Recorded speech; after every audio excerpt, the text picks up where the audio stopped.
Okay, so we left off on page 33, so everybody should be there on page 33. But before we continue on with the lesson in chapter 3, page 33, we're gonna do a little Q&A with you, a little recap of some stuff that we went over before. So what is the purpose of licensing law? Protect the public To from protect, unscrupulous brokers and salespeople. that's it. Protect the public from unscrupulous brokers and salespeople. And what do we call the rules and regulations of the Real Estate Commission? The administrative code.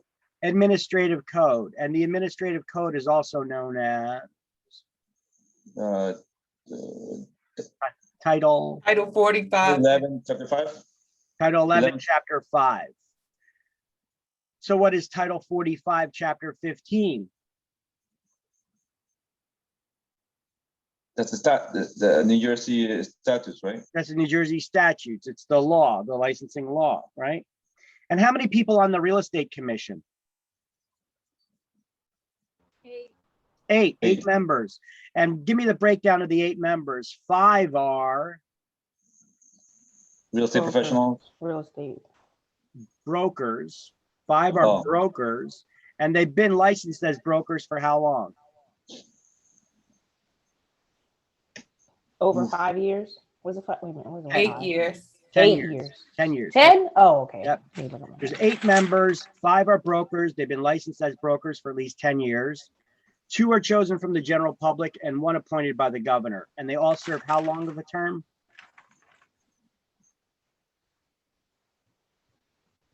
They all serve how long? 6. Was it 6 years? 3 years. 3 years. They all serve 3 years, 3-year terms.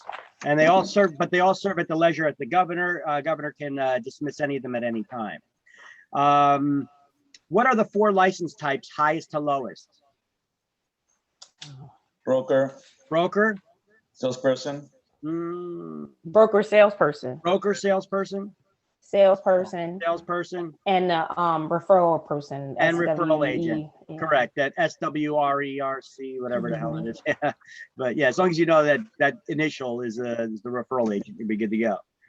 And which one of those do not require CE to renew their license? The referral the person. The referral. referral agent. And who else does not require CE to renew their license? The, oh, no.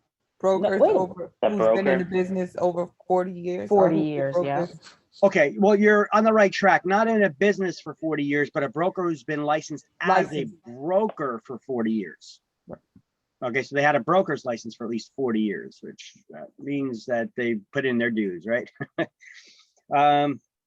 All right, so everybody else needs how much CE to renew their license? The continuing education, CE? 12 hours? 12 hours or credits of CE, correct. Can you give me the breakdown of the 12 credits and what topics? 6 hours was was it 6 hours was ethics? No. I'm never mind. I'm not going to answer. It's 6 hours of core topics, but 2 of those have to be in ethics. Okay. There we And the go. remaining 6 hours can be in any approved topic, Okay. core, electives, or ethics. And when does a CE need to be done by? It was 3 months before your 2 months. 2. Okay, 2 months before So your when renewal does is it need to due. be done by? April April 30th. April. April 30th of odd years, right? So your license has to be renewed by July June 31st. 30th of odd years. Okay. Now, what happens if you don't finish your CE by April 30th? Get a processing fee. You have to pay a $200 processing fee, right? Okay. And then you still need to complete the CE before you can renew the license. And if you do not renew your license on June 30th, what happens to it? It expires the next day. And then can you reinstate it? Yes, you have up to the next 2-year cycle. So you have the next 2-year cycle, the next licensing term to reinstate it, right? Okay, good. And how much will it cost you to renew your licenses? $100. $100. How much will it cost you to initially get your license? 160. 160. So what's that $60 discrepancy? For the background check, $50 for a background check and $10 for what? for the fund. The guarantee fund, Refund. guarantee fund. And what is the purpose of the guarantee fund?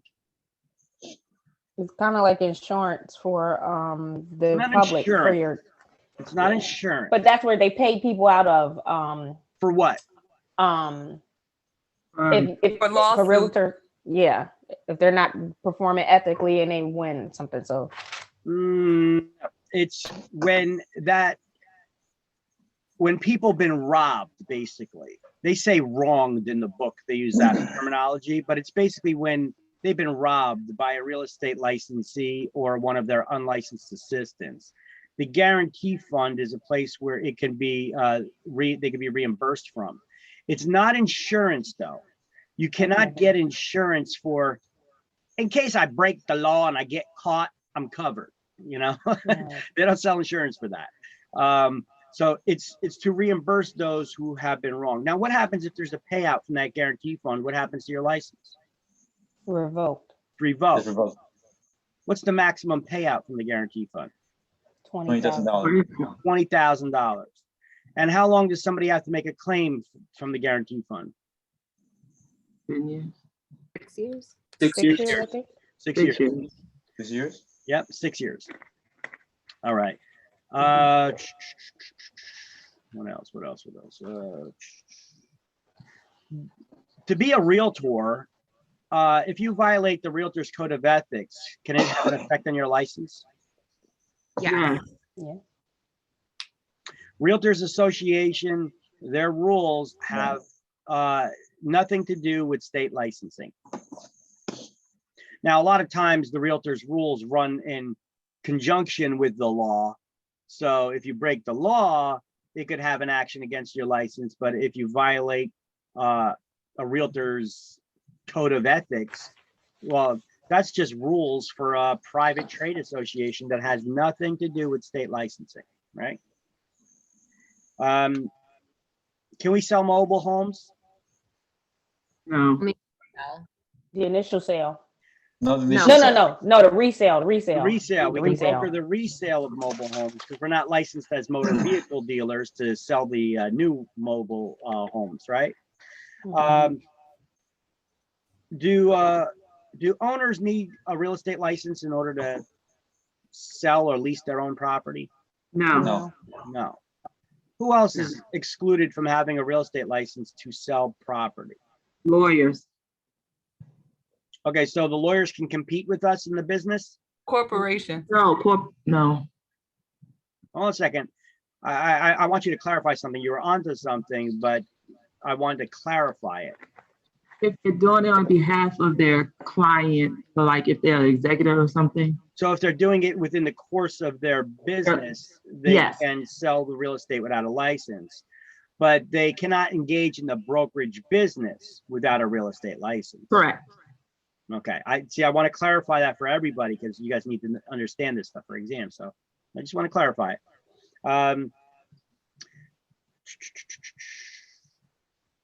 Who else doesn't need a real estate license?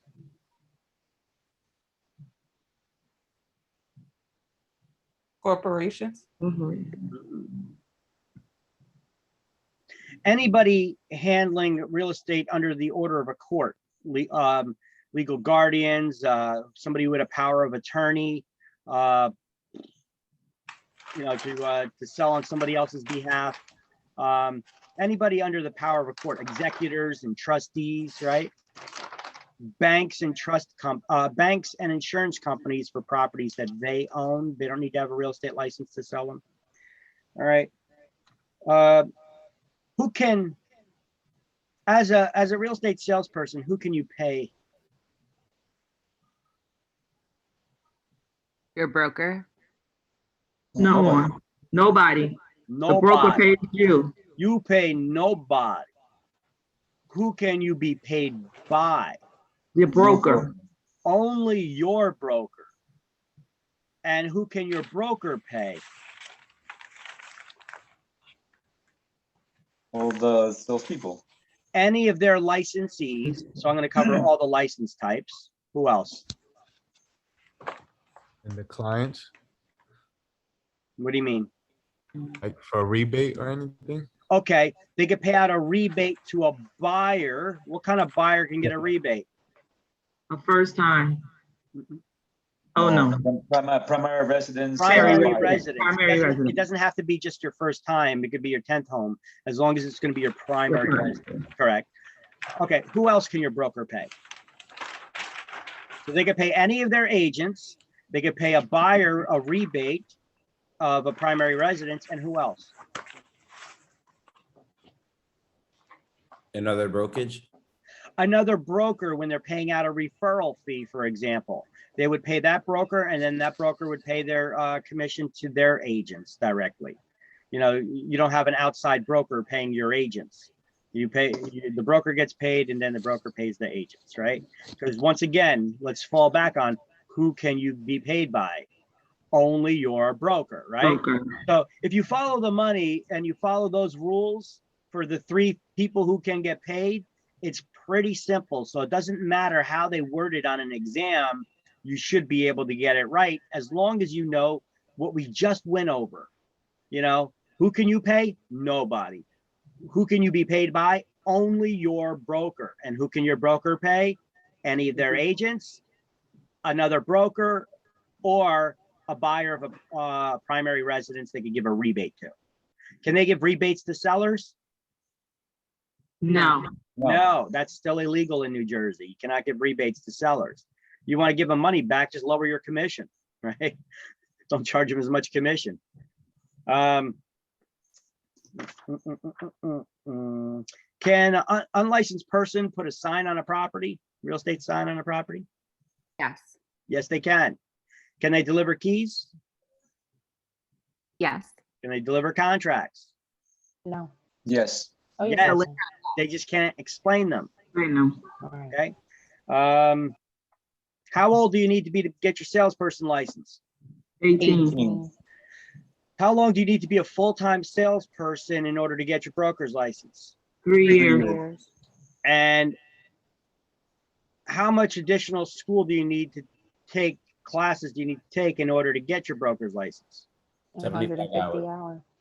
150-hour course. Wow. Consists of 3 modules, 30 hours in ethics agency, 30 hours in office Mhm. management, and 90-hour core topics. Adds up to 150. And you needed to be a full-time salesperson for how long? 3 years. 3 years. So how old do you need to be to get your broker's license? 18 I can and be up. 21 with exception of 18. 18. 18, because there's an exception for honorably discharged veterans with service-connected wounds or disabilities. They could get the waiver for that 3-year full-time experience requirement, right? Wait, Does a New quick Jersey have question. reciprocity with licensing with any other state? No. No reciprocity. What does that mean? That means that if you're licensed in one state, boom, the other state will just give you their license. We don't have reciprocity with any other state. We could give education waivers to some people. Who do we give education waivers to? Pennsylvania. New Oh, York. no. Not the states. We Oh, don't, okay. we don't have reciprocity with any state. Well, who do we give education waivers to? Military. I don't know. No. Didn't it have to be licensed over a certain amount of time before you can give the education waiver? It's people who've taken equivalent pre-licensing courses in another state, at least 75 hours, just like we have here in New Jersey. Mhm. A licensed broker or salesperson from another state, they could get a waiver for the education, but they still need to take the exam. Mhm. An attorney, right? Mhm. And somebody previously licensed in the state as a broker within the last 5 years. And I believe that's it. Okay. What was that again that you said before? I know we don't give reciprocity to other people, but I remember, like, I think I don't even know if I wrote it down right, but something with Jersey, PA, and New York. Oh, that's What how you was get your, that? I showed you how to get your license real easy within 3 states, because New York has reciprocity with Pennsylvania. So I Right. told you, get your license in New Jersey, then use your education, your completion certificate from the school here to get a waiver for the education in New York, but you still need to take their exam. Mhm. Get your license in New York, then show it to Pennsylvania, and they just give you the license. Got you. That's what it was. Yeah, yeah. It was just a little, I just showed you that, that little tip there. Okay. That's the same way. Yeah, because I remember. Okay, yeah, it's the same way with before because I have my license in Delaware Mhm. for something else, but I keep that one. So Jersey, they still made me go through their whole. It was a mess. Yeah, But welcome. New York was like, long as you have it, Don't- just go ahead. Don't you know what New Jersey's motto is? Yeah. It's welcome No. to New Jersey. Now go home. That's our motto. Hmm. We're very inviting with all of our regulations and rules and stuff, you know. Just ask that mom who took that wrong turn into Jersey from Pennsylvania. In Pennsylvania, it's a legal carry state to carry a gun, and Mhm. she got pulled over making a U-turn trying to go back into Pensy as soon as she got over the over that little bridge there, and you know, so when you get pulled over by a cop, you have to announce that you got a gun, you know. So she told them, she got arrested, and New Jersey has a mandatory 5-year prison sentence for having possessing a gun without a New Jersey carry permit. So Wow. yeah, yeah. But you know, thank God that was a couple of years back when Christie was governor, and he gave her a pardon. But it's a shame that you have to give somebody a pardon for something like that. It's ridiculous for exercising their rights. All right. How long do you have to get your real estate license from the day you pass the school exam? 1 year. 1 year. A year is a year is a year, and not a day more, right? Not to take the state exam. You don't have a year to take the state exam. You have a year to get your license. What's required to get the license? Let's clarify that you guys understand that. You have to take the state exam and pass it. Pass the state exam. What else? Fingerprints, and you gotta find a broker to hang your license. And then you send all that paperwork into the state along with a broker's check or money order made out to the state treasurer for how much?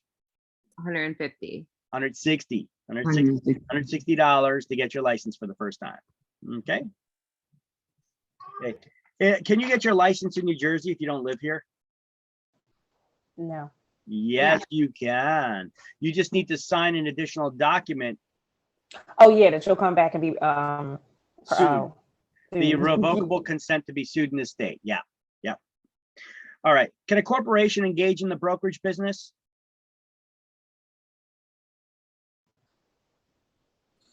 I believe so, if one of the principals are licensed.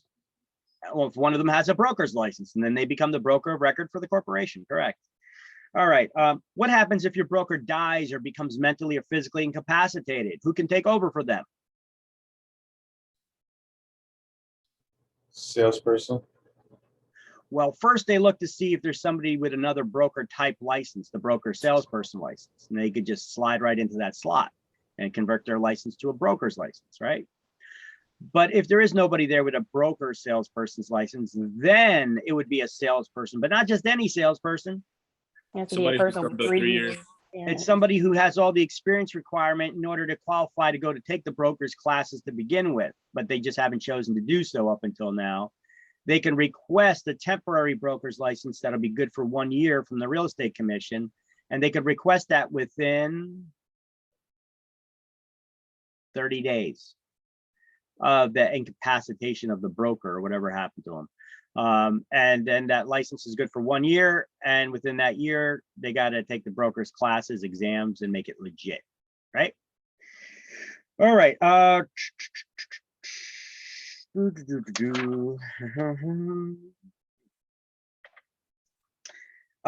What is a right? What does the word rescission mean? What does the word rescission mean?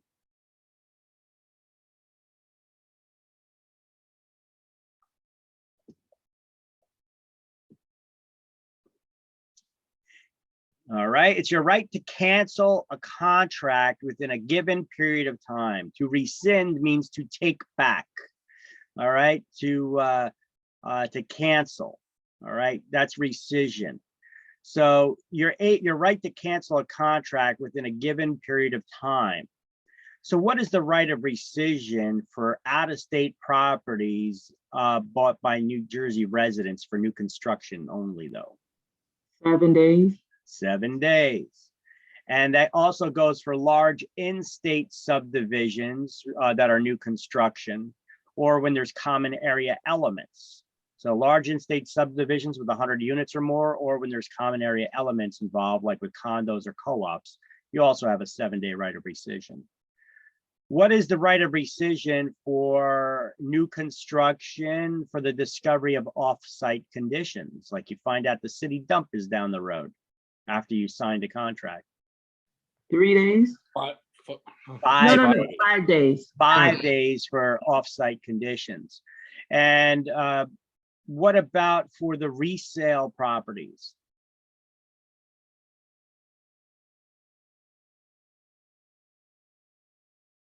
What's the right of rescission for resale properties? 3 days. 3 days, that's your attorney review period, 3 days. What is the right of rescission for mortgage contracts to refinance real estate?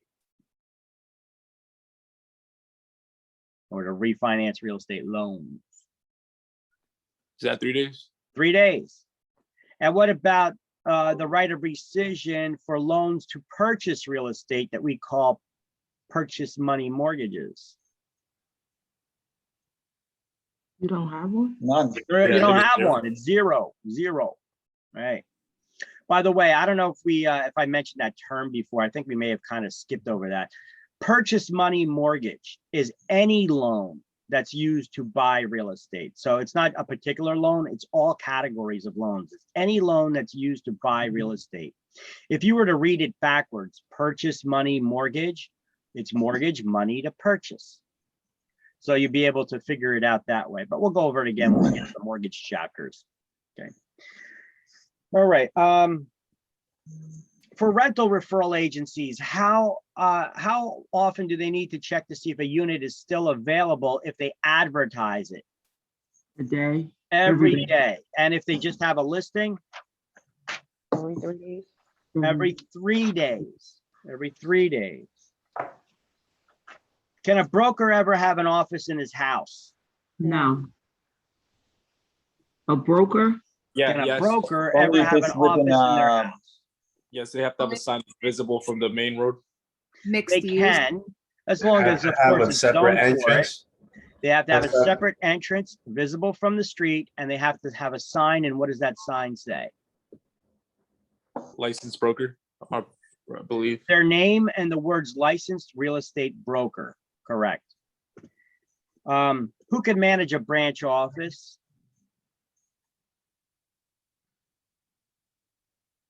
Who A can manage broker, it? salesperson? Broker. Broker. Broker. Only a broker or broker salesperson can manage an office. Okay. I have a question about Yeah. that. Yeah. So, in the unit 2, question 2, there's one that says, under some circumstances, a real estate office may be in the home of a, so it's a broker. I think it's broker, but like. Wait, hold on. Let's all get on the same page. What are you talking about? What page? What question number? Page 25, number 2. Can Okay, you so have a let me real read this to everybody so everybody understands what we're talking about here. Under some circumstances, real estate office may be in the home of let's look at the answer options. Broker, salesperson, broker, salesperson, or no one. Well, a broker can. Broker. Okay, so it can't be in a broker salesperson's home, can it? No, it cannot be in a broker salesperson's home. It can only be in a broker.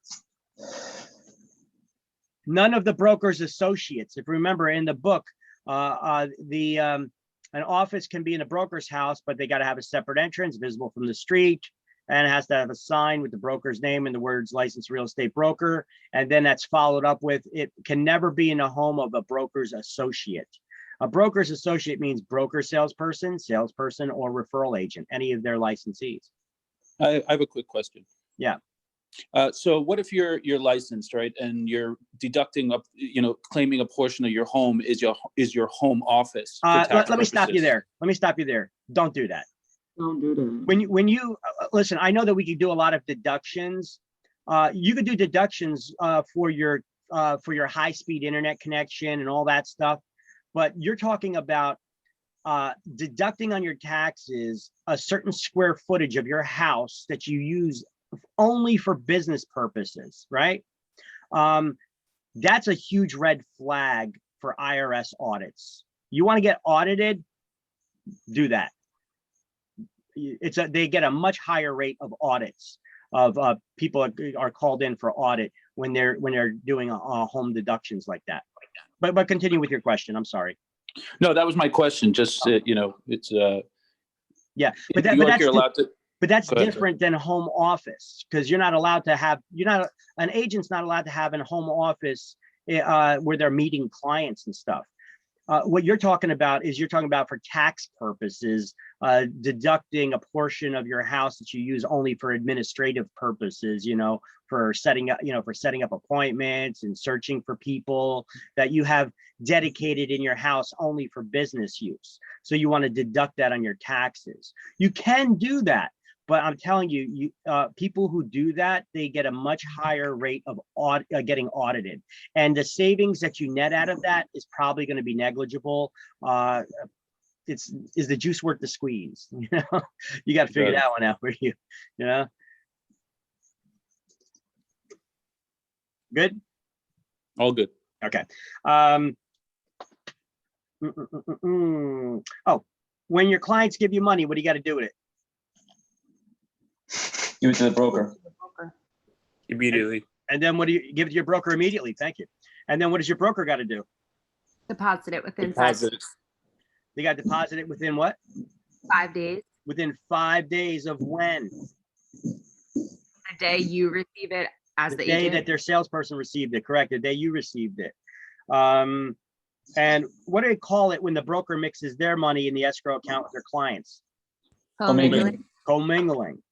And if the money in the escrow account should become commission and become the broker's money, how long do they have to take it out of the escrow account? 10 days. Everything is 5 days with the escrow account. 5 days in, 5 days out. Otherwise, it could be construed as commingling. Hey, you know what? They didn't have it. We didn't go over it yet. It's not until like way later in the book, and it's not that you need it for exams or anything. But they actually have a term for, what do you call it when the broker spends their client's money from the escrow account?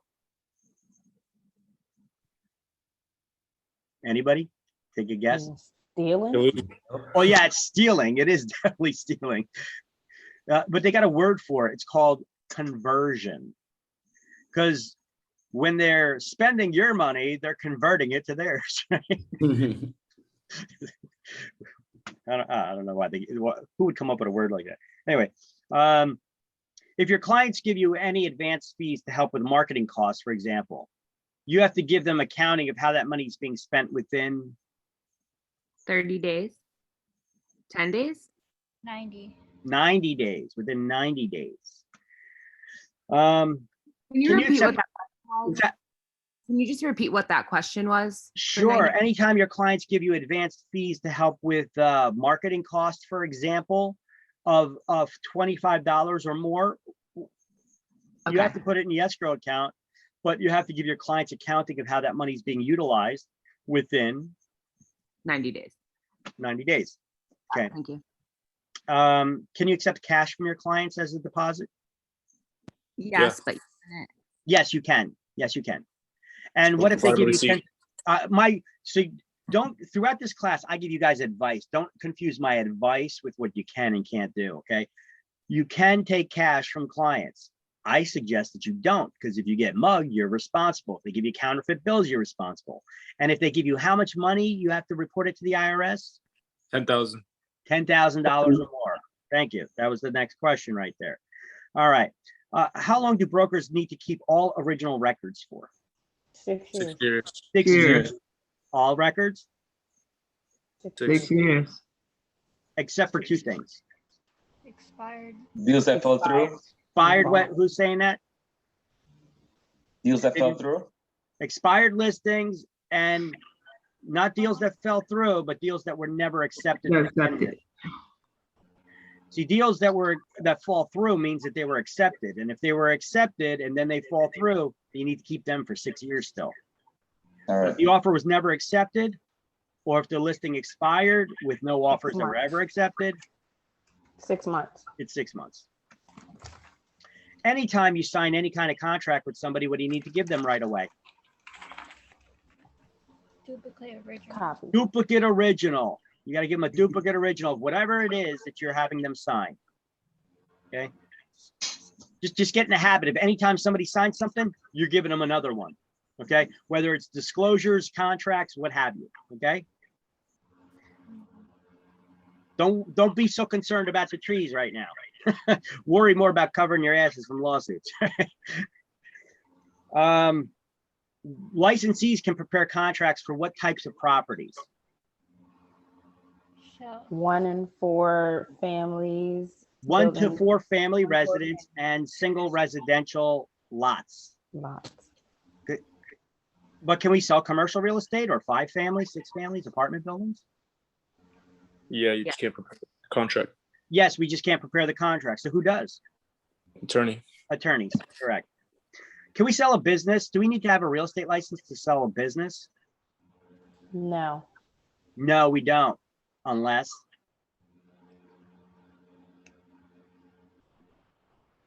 real estate's involved. There is, If real estate's involved, then you need to have a license to sell a business. What needs to be the cover page of any contract that's prepared by licensees, whether it's for sale or purchase, well, sale, purchase, the same thing, whether it's for sale or lease? CIS. opinion 20. Oh, Go ahead. Who's saying that? Somebody with a quiet voice. Opinion 26 notice. Very good. The opinion 26 notice. The opinion 26 notice, what is its purpose? to let you know you have a right to get a lawyer. It informs you of your right to hire a lawyer, correct? We have to inform people of what their rights are. Now, what's the first document you give to anyone you intend to do business with?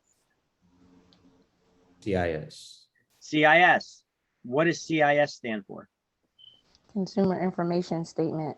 Consumer information statement. What are we informing the consumer about?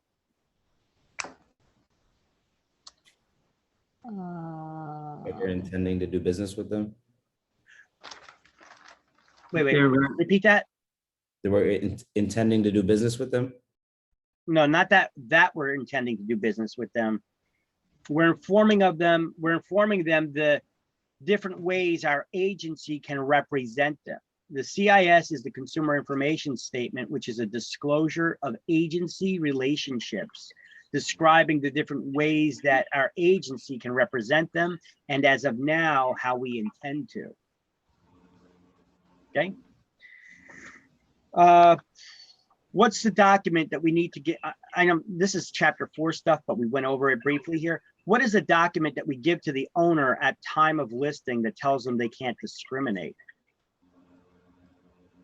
Attorney General memorandum. Very good. The Attorney General's memorandum, which talks about the laws against discrimination, the LAD, that's the New Jersey law against discrimination, as well as the federal anti-discriminatory laws.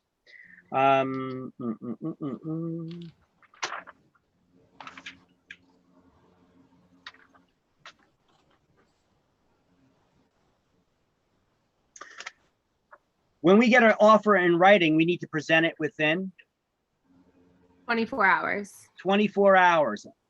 When we get a listing, we got to put it in the MLS within 48 hours. 48 hours. 48 hours, unless The Unless owner- they actually not to. Otherwise, unless the owner directs us not to, and then we need to get them to sign waiver of cooperation. a waiver of broker cooperation agreement. Very good. All right.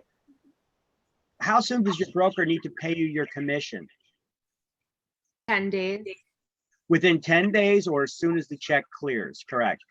And what does the broker need to give you within, what is it, 30 days of your termination?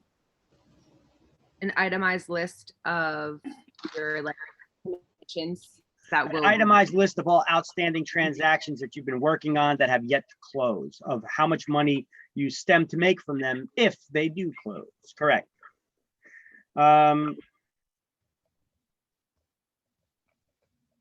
Ads for properties, property ads, individual property ads have to have what in each individual real estate property ad? Not general real estate ads, but in each property ad has to have what in it? The municipal location. The municipal location, the municipality where it is located, correct. And general real estate ads, if your name is in the ad, what else you need to have? Tell me something about it. The company you work for has to be bigger than your name. The Like the broker. agency's name has to just be displayed more prominently and larger than your name, correct. Tell me something else about your name in an ad. Title, like realtor. Well, no, tell me something about your name in an ad. You have to put your full name. You have to have and- your, well, not your full name. You have to have your real first name and your real legal last name on your, that's used on your license in the ad. And you can put a Can you use a nickname. nickname? Yes. Yes, so Yes. you don't have to use the full name. Like if you have a middle name, you don't need to use that. It can be substituted with a nickname if you like. Okay, that's what I was fishing for. Okay, so if you have a website, what do you got to put on that website?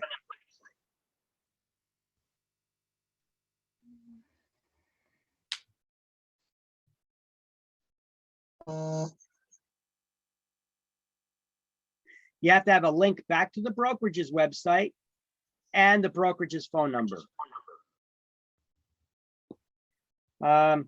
If you mention in an ad that you're a member of an MLS, what do you need to do? State MLS. What do you got to do? Put the full name of the MLS they belong to. Put the full name of every MLS that you're a member of. If you mention just MLS, you have to put the full name of every MLS you're a member of. If the ad is how large? Wider than one column or more than 20 lines. Really? Oh, Yeah. that's good. Yeah, So you cannot just list one. excluded let's from say you- that. I'm sorry. Let's say you belong to 3 MLS listings. Can you have to list all 3 of them? You can just list one of them, like the most used one. No, I'm saying if in an advertisement, you're just saying, I'm a member of the MLS. What MLS? Right. There isn't just one. So you have to No, spell true. out every MLS that you're a member of, Okay, all right. okay? And you have to pull out its full actual name, okay? If the ad is large enough, there's enough room for it. Right. That means it's wider than one column or more than 20 lines, then you can put that information in there. Otherwise, don't do it at all. But obviously, the people who make these rules have never advertised a day in their life, because if the column is 21 lines, you know, now you're going to spend your whole ad writing the full names of all the MLSs you're a member of. Some of these rules are not even practical, but all right. If you offer a home warranty in an ad, what else you need to put in the ad? If qualified, No, we're talking about home warranty. You don't need to be qualified for warranty. The details? Explain. The amount? No. Well, how much is the warranty? Okay. Who And the what is warranty company is? What does it cover? Is an inspection required? Is it mandatory? Who's paying for it, right? Basically, full disclosure, anytime you throw a little nugget out there, you gotta give out all the info, all right? What about if you talk about in an ad, you say, get into this house for $1,600 a month. what is that term called?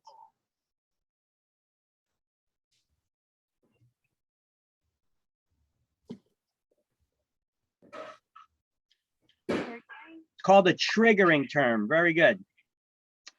So what are triggering terms? What are the triggering terms that would trigger the full disclosure requirement as required by Regulation Z when talking about financing in an ad? Like the APR, the terms. When you mention no, not the APR, when you mention an interest rate, Wait, sorry, yes. term, two more things, Down payment down payment amount and monthly payment. or monthly payment. Those four things are called triggering terms. They would trigger the full disclosure requirement, which would now trigger you to have fully disclose by starting out and saying, Can you repeat those four again, please? sure, the interest rate, monthly payment or payment amount, down payment amount, or term. Okay, thank you. If any of those four things are mentioned in an ad, those are called triggering terms. Full disclosure is required. You would have to state to those who qualify or to a qualified buyer, that phrase would have to be in the ad. And you need to disclose three things. The APR, APR, down payment amount if required, and the term. the term. The term is how many payments, how many years, how many months, you know? And what is the penalty for violating an administrative order of Regulation Z? $10,000. $10,000 A day. per day Oh, per day.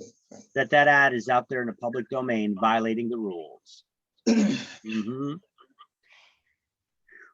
What does the word title mean? Ownership. Ownership. Is there any document in real estate called title? No. No. So how do we transfer title, meaning ownership? Through the deed. Through some sort of deed of conveyance. Okay. Is a deed proof of ownership? No, not legally. No. What is? There are four evidences of title, four proofs of ownership.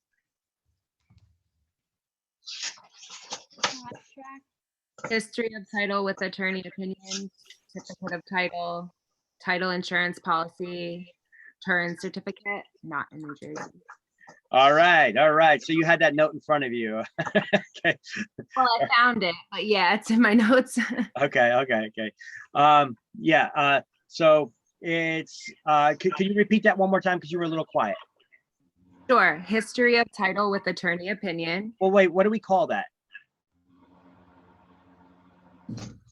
Abstract. Abstract. Abstract. Abstract of title with attorney's opinion. I want you to get familiar with the terminology that they are going to use on exam. That's the only reason why I'm correcting you like that. Yeah, sure. Okay. Abstract of title with attorney's opinion. Certificate of A certificate of title, Torrens certificate, not used in New Jersey, and title insurance policy. a title insurance policy, which is more commonly used in New Jersey. Okay, very good. What was the one that wasn't used in New Jersey, you said? I couldn't hear. Torrens certificate, Torrens, Torrens certificate. Do we ever give people free appraisals? Can we give a free appraisal? No. No. Why not? We're not. We don't do appraisals. Oh, okay. Oh, my bad. Okay. Yeah, you're right. We're not appraisers, so we can't give appraisals. Well, how do we help people value their homes then? Because real estate agents help people value their home, don't they? You give them a CMA. Give them a CMA. What does that stand for, CMA? Compare Current market. Comparable market analysis, or comparative market analysis, comparable market analysis. Call it whatever the hell you want, just don't call it an appraisal. Now, sometimes we'll give valuations for banks too. What do they want from us? BPO. BPO, a broker's price opinion. Mhm. If you violate licensing law, what can the real estate commission do to your license? What's the least severe discipline? Suspension? suspension, No, probation, sorry, probation. probation, then Suspension, suspension, then revocation. revocation. In addition to that, they could issue fines. What's the minimum fine? $250, $250, and the maximum per offense? 50,000. 50,000 per offense. Now, do they just take these actions against you, or is there a process to it?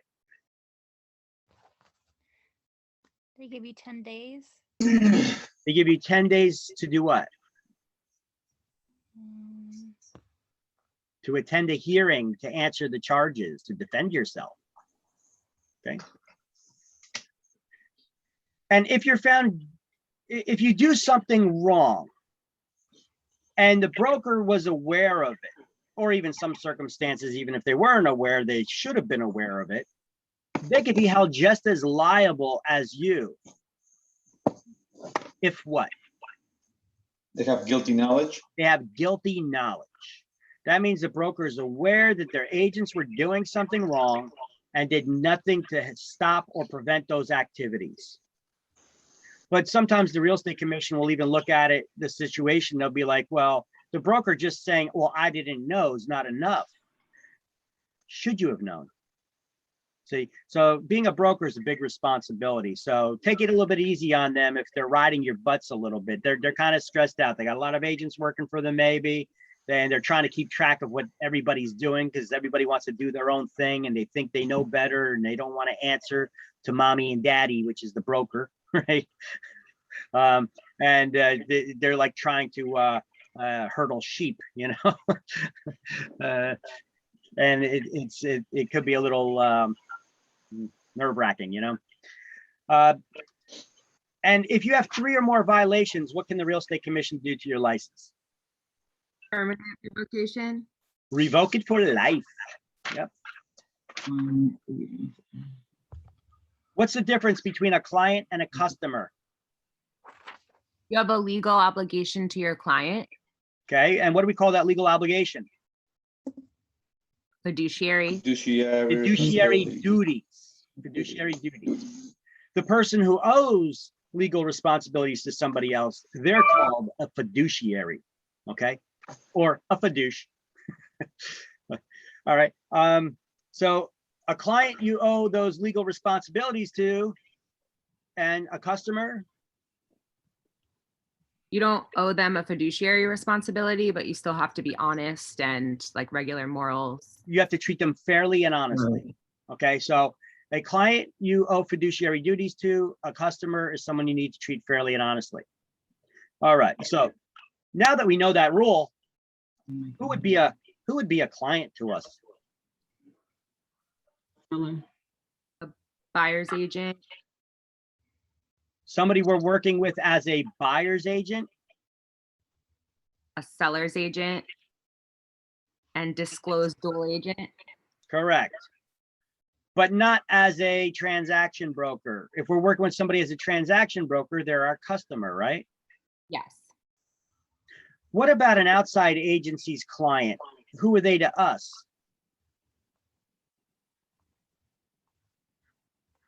the customer. Customer, correct. All right. What is a fiduciary relationship? I'm going to give you a hint. It's a relationship based on trust and confidence where you're responsible for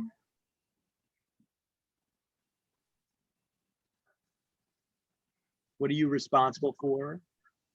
Cold. No, what is a fiduciary relationship? It's a relationship between you and your client. It's based on trust and confidence, where they have trust and confidence in your abilities, right? And you're responsible for what to them? You're responsible for their money and or property. And you have to put your client's interest above all others, including yours and your brokers, right?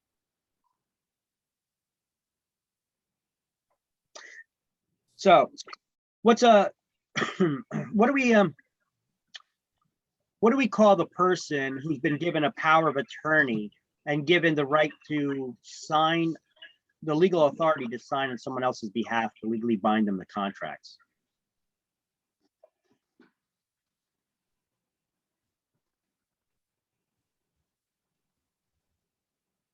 They're called an attorney in fact, when in fact, I'm not an attorney. All right. If you're a property manager, you can legally bind your clients to a contract within the scope of the authority that was agreed upon between you and your client. What limits the scope of authority?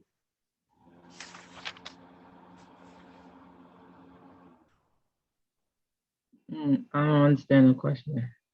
All right. Agency.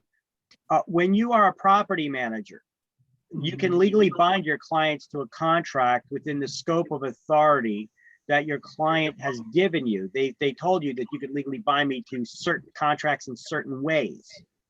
What is the document that gives you that defines that scope of authority on how you can legally bind them? Exclusive buyer agency agreement. What are they? Client. No. What are you? How are you working? As a property manager? Okay. So where would we explain your duties? In a property management agreement. That's it. What do we call an agent who can legally bind their clients to a contract? Someone who's working as a property manager.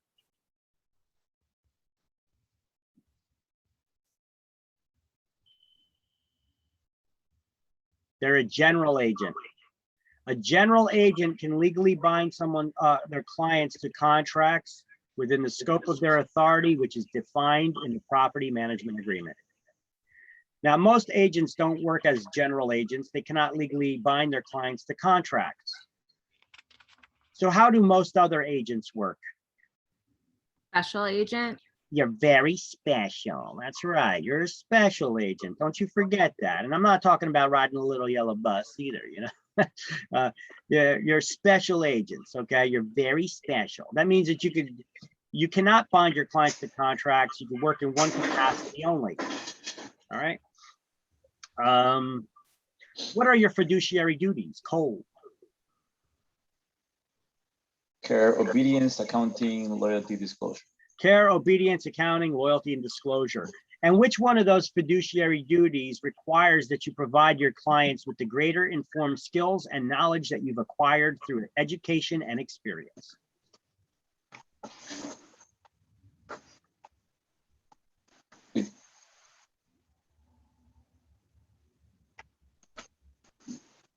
Disclosure. Which one? Disclosure. No, which one of the fiduciary? No, not disclosure. Okay, here, let me repeat it. Which one of your fiduciary duties would require you to provide your clients with the greater informed skills and knowledge that you've acquired through education and experience? Accounting.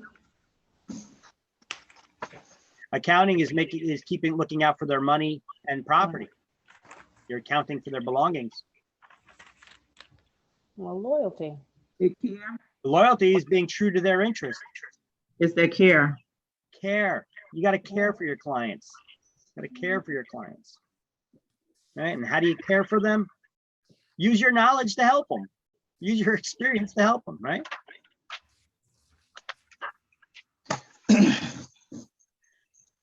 You guys are going to be independent contractors. As an independent contractor, what are you responsible for? Paying your own taxes. Paying your own taxes and insurance and licensing fees, etc., right? As a salesperson, what is your broker responsible for providing to you? A place to hold my license. Office space. Office space and Place to hang my license. well, it's the office, I guess. Office space and guidance and direction to make sure that you're following the state laws and the Real Estate Commission's rules and regulations. Okay. Okay, so we're at page 33. The ready, willing, and able buyers, one who's prepared to buy on the buyer's terms, the seller's terms. They're capable of purchasing, they can afford it, right? And they're ready to take positive steps towards consummation of that transaction. Under certain circumstances, we may be due a commission even if that deal falls through due to the breach of contract of our clients. But we'd have to sue them for it. And we went over a bunch of, you got this list here, and we stopped mid-list somewhere. The owner changes their mind and just refuses to sell. So we're on page 33. That's where we're continuing the lesson from in chapter 3. We're done with our nice almost hour-long review. So that was a nice review, okay? There are defects in the owner's title that are not corrected. The owner commits fraud with respect to the transaction. By the way, somebody has their speaker a little bit too close to their mic, so there's getting a little feedback over there. You may want to either lower the volume or just speaker a little bit. The owner commits fraud with respect to the transaction. Oh, I don't know how they do that. Maybe the girlfriend's posing as the wife and, you know, remember that story? The owner's unable to deliver possession within a reasonable amount of time. Well, you know, people collect a lot of crap over the years. It may take a while to clean their stuff up, right? If you've been living in your house if you grew up there, I'm sure if you really look around and you tried to clean up everything, not just tidy up, but remove everything, you look at that, that's a monumental task, isn't it?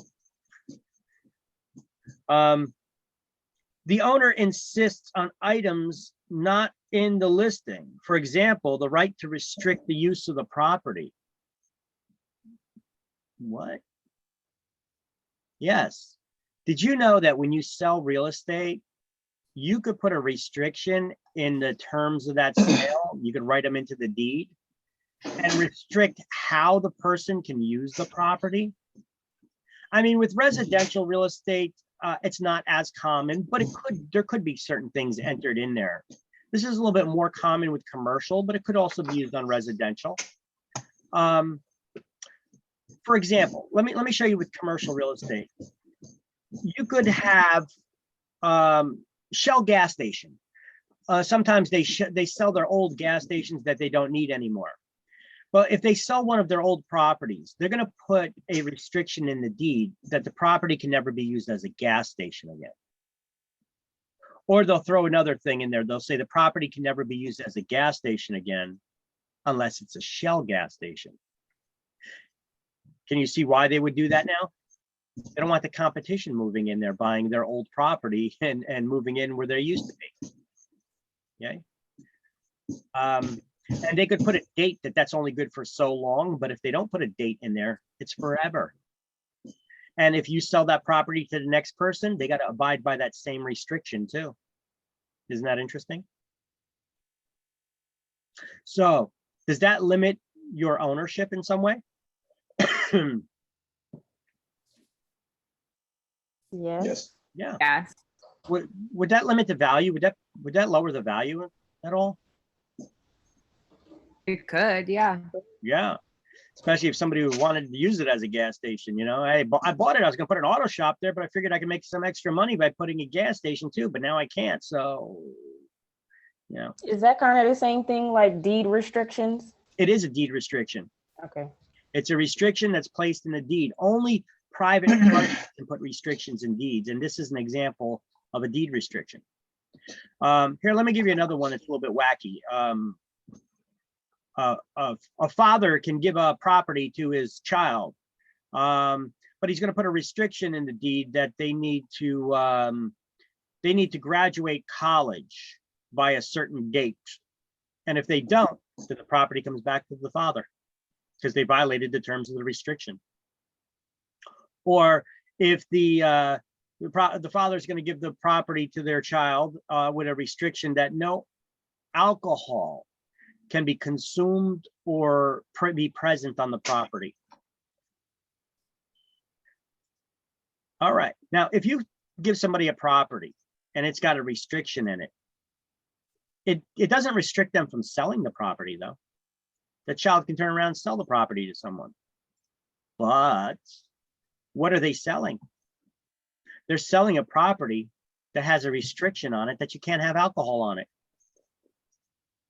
Would you want to buy that property? No. I mean, if you don't drink at all, it probably doesn't matter to you, but some people like to have a glass of wine or something, get their drink on every now and then, maybe have a party or something. Imagine you're not able to have any alcohol on the premises. Otherwise, you could lose your property if you violate the terms of the sale. It sounds like it's a wacky restriction, but it is a wacky restriction. That one anyway. Once you put a restriction on a deed, it's there forever. It's there forever. It's Okay. there forever, and it passes from one owner to the next. We call that running with the land.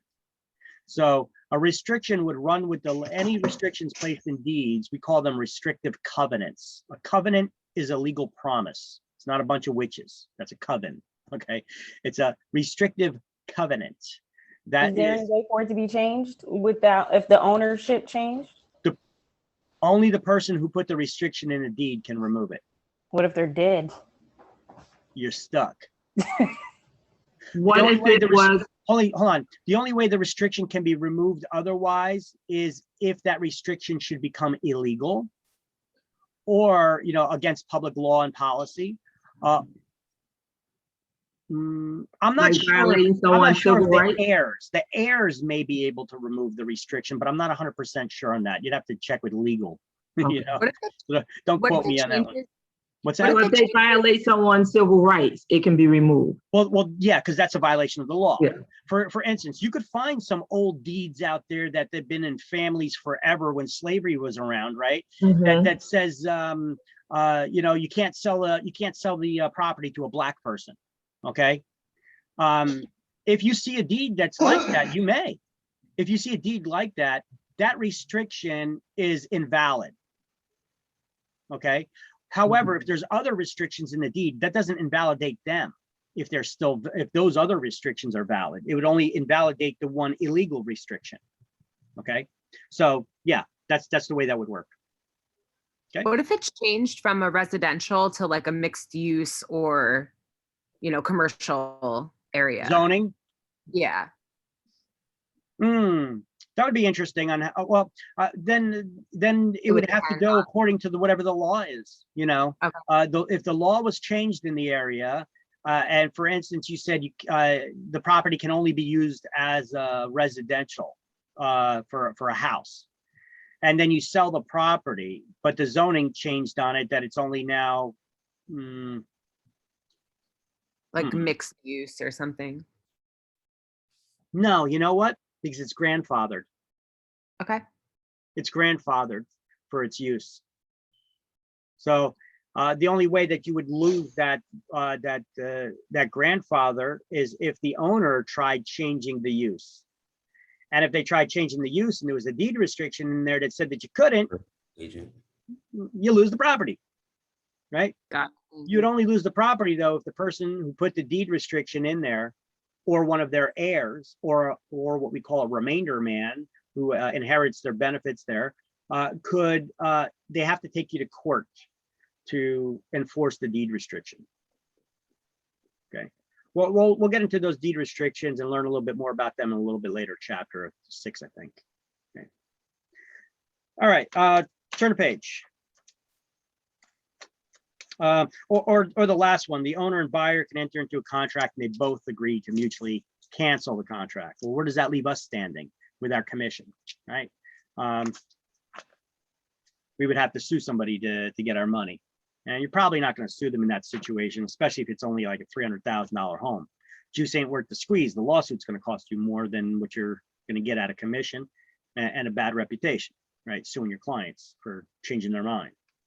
All right, so here's a sample independent contractor agreement. Skip over that. Go to page 39. On the top of page 39, you know what? I know I got a slideshow open. I don't know why I'm just looking at you here. Probably don't want to see my mug here in front of you the whole time, huh? Let's see.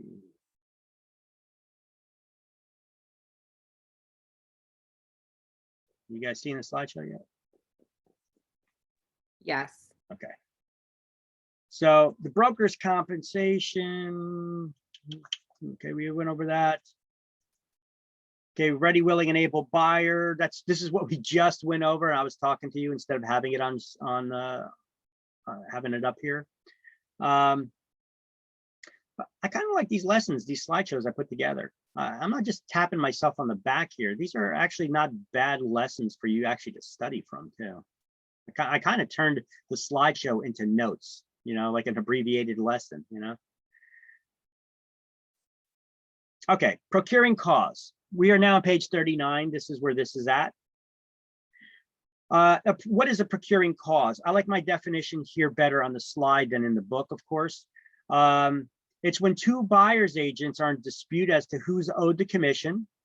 The one who can prove that they did the most work leading up to the sale, which can be difficult to prove, will be the one that's owed the commission. We went over this once before already in a previous chapter too, but now we're finally getting to it where it is in the book.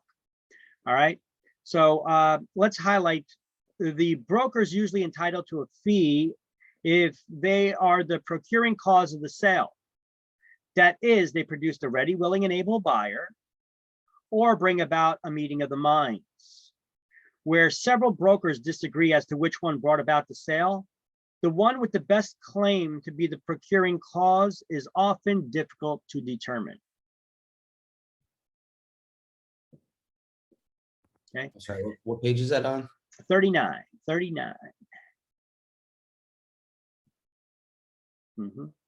Yeah, let me write that right there in that slide. This one is on page 39.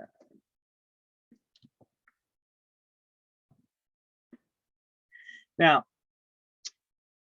having a exclusive buyer's agency agreement can help establish your evidentiary chain if there is in the event there is a dispute, right?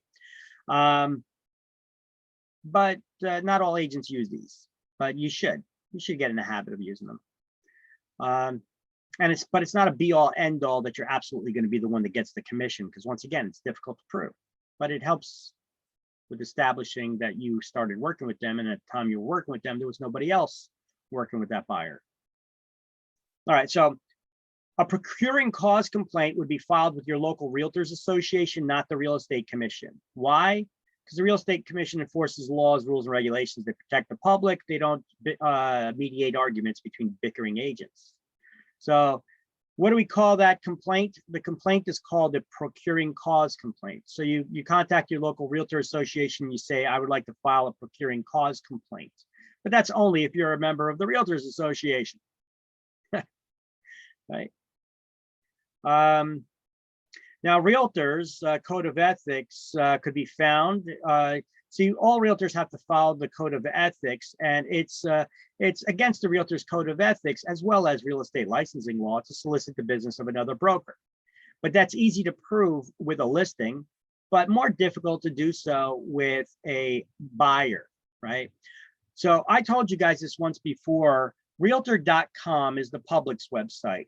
Realtor.org is a website that's set up for us. Now, NAR is kind of dropping this. I mean, they're still using it. This link is still active, realtor.org, but they have their own top level domain now, .realtor, okay? So nar.realtor takes you to realtor.org. Here, let me show you. I'm going to click on realtor.org. Got to wait a second for my web browser to open up here.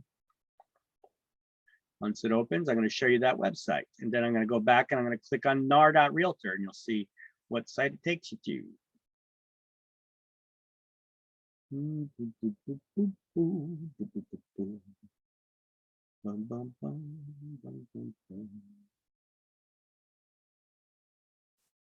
All right. It's actually opening up nar.realtor. So there we go. I'm going to click on the other one, realtor.org. Where did it take me? You saw I clicked on realtor.org, right? It took me to nar.realtor. Okay. So they're using their own top level domain now, which, by the way, you could buy one of these .realtors. You could have your name .realtor, you know, if you can't find a decent .com for yourself, you can put .realtor, but I would suggest, listen, I've been dealing in domain names since I was a kid, since they became available. You know, I was involved in computers when I was young, and even as I got older, I was involved in computers. And I've been using these domain names I've been dealing in for ages to make money. .realtor is not exactly a common top level domain, and a lot of people don't even know how to spell it. You know, some people spell it with IR, ER, you know, so you're better off having a short domain that people can spell and get to, you know, .com.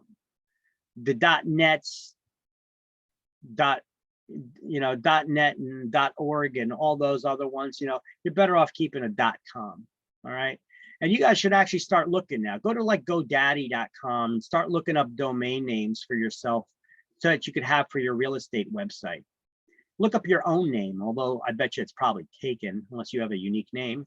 But try to look up a name for yourself, or maybe one like Vic Sells Real Estate, or Vic's Real Estate New Jersey, or, you know, you come up with something maybe real estate related, but don't do off the wall spellings or hyphenated, have hyphens in them or anything like that. Try to keep, but you guys are going to need a domain name or two. Okay. I suggest that you start looking now. All right. Domain name is just something that you would is the name that you type in here, www.somethingorother.com. So you're going to need to buy that .com, and then you pay like, I don't even know what it is that you pay now, but you know, I have a bunch of domain names and with GoDaddy, but I own so many of them. I think it's $8 I pay per domain a year. I think you're going to pay more like $15 a year, but you know, I own thousands of domain names, so you know, they give me a break on the price. Okay, and every year you got to renew it. All right. So anyway, this is the website where you can complete your Realtor Code of Ethics training class. There's all kinds of under the education section. They've got Code of Ethics training you can go to. They've got all kinds of information here about if you want to get involved in the local or federal politics that affects the real estate industry. If you want to look up, they got information for research and statistics that are all around the United States, local as well as national real estate housing statistics, all kinds of information that you could publish on your own websites. You could take it from here as long as you are a member of NAR, right? You could republish that information. Once you get licensed and you're at your broker's office, you're gonna get signed up by your local Realtors Association. You're going to become a member of the local, the state, and NAR, National Association of Realtors. And then you're going to come here and you're going to get your, you're going to claim your membership using your member ID you can look up, and you're going to create a login for yourself. You're going to get a Realtor magazine sent to you. Damn it, I just threw it away. Oh wait, no, I didn't. So I have, well, that's not a Realtor magazine. Anyway, here is the Realtor magazine. It's coming. Why is it coming up invisible? Doesn't have any green in it. Okay, you can see it. There's the Realtor magazine right there. This is, you guys will get these sent to you every month. And then there's also one called NJ Realtor for New Jersey Realtor, which you guys are going to get 2 magazines, but they're going to get sent to your brokerage's office unless you come to this website and you adjust the settings to arrange where you want it mailed to have it mailed to your house. Okay, so you're going to want to do that. Can you repeat that again? I went out. Oh, for the Realtor magazines, you know, you come to, once you guys get your membership and you get your licenses and then you get your membership with the Realtor Association, you're going to get what's called an NRDS number, or I call it a NERDS number when you pronounce it, NRDS. It stands for National Realtor Database System number.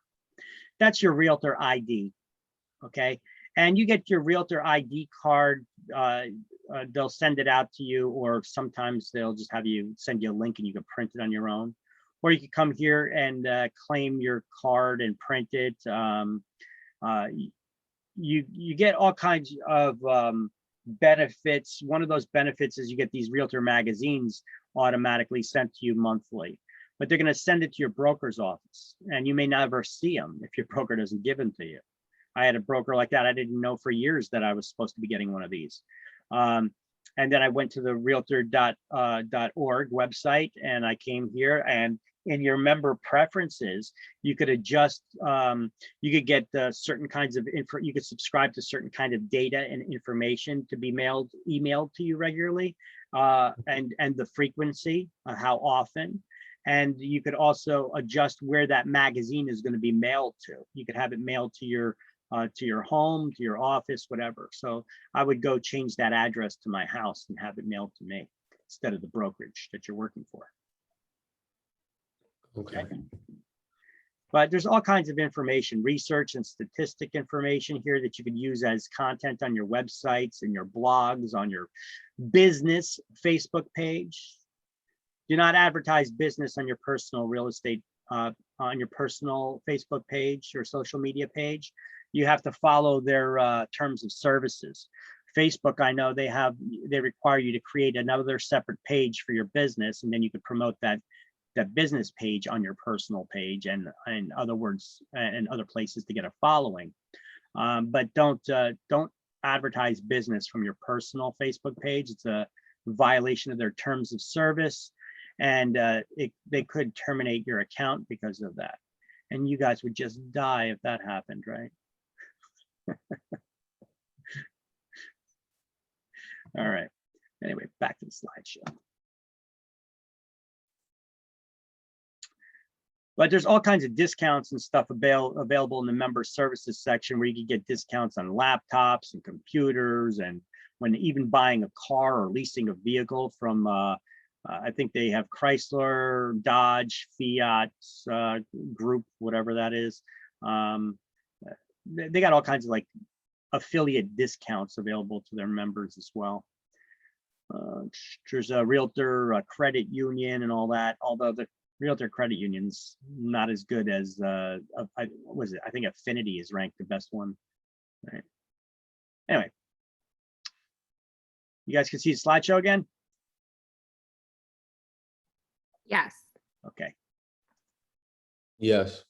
All right, so meeting of the minds is when all the parties are in agreement on all the terms, the details of the contract. Let's highlight in the book, in that same first paragraph on page 39, a meeting of the minds is set to take place when the parties are in agreement on price, down payment, and financing method. See, that's the definition that you need to know for the school exam. Hint, hint. When the parties are in agreement on price, down payment, and financing method, because the school exam focuses more on the financial aspect of the meeting of the minds. But the really broader definition of meeting of the minds is when the parties are in agreement, when both parties are in agreement on all the terms of the contract, and they're aware of all the terms, and they're understanding all the terms of the contract. It said that's when we're at a meeting of the minds. We've come to an agreement on all the terms. We're here. We're on the same level. We've come to a meeting of the minds. Okay, but this is a definition you need to know for school exam. Hint, hint. When the parties are in agreement on price, down payment, and what?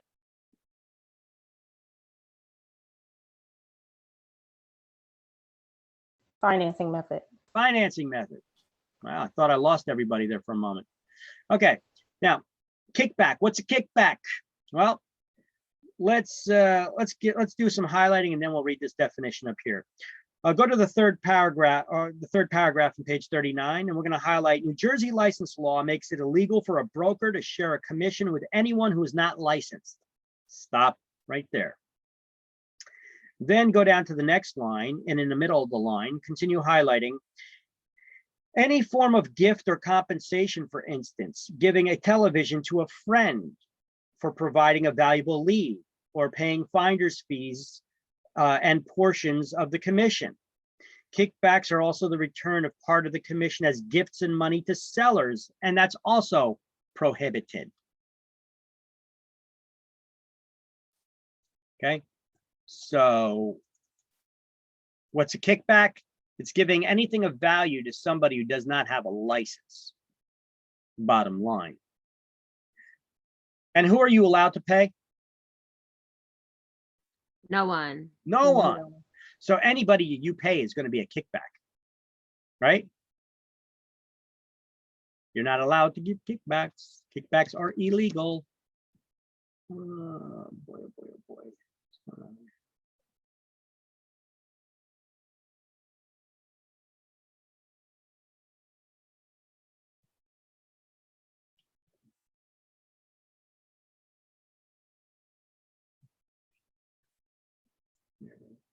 And this is page 39. Page 39. Gotta make a note about that.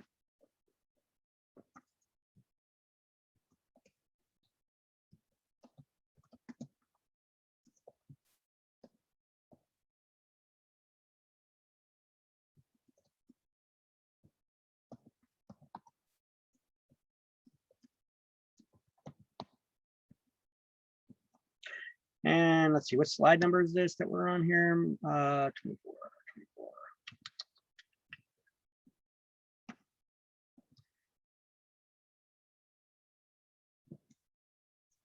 Okay.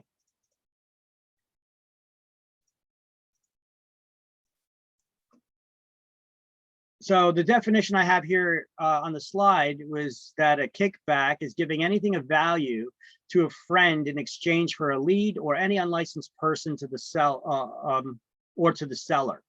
Sellers cannot get rebates. Only buyers of a primary residence can receive rebates legally. Therefore, it's not a kickback.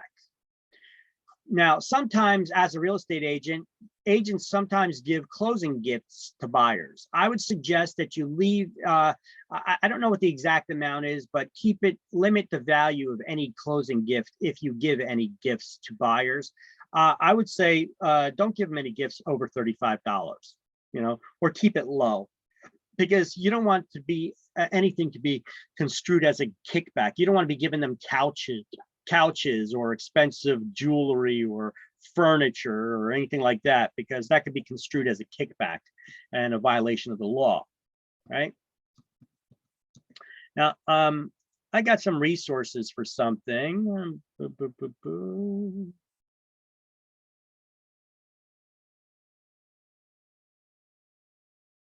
Agent resources. Okay, so I'm going to share something with you real quick. All right, I have a link here under my agent resources, closing gifts.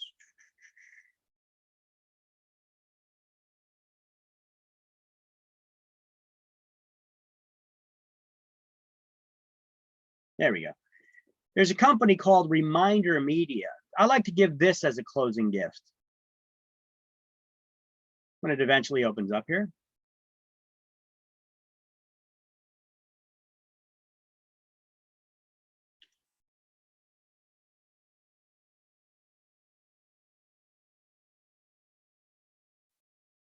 So Reminder Media,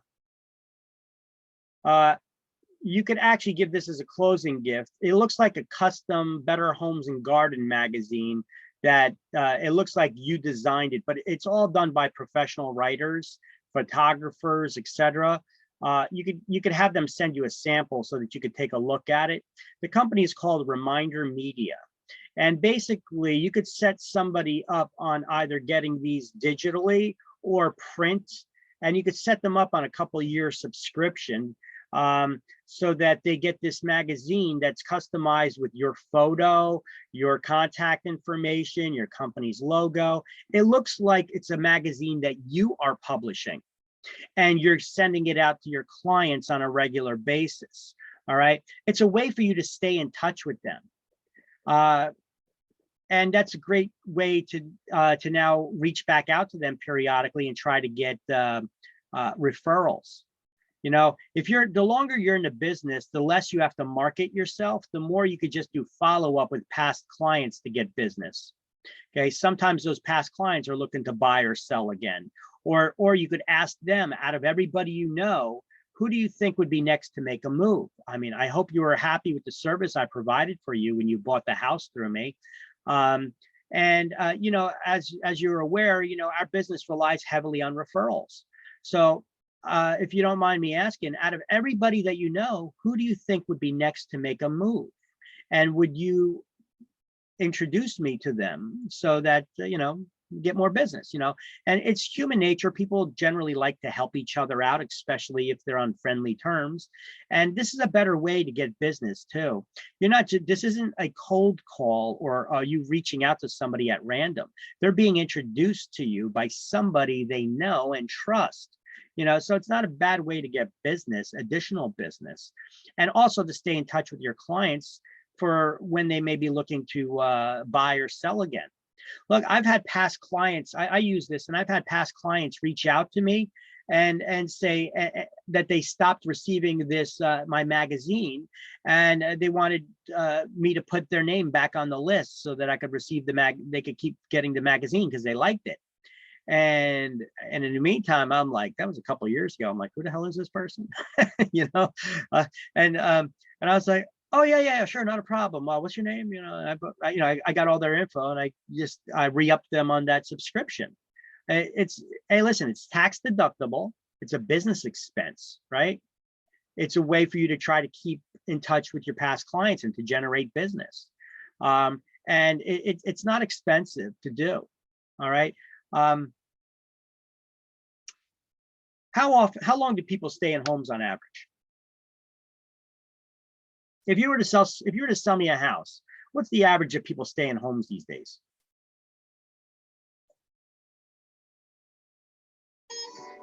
Seven years, 8. 10. It's 5 to 7 years. 5 to 7 years, but that's even shortening a bit. We're seeing a lot of people staying in only 3 years, because as we become more and more of a nomadic society where people are working remotely, they don't need to live by the place of employment. They move more often. So you may want to reach out to people every, look, here's a way you could try to find out if somebody's looking to sell. Search the MLS records or search the tax records for somebody who's bought a house within the last 5 years, 5 to 7 years, and send them mailings. They may be looking to move soon, right? If statistics say average people move every 5 to 7 years, why not? Or you can look for properties that are not owner occupied. Send them mailings, because who are you sending mailings to? Renters, right? That's how you could find a renter other than an apartment building, right? And those renters who are renting a house or an apartment in a house are probably spending more money than they would in an apartment building. And it may make sense for them to purchase real estate. You got to see there's different markets. In some market periods within the market, it's cheaper to purchase than it is to rent. So you may want to start reaching out to some of those renters and try to sell them something. Got to use the old noggin here, a little strategy. See, that's part of your business planning, guys. Use a little strategy to try to generate some business. You got to use that old wet noodle in there. You know, it's good for something, right? So anyway, here's a resource that I've given you guys. And then there's the other one I told you about is, let me see, agent resources, advertising gifts, etc. Yeah, there's also custom like cutting boards and stuff like that. I don't have that link right here, but you know, custom cutting boards where you could have it burnt into them. Connection unstable. Where you can have it like burned into them, like their family name, you know, or it's carved into a cutting board, and then it's nice heavy duty cutting boards you could give to people that also has your information burned into it on the other side. You know, it's a way to stay in touch with people, stay in front of them. Here's I told you guys to have your own domain names. You could go to GoDaddy.com. But there's another one here too. Here's one called websitebox.com. Here's a place where you can get a cheap, fully interactive, lead generating website for yourselves. It's called websitebox.com. It's a one-time ever fee of $99. You're welcome. Now, it has a lot of advanced features on this website. Considering real estate websites are expensive as hell. Some of these real estate website companies, they charge you thousands of dollars in setup fees, let alone hosting and design fees. This is a company. Is this the best website? No, but it does have a lot of advanced features, especially for the price, and it is great to start with. For the money, you can't go wrong. A one-time ever $99 fee, especially, look, I'm helping you guys get started on a shoestring budget here by giving you a great resource. You have a fully interactive lead generating website for $99. So now you bought that domain name from GoDaddy, and you're going to use this. Now you could tie your MLS your MLS logins to this website, and people can search for properties that are currently on the market through the MLS database directly from your website. And you could even limit how many properties they see before they have to create a login. And now you captured their information, and then you could reach out to them and follow up with them and such. You could get your own, it comes with your own, what do you call it? It works on all kinds of mediums, computers, tablets, you know, it's got that flexible design, the cell phones. And here's some of the tools that it has in it. Can you guys see this, by the way? So it has a contact manager built into it, email writer. So you could put it on a drip campaign. Let me see, it's got somewhere over here. You got these drip campaigns that could send out the messages to your clients to keep in touch with them. And it's, you know, once you put them on these drip campaigns, you set it and forget it. They're getting the emails from you. You could tie your domain to your website through them.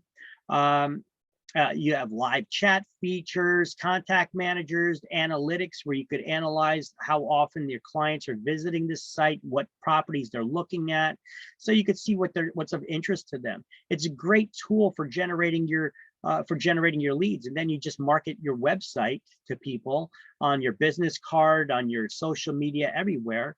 You could create a blog on your own website here. You create a blog, and so basically any stories, you know, you see a real estate story out there or something in the news, copy that information. Don't just steal the story and republish it without editing it. Okay, that's plagiarism, and that's going to get you in lawsuits. Okay, copy those news stories and maybe give a reference with a link to where you first got the information from, and then change the story up, give your own opinion to it, you know, put a little bit of editing to it, and now you have a custom story there, and that's custom content, or some of that custom content of statistic and news that you could get from places like realtor.org website, you know.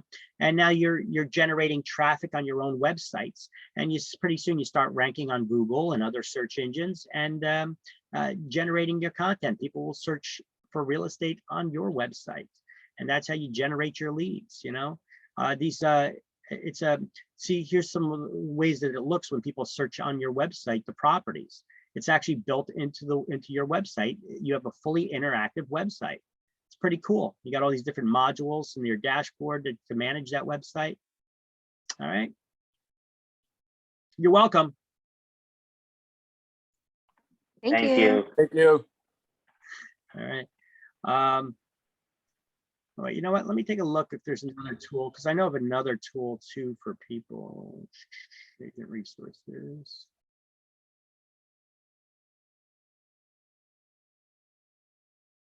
I've got other resources for you, but I'm going to give them to you later.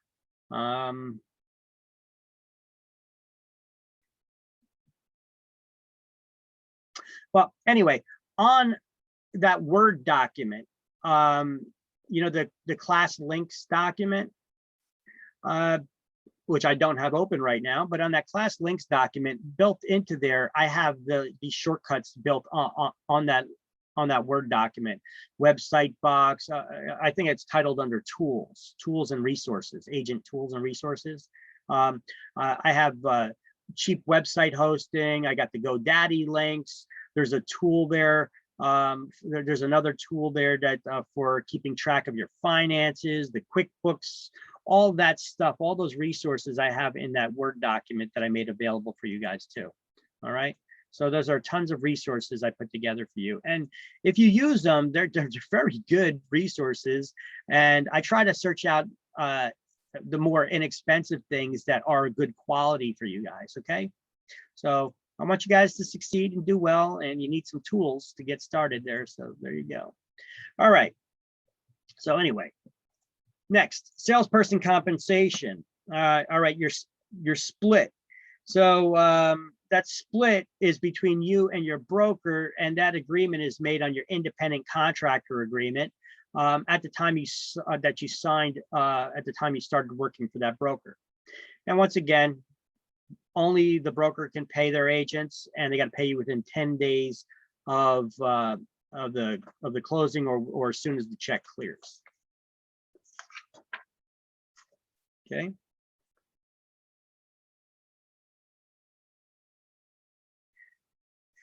All right.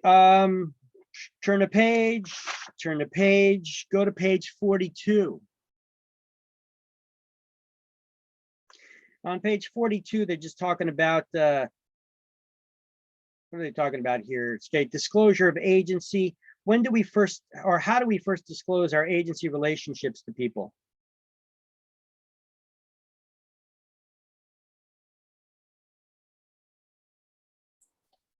The CIS form.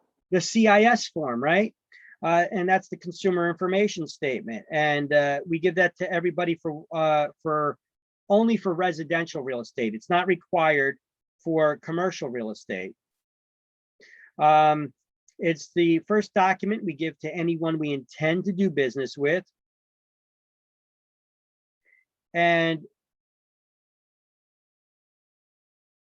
that's how we disclose who our agency is representing in the real estate transaction. And if our agency is representing both parties in the transaction, what else do we need to get them to sign?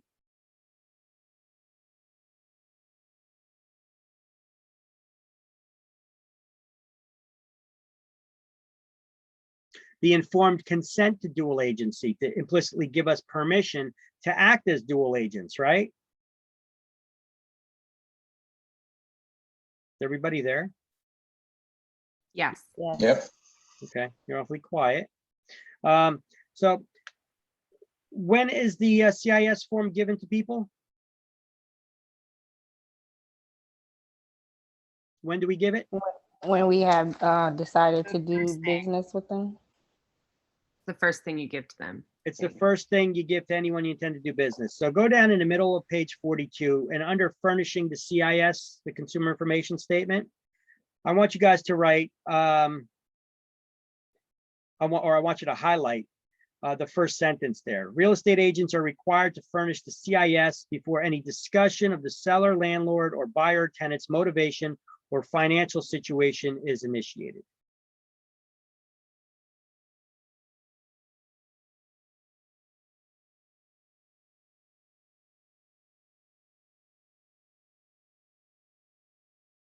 All right.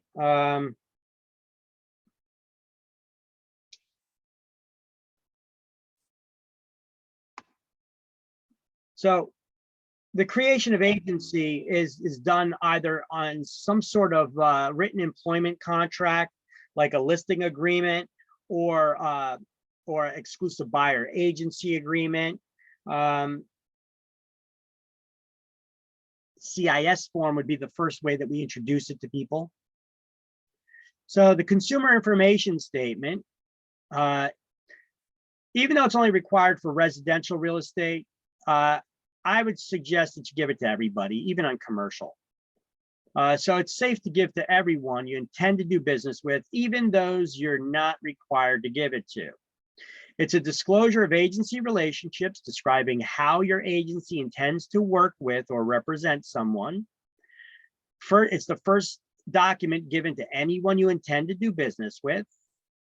If working as a dual agent, an informed consent to dual agency agreements required for residential transactions only.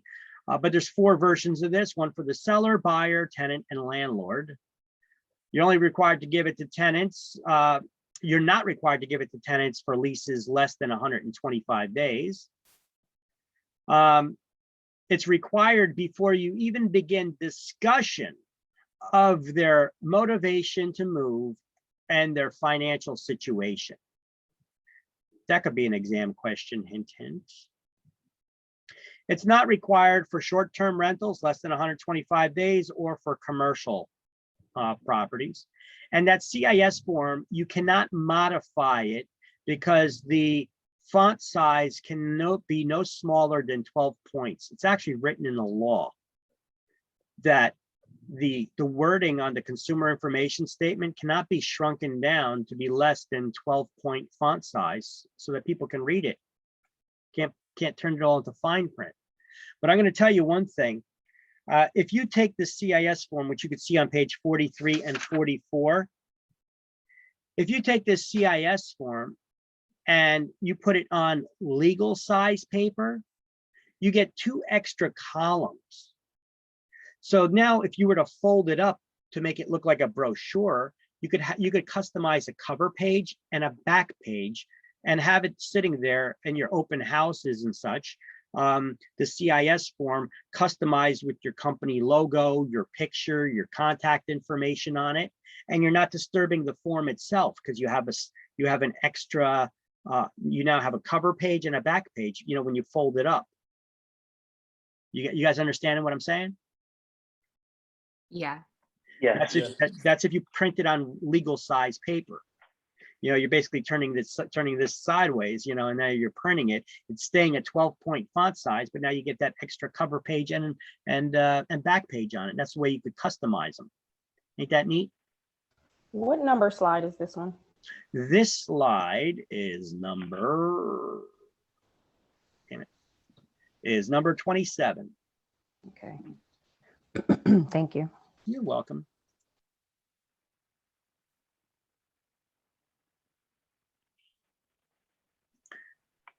Not a bad slide, right? The explanation's kind of like I've been talking to you the whole time. Actually, it's exactly everything I've been saying to you the whole time, right? Good to study from. All right, the different ways you could terminate an agency relationship on page 45. 45? Yeah, 45. Put a highlighted box around termination of an agency and all those bullet points. And it's basically everything that's on this slide. How can you terminate an agency relationship with somebody? Well, death or incompetency of the parties. You know, they're not of sound mind. They either have Alzheimer's, they've gone insane, whatever it is, you know, high, I don't know. Death or incompetency of either party. Destruction or condemnation of the premises, okay? If the property that you had the listing for burns down, or if the state comes in and condemns it, or a city or fire department comes in and condemns it because it's found to be unsafe. All right, that could terminate your agency relationship. Mutual agreement. Both the buyer or both the seller and the agency can just cancel the agency relationship. Renunciation by the agent. The agent can cancel it if you don't want to work with somebody. I've canceled agency relationships with people before I didn't want to work with, you know. If you could see that they're going to be trouble, like if they're intending to discriminate or something like that, or if you could see that they're just a major pain in the ass and you're not getting along with them. But instead of losing the business, what I like to do, instead of just canceling the business with them, a smarter idea would be for you to hook them up with another agent in your office that may be of the same frame of mind and you think would be able to deal with them better, and give it to them as a referral, and you could still make money off of it, right? Refer it to another agent in your office, that business. revocation by the principal. Principal is your client that you're working with. However, I got an asterisk next to this one, because if you cancel that listing with them, that does not terminate your, one thing is terminating the agency relationship. Another thing is canceling the listing contract. You could cancel the agency relationship with the seller, and that would remove the listing from the MLS, but it does not cancel the listing contract you had that says that if they sell that property before that contract expires, they still owe you a commission. So if they turn around and sell that property on their own, or they relist it with another company, they still owe us the full commission, and they may have to now pay another company a commission on top of it. So it's important when somebody says that they don't want to sell the property anymore, that you listen to the wording that they're talking about. Sometimes you could get a hint if another agent's been, trying to steal your business away by whispering sweet nothings in their ear, trying to woo your clients away from you. Sometimes, I've had it situation before where I had a client that they said, you know what, we don't want to sell the property no more. We want to take it off the market. Now, it's not uncommon for people to just change their mind about selling. However, when they start following that up with, now, is this going to be an unconditional release? Who talks like that? Nobody talks like that. If they don't want to sell the house no more, they can say, oh, take it off the market. We changed our mind. We're not going to sell now. They're not worried about it being an unconditional release from the contract, right? They only mention that kind of wording when another agent's been talking to them, trying to get the listing away. And they tell them, make sure you get an unconditional release. Otherwise, you could still be liable to pay that other agency a commission if you sell. So now they ask us, is this an unconditional release? Nobody talks like that. So if that happens, if somebody asks me that, I'm going to be like, why do you ask? I said, has another agent been whispering sweet nothings in your ear, trying to woo you away from me? If that's the case, if you're unhappy with my services, you know what? Please, let's discuss it. I would like to discuss it with you. If you're unhappy with my services for any reason, I want to meet your level of expectation here, but let's discuss what the issue is and we could address it. I want to earn your business, and I want you to be happy with my services. But if another agent is knowingly and illegally trying to solicit the business of my clients to get them away from me, this is how I'm talking to my client, by the way. I would say, I would caution you not to do business with that agent, because if they are so desperate for the business that they're willing to knowingly violate the law to get your listing, how soon do you think they would throw you under the bus to get a closing just so that they could get a commission? I said, look, I'm looking out for your interest here. And if you're not happy with me for some reason, let's discuss it. But if another agent's just been approaching you, just trying to tell you that they'll give it to you for a cheaper commission or something, and that's what's going on here, you know what? Let me know. Let's discuss it. Let's see what we could do here. But if that's the case, no, this is not an unconditional release. But if you don't want to sell the property anymore, then that doesn't matter anyway, right? See what I did? When you got somebody under contract, you know what? You don't have to let them out of it. You could cancel the list. You could cancel the listing without cancel the listing contract.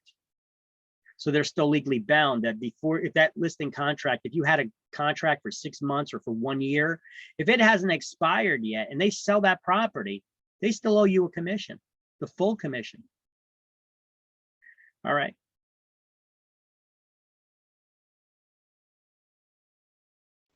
Okay, thumbs up. Okay. Yeah, thumbs up. I need to know that you guys are still there sometimes. All right. Don't put me to sleep. You won't like me when I'm boring. Yes, I can get more boring. Yes. Yeah, we are here. Okay. All right. Bankruptcy is another reason. Well, you know what? Generally, you cannot sell a property if the owner's in bankruptcy. What is the purpose of bankruptcy? There's different kinds of it. There's Chapter 7, Chapter 11, Chapter 13. But what is the general purpose of bankruptcy? To liquidate property to get money. afford to pay your debts. All right, They bankruptcy. can't pay their, Go ahead. So you're I no was gonna- longer obligated. Well, yeah, people file for bankruptcy when they're experiencing financial troubles. they can't afford to pay their monthly payments or. Maybe they got a anything. lot of financial issues that they can't afford their monthly payments or whatever. They're drowning in debt, right? Bankruptcy is a legal, not illegal, but it is legal. It's a legal solution for people to get themselves in a better way. You know, you get a lot of, it's not just for businesses. A lot of times you hear, oh, this business filed for bankruptcy, but then you see they're still around years later. Well, yeah, because maybe there was a couple of decisions or in the business that were messed up, or hey, circumstances. It's not necessarily based on decisions. You know, the economy changes and things happen. You know, we have a virus that's hitting out there now, and governments that I think are illegally keeping businesses nailed down and their doors closed, and they're driving them out of business. Some of these businesses may be filing for bankruptcy. Some of them may just be closing their doors. Bankruptcy is a way for you to try to structure your debt so that it's more manageable.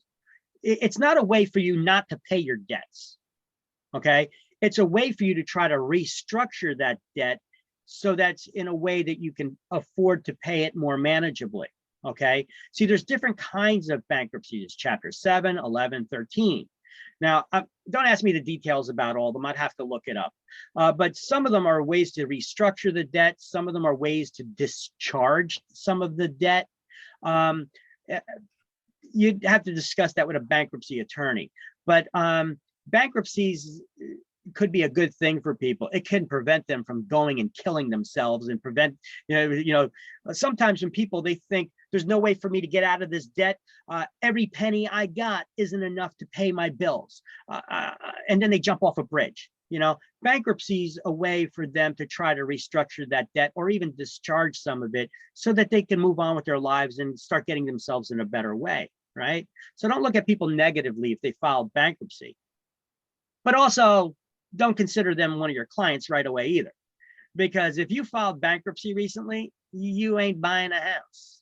And if you filed bankruptcy and you own a house, you probably ain't selling it if you're still in bankruptcy.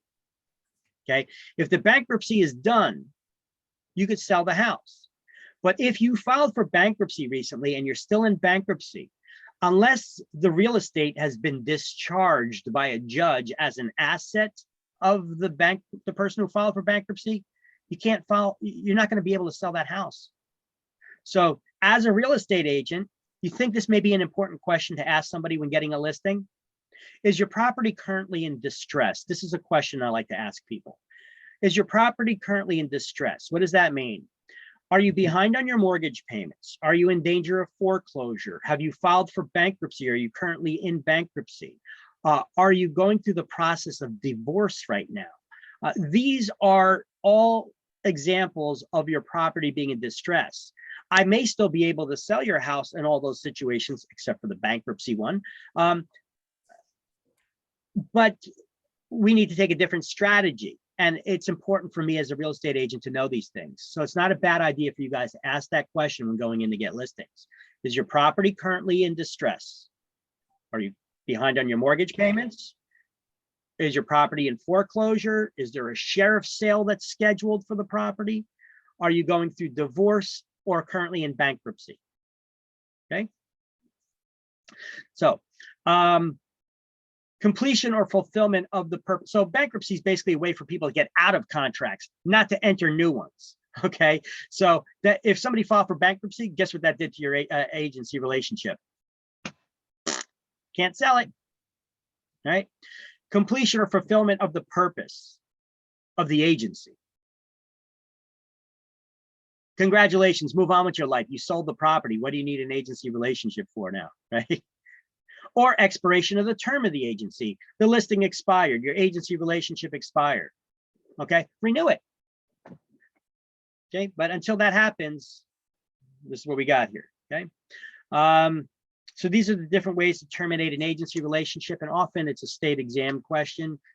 may even be a school exam question.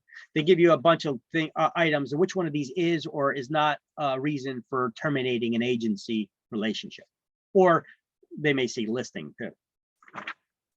All right, see, buyer as the principal. All right, we use a written employment contract. If we're only working with a buyer, we have an exclusive buyer agency agreement we spoke about once before, that we have a sample on page 40 and 41. We went over it already. That you're working exclusively with a buyer to ask the questions, that they're not working with another agent, that they're going to work exclusively with you, and you're going to discuss what your minimum commission is that you're willing to work for. It's important to put that stuff in writing so that you know where you stand as an agent at the beginning of your business relationship, to try to make sure that they're not going to be cheating on you. Payment of fee does not create an agency. Okay, you could be working as a transaction broker and you're still paid a commission. That doesn't create an agency relationship. You're a transaction broker. All right. What does create that agency relationship, though, is maybe filling out that CIS form or that agency contract. Now, here are different payment options, ways that clients can pay your agency. They could pay you guys based on a retainer, flat fee, let's see, listing agent splits, or pay by the hour per showing. There's some companies that do that. All right, dual agency is when your agency represents both parties in the transaction. It's not when you as an individual person with a salesperson's license are representing both parties. It's when your company, when your agency, so basically you could be representing the buyer and another agent from your office is representing the seller. Your agency is representing both parties in that transaction. So that's a dual agency situation. Is there anything wrong with dual agency? No, not legally. No, nothing wrong with it. As long as it's disclosed. Both parties need to be aware that your agency is representing both parties in the transaction. And they need to give you permission to work in that way. Undisclosed dual agency, however, is illegal. If you never disclose that information to the people that your agency is working with, that is illegal. You have to disclose to them, okay? And the way you disclose it, CIS form, and then get their permission on an informed consent to dual agency agreement. The sample one for a seller is on page 47, but there's 4 versions, one for buyer, seller, tenant, and landlord, okay? You cannot place one client if you're representing both parties in the transaction, you or your agency. You cannot put one of the parties' interest above that of the other. So if one of them tells you something in confidence, you can't tell it to the other one. Okay. Whereas if you were only representing the buyer or only representing the seller, if you learn any information that could benefit them, you have an obligation of disclosure to go back and disclose it to your client, right? That's one of your fiduciary duties. But in dual agency, you're forbidden from going back and telling them that because you're working with both parties and you can't put one party's interest above that of the other. Does that make sense? I'm still confused because I have a question. Sure. What is the benefit for, is it a single agent? Can a single agent represent both parties? Well, I think that's what you just said. But sure. How? Look, you got a listing. You hired me. I'm a seller, and I hired you to sell my property. Right. And now you also found a buyer. You're now representing both the seller and the buyer in that real estate transaction, right? Right. So that's a dual agency situation. Right. So you have to tell me, and you have to tell the buyer that your agency, not necessarily that you are, but your agency is representing both of the parties in the transaction. Okay. Okay. If you don't do that, it's illegal. But you can't just tell them. You also need to get their permission that it's okay. And to get their permission that it's okay to work that way, you get them to sign the informed consent to dual agency. That's where they give you permission, the consent to work as a dual agent. Okay, so my other question is with the commission, which I know we're not supposed to be worrying about that right now, but like say the seller's agent gets so much amount, their percentage, and then the buyer gets so much amount of percentage, but technically you are each person, your agency is each person. So you're and- getting double the commission in one transaction. There's two sides of the transaction, the buyer's Right. side and the seller's No, side, right? seller. And if you're representing both sides of the transaction, then you're getting you got two deals on one transaction. thing. Okay. So you're getting double the commission on one I mean, deal. I get it, but I just want to hear it.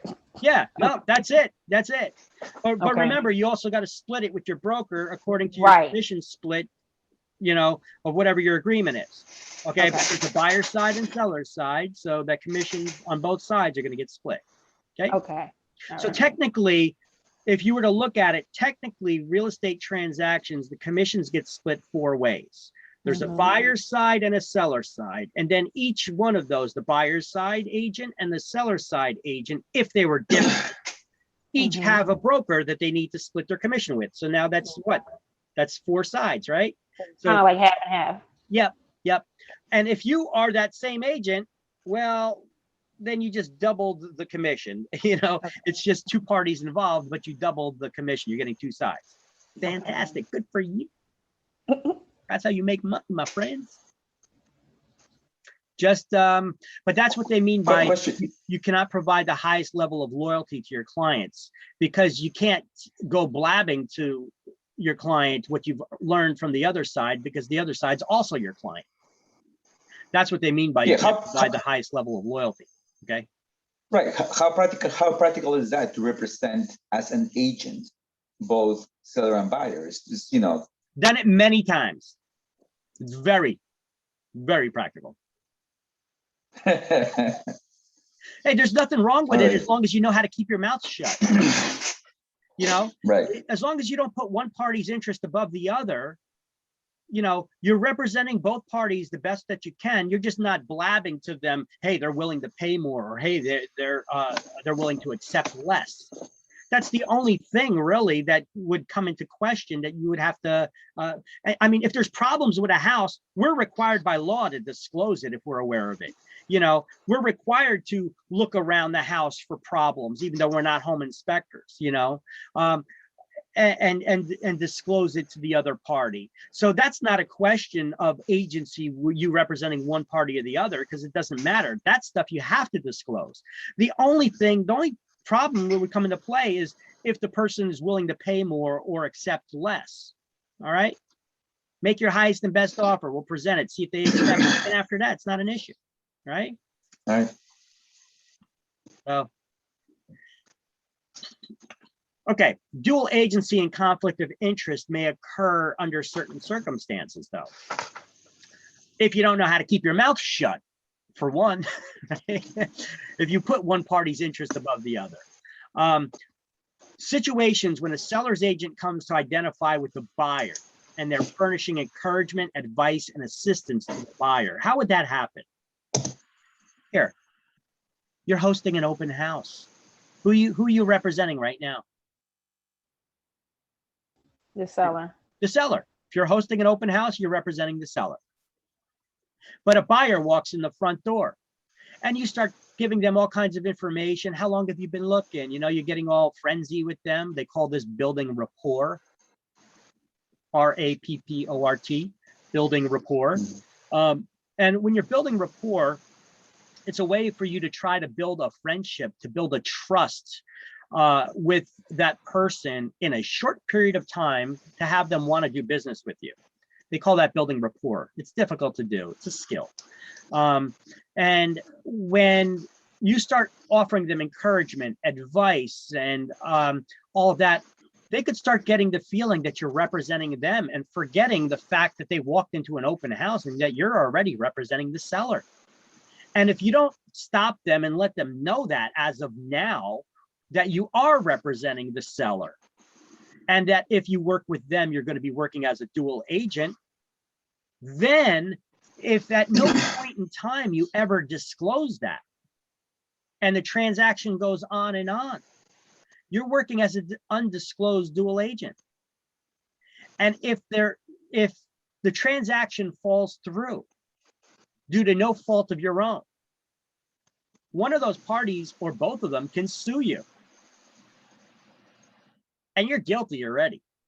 Why are you guilty? Because you didn't do something you were supposed to. Even though you're not the cause of the reason, you're not the reason, you're not the cause of the deal falling through. You didn't do something you were supposed to do, and that was disclose the agency relationship, which is a simple thing to do, you know? But if you don't do that, you violated the law, right? And if you violate the law, somebody can sue you and they'll win in court and they'll get money from you. Another reason why it's important to also have errors and omissions insurance. This is kind of like our industry's equivalent to medical malpractice insurance that a doctor would carry. Errors, it would protect us from making mistakes, errors, or omissions, forgetting to do something, right? We're humans, stuff happens sometimes, right? And you're gonna get this insurance through your broker. Your broker will already have the policy. They just need to add your name to it, you know, or they have a policy for X number of people, all right? And you're gonna pay you the errors and omissions fee insurance to your broker. So when you start working for that broker, you need to ask them, how much do you charge for E&O? And do I got to pay for it up front? Or is it going to come out of my first transaction? Or or do I pay per transaction? How do you work that? How much do you charge? When do I got to pay it? And how do I got to pay it? Okay. It's an important question to ask when starting to work for a brokerage, because it could be a big nut to carry. On average, it's $600 a year. But I've seen it as low as $400 at some brokerages, $400 to $600 on average, but it could be more. So ask, on average, it's $600 a year, but I've seen it as low as $400. But if you got to pay all that money up front before you start working for a brokerage, it could be a big nut to carry, right? So it's an important question to ask. Can you take it out of my first commission? That's more affordable, right? You don't got to pay it until you get a deal.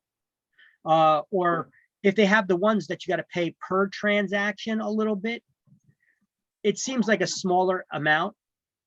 However, the better agent you become and the more deals you get, that becomes pretty costly, actually. All right. So you got to consider that. All right. So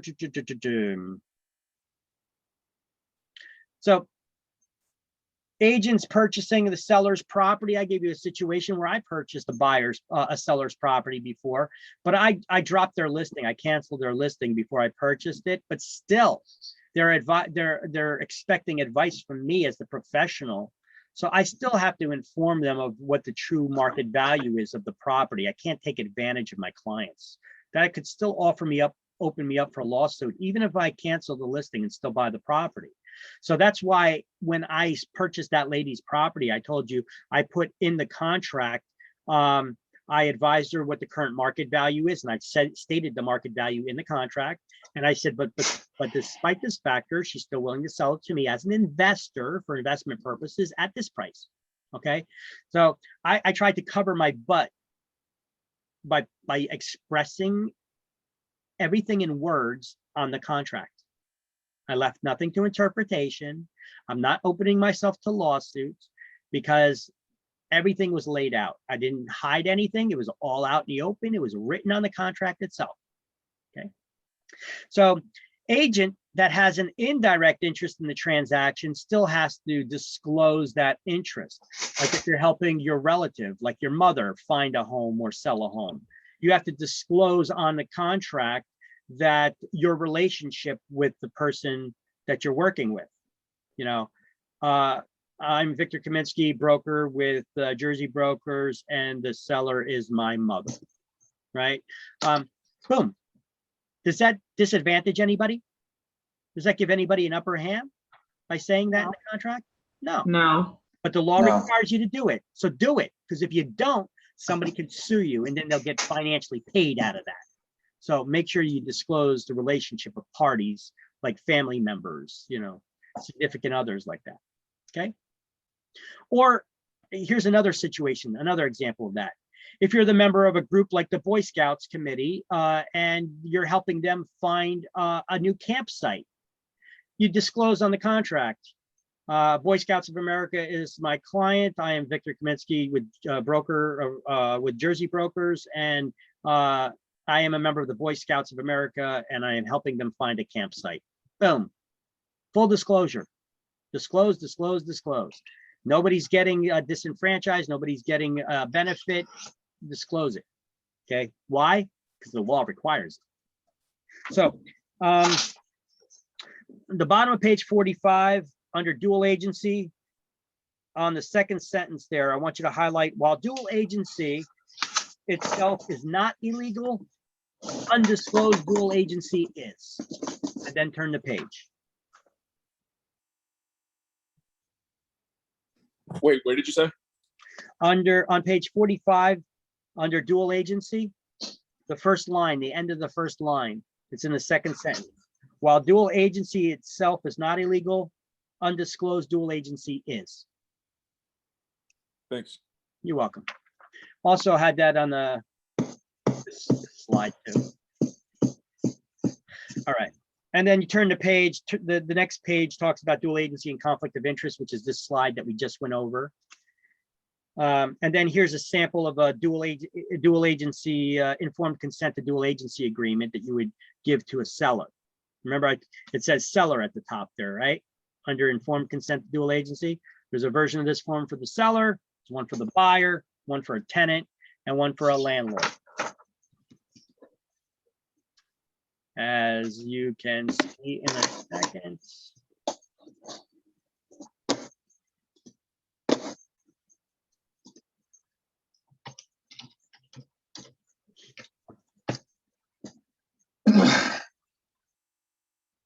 I'm going to show you all of those right now. Boom, boom, boom. And hopefully that doesn't slow down my computer too much here.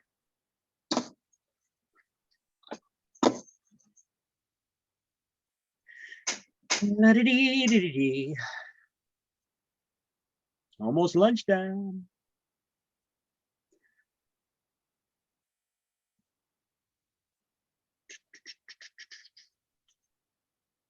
Give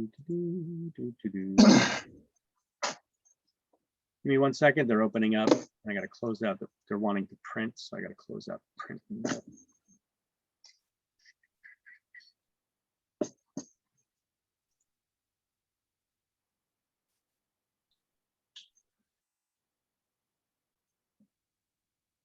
And one more.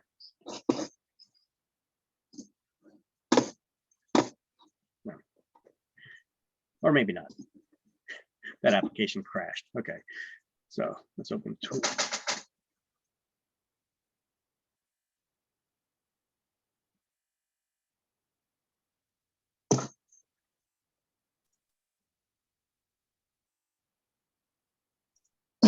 All right, so here's a dual agency agreement I'm going to show you for a seller. Maybe not. I don't know why that crashed. Okay, I guess I'll have one open at a time.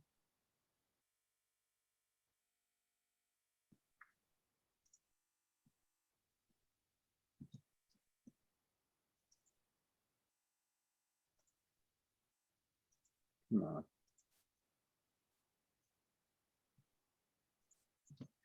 All right, here's a dual agency agreement for a seller. All right, the same one that's in the book, right? We have another version here for a landlord.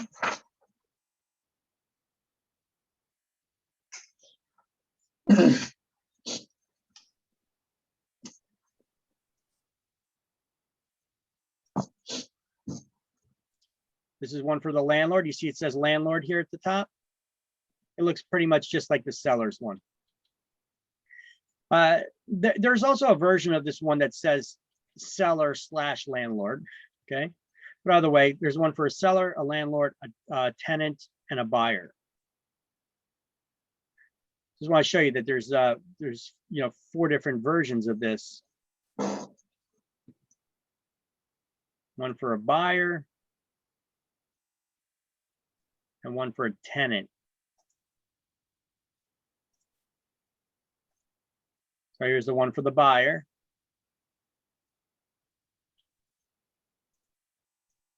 Right. And it just goes over the details of the differences, what they should look out for. It gives them the precautions. What are the risks as working as a dual agent with a buyer, or a seller or a tenant or a landlord? What are their possible risks involved? That's all it goes over. So there's 4 versions of that. I just opened up 3 of them. Let's go back to the slideshow. All right, disclosure of issues. So let's turn to page 48.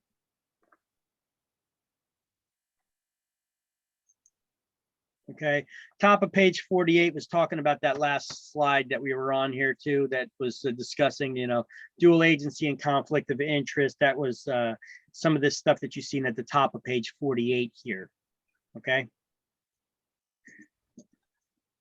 Where it talks about, disclosing your relationship with the parties and the Boy Scouts committee thing and all that. That's right here. Those examples that I have here in this slide. All right. Now, disclosure issues for material information. What is material information? Importante to know this. I like the definition here, which is much clearer and simpler than the books. Let's first highlight the book's definition. On the second sentence, we're going to highlight the second sentence under material information that says material information is defined as a physical condition that a reasonable person attaches importance to, or that an agent knows or suspect a buyer would want to know and would consider important before proceeding. Now, material information, my definition on the slide here, is any information usually about the physical condition of the property that could affect the buyer's decision in purchasing. Now, that doesn't mean problems. It could include problems, but material information could be something simple like how many bedrooms and how many bathrooms the house has.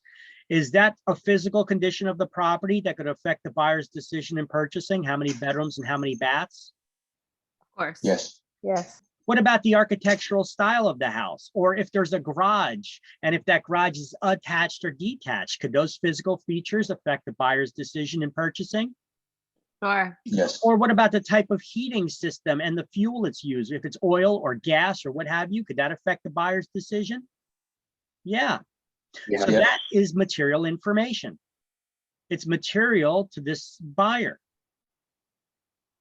Okay, that's material. It means it's pertinent. How about I know it's not physical, but for example, like the school system, like what a school is, Well, how about this?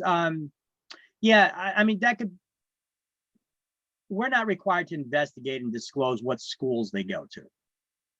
Real estate agents are required to investigate and disclose information about mostly the physical condition of the property.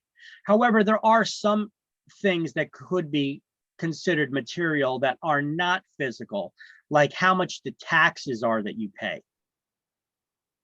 right? Is that information that the buyer would need to know that could affect their decision in purchasing? Of course. Yes. Absolutely. But it's not a physical condition, right? Now, school system, that could definitely affect somebody's decision in purchasing, but it's not a required field for us to fill out and discover, I sold plenty of properties where I wasn't sure, in order for that, you would have to, I always advise people for that because, those those districting for school lines are always drawn and redrawn within schools. So even if I knew one time that this house, if you lived in this house, you would be going to a certain school, it may be different now because the politicians in the town redrew for districting purposes for political reasons. And now that person takes a bus to a farther school. So I'm not going to open myself up to a lawsuit and say, oh yeah, without a doubt, this person's going to that school because that school's right over here around the corner. Don't do that. Don't assume. Okay. That'll get you in trouble. Okay. You ever hear that saying? I believe it was, what was that, Rodney Dangerfield or one of those? What happens when you assume? You make an ass out of you and me. Definitely could, though. Yeah, if you say the wrong answer. Yeah, that's right. Yeah. Or you try to pretend that you know the answers, or you think you know the answer, but you took it for granted. You assumed, and then it turned out that you were wrong. You just made an ass out of yourself and the other person. Okay. That's why if you look at the spelling of assume, A-S-S-U-M-E, you make an ass out of you and me when you assume. Right? So seller must disclose any material information about their property. How many bedrooms, how many baths, heating systems, all that stuff. But they're also required to disclose any defects that they may be aware of too, or any improvements that they may have done. Okay. So seller has an obligation to do this. And how do we collect that information? I already gave you the advice, and I already even showed you one time. They do it on the seller's property condition disclosure report, right? Mm-hmm. Remember that seller's report? I'm going to pull it up again just anyway, so that it's on this recording too. So the seller's property condition disclosure report is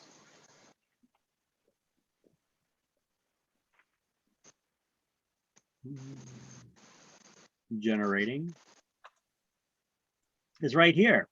So the seller's property condition disclosure report, this is the statement that the seller discloses all the information about the property: the occupancy, roof, attics, basement, crawl space, termites, wood destroying insects, dry rot, pests, structural problems, additions and remodels, plumbing, water, sewage questions, heating and air conditioning, wood burning stoves, fireplaces, electrical system questions, questions about the land, soil, drainage, and boundary lines, questions about environmental hazards, deed restrictions, special designations, etc., condominium and co-ops, miscellaneous questions, radon gas disclosure, about any major appliances that may be included or excluded from that sale here. And it's important, guys, I can't stress this enough. It is important to find out certain things, like if they have a chandelier, is the chandelier included in the sale, or is the owner taking it with them? Those are important things that we need to find out. Carpeting. What's that? What is this form called? It's called the seller's property condition disclosure. All right. So here we go. See here, seller's property condition disclosure statement. You could make up your own version of this too. The law doesn't require you to use this specific one. The New Jersey Realtors Association just created this for our benefit here for ease. Okay.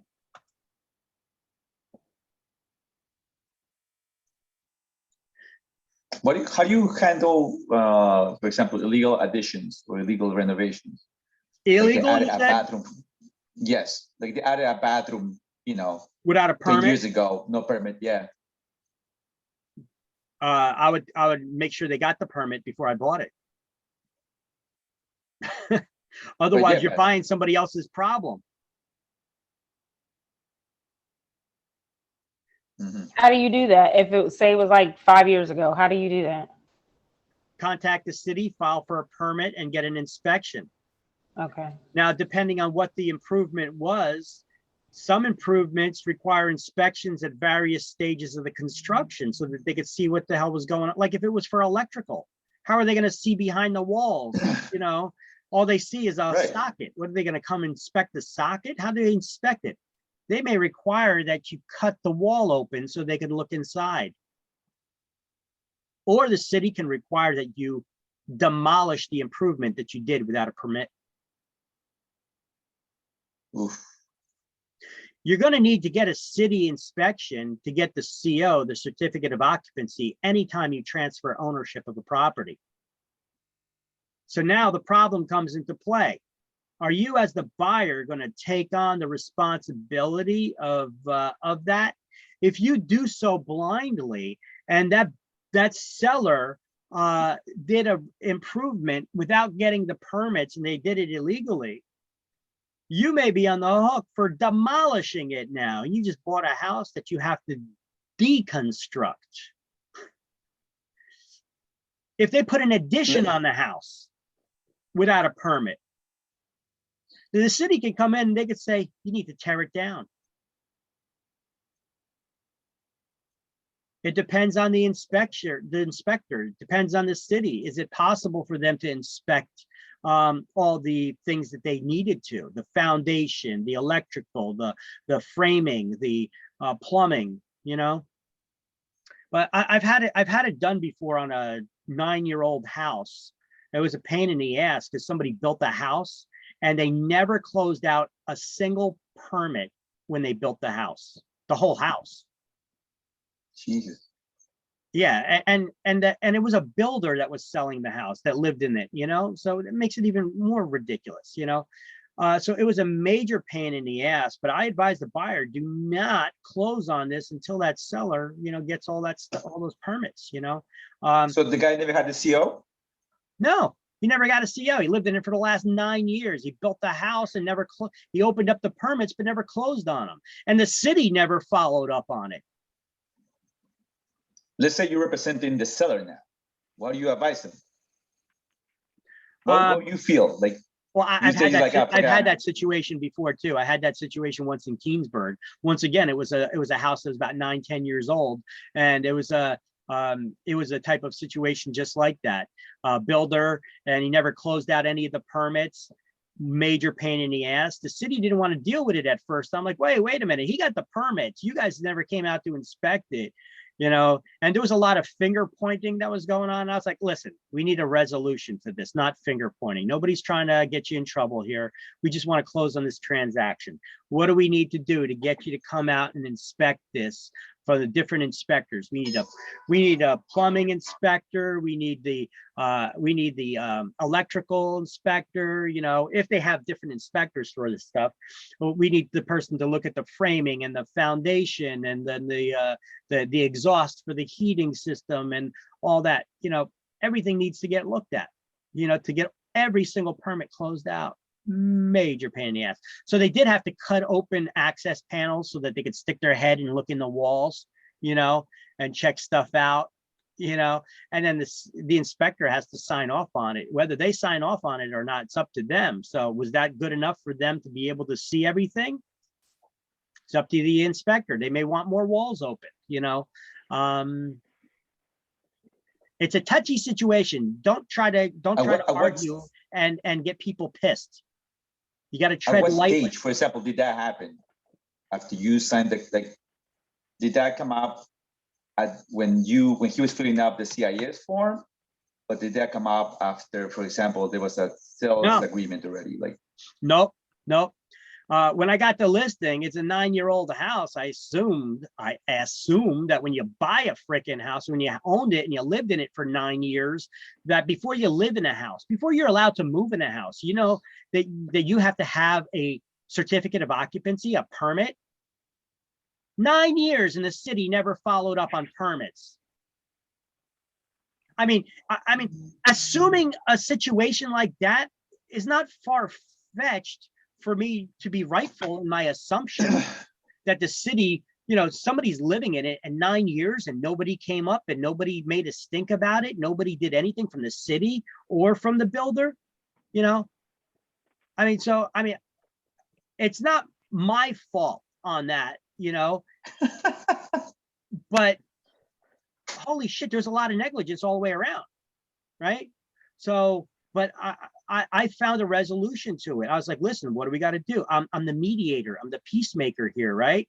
I got a seller who never closed out the permits. Now they're all pissed off that that the city never came out to inspect it. I'm like, yeah, but did you ever call them to? Did you ever make the appointment to? Did you ever follow up on it? No. Then I read, but I'm not being a wise ass. I'm not trying to start arguments with them. Now the city inspector's yelling at them. Well, how come they never arranged for the follow-up? How come they never, well, your job is to come out and inspect anyhow, and follow up. But am I making a stink about that? No. How can we come to a amicable resolution where you could come out and inspect this and make it right now? We got a house we're trying to sell here. This was 9 years ago. What can we do to make this good? So don't go in there just like screaming and yelling at people like a bull in a china shop. You're not going to get nowhere. They're going to tell you, you know what? They never got the permits for everything. Tear down the house. So the sale agreement was signed already. There was somebody willing to buy the property. So from that moment until you get inspection and to the closing, how long did that take? It took a while for us to get all those permits and to get the inspections. I assume to get inspections alone just takes probably weeks, if not months. Yeah. It took a while.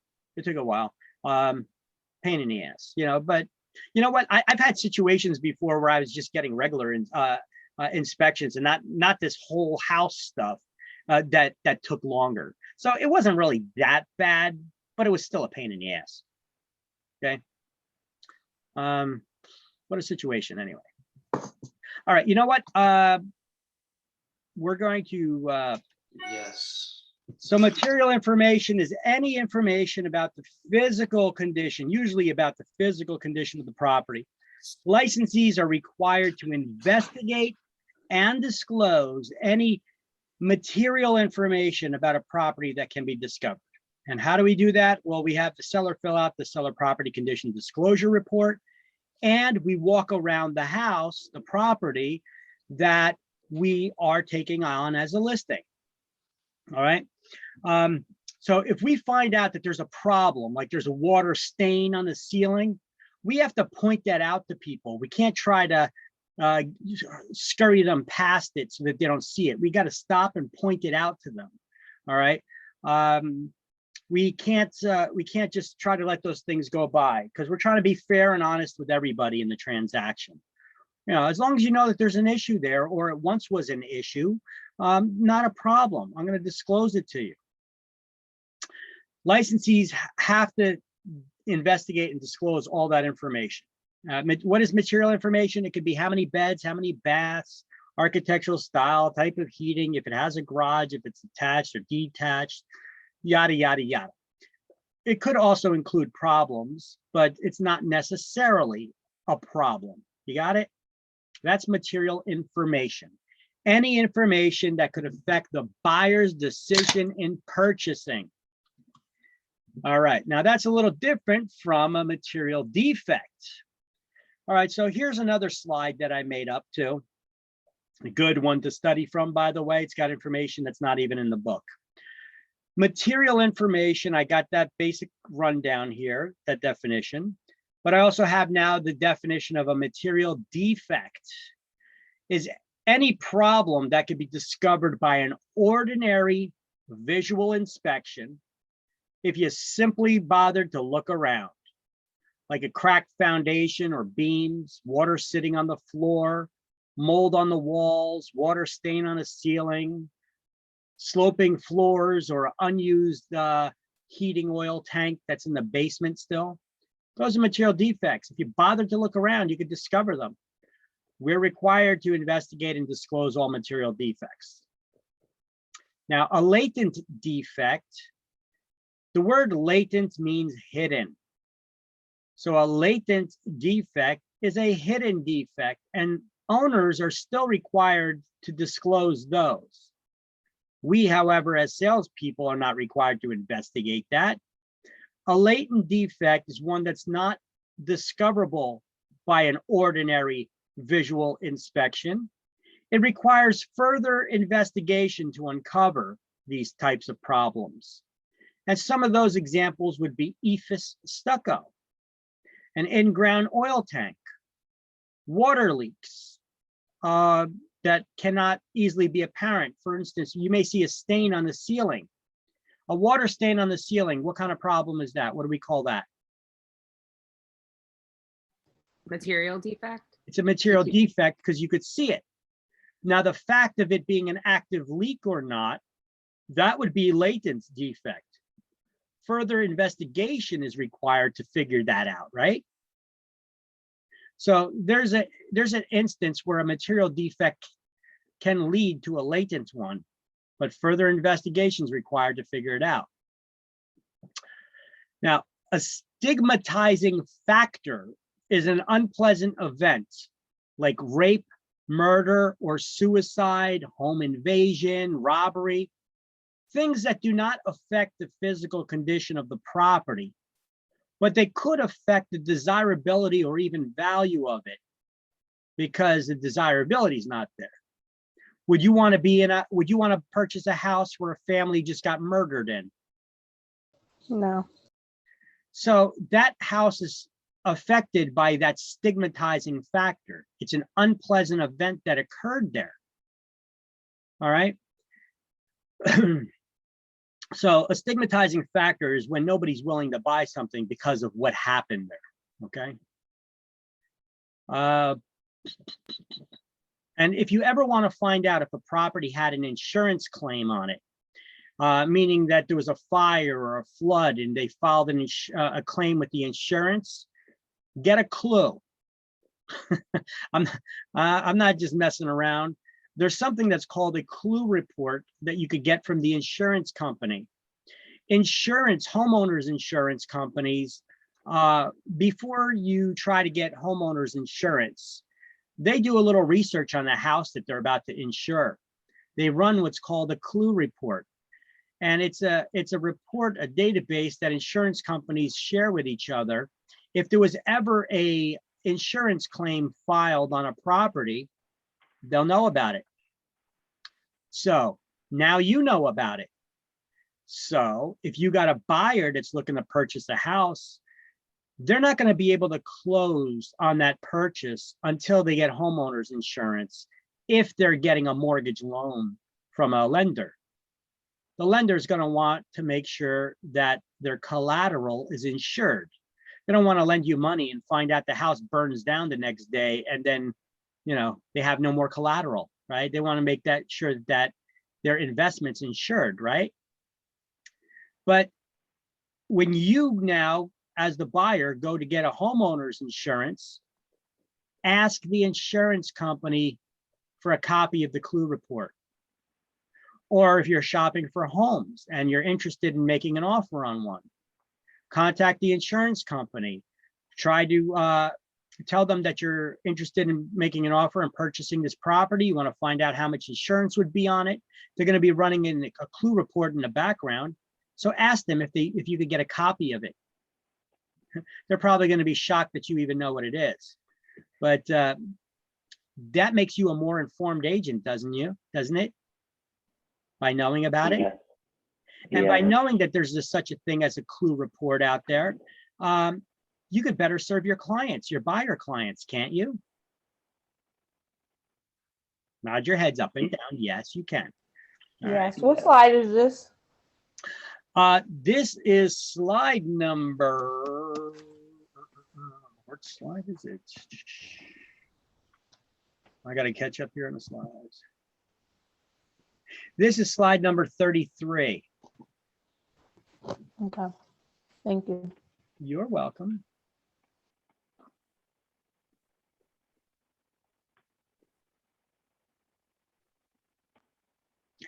Okay.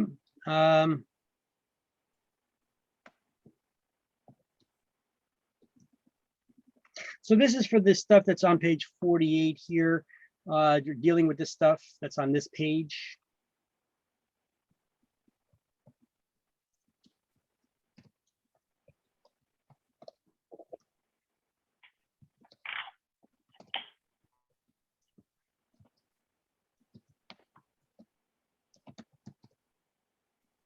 So getting a clue is a first, is a pretty good start, pretty good way to help your clients, right? So this is not a bad slide to study from for notes, right? So let's do some highlighting now in the book. On page 48, under material information, you guys already highlighted what material information was, right? In the first paragraph. Yes. Okay, so in the second paragraph, I want you to highlight what a material defect is. Licensees must disclose defects that would be discoverable by a reasonable inspection. These defects would include such things as water seepage, unused oil tanks in the basement, and sloping floors. And right next to that or above it, material defect, because that's the definition of what a material defect is, isn't it?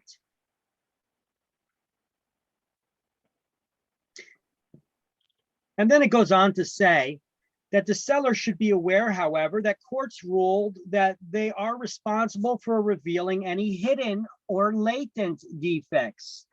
Highlight, a latent defect is one that's not discoverable by ordinary inspection.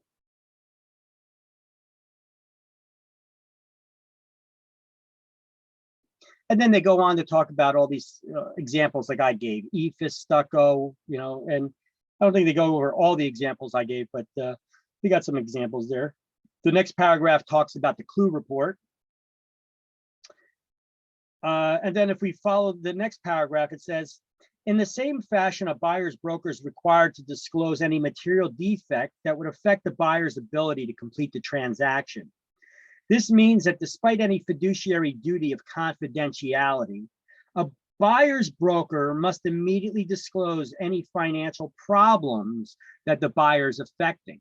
So like a seller is required to disclose any known problems to any potential buyer, a buyer's agent is required to disclose any problems with the buyer's financial situation. So basically, if you got a buyer and they're having trouble qualifying for the loan or they can't come up with the money, we can't expect to keep the seller to keep their property off the market and wait around for us. We got to be honest about it. That's what that says. Now it says New Jersey Administrative Code says that social conditions and psychological impairments are not considered physical conditions. For instance, noisy dogs and unpleasant neighbors, they don't affect the property's physical condition. So we're not required to investigate or disclose such items. Highlight suicide and other unpleasant events. Suicide and other unpleasant events associated with the property are also non-physical conditions. But I want you to write stigmatizing factor above it, because that's actually describing what a stigmatizing factor is. Suicide, rape, murder, these things are considered stigmatizing factors. And state exam always gives you a question on this, but yet in the book, they don't have this word stigmatizing factor stated anywhere. So I'm teaching you something you need to know for exam. You need to know what a stigmatizing factor is. If a house does not appraise for the purchase price, is that a stigmatizing factor? No. No. It's unfortunate. It's not unpleasant, like murder or rape or suicide, right? How about a haunted house? What's that? How about a haunted house? Is that a stigma? All right, let's look at the previous sentence. Let's see, it says, New Jersey Administrative Code says that social conditions and psychological impairments are not considered physical conditions. For instance, noisy dogs or unpleasant neighbors, but that would also include haunted houses. Prove it. Okay. They consider that a psychological condition in the eyes of the law. Sure, I know this is not to disparage religious beliefs or anything like that, you know, but look at ghost hunters on TV, those programs, right? They've yet to find a ghost, right? So why are they always looking in the dark anyway? The cold, damp, wet basements. Okay? No, we're not required to, and I don't know how you would prove such a thing anyway. All right. Are you required to report though that somebody died in the house, whether they committed suicide or were killed? Yes. Yeah. No, we're not. It's not a physical condition that affects the property. We're What if only they required ask? to investigate material information, which is a physical condition that affects the property. However, we do need to be honest with people. If they were to ask us if anybody ever died in that house and we had knowledge about it, we're not required to investigate, but if we had knowledge about it, we can't lie. We have to be honest. But you shouldn't go volunteering that information. How would that affect your fiduciary duty to your client as the seller if a buyer asks you if anybody ever died in the house, you know? Well, you got to answer it honestly, but you shouldn't go volunteering that information as you're showing people around the house. Okay, and here is where the guy committed suicide, but you see, there's no problems there, you know, the rope is gone, you know? I mean, you're going to be scaring people away from the house. But you have to be honest with the customer though. Only if they ask. Yeah, only if they ask. And only if you have knowledge. Yeah. You're not required to investigate. If I'm showing you a house, it's not my listing, I don't know. And even if it was my listing, I may not know the history of it. I may not know if anybody ever died in the house. I'm not a cop. My job is hard enough to find you this much house with this budget, right? So as it is, my job is hard enough. Now you want me to be a cop?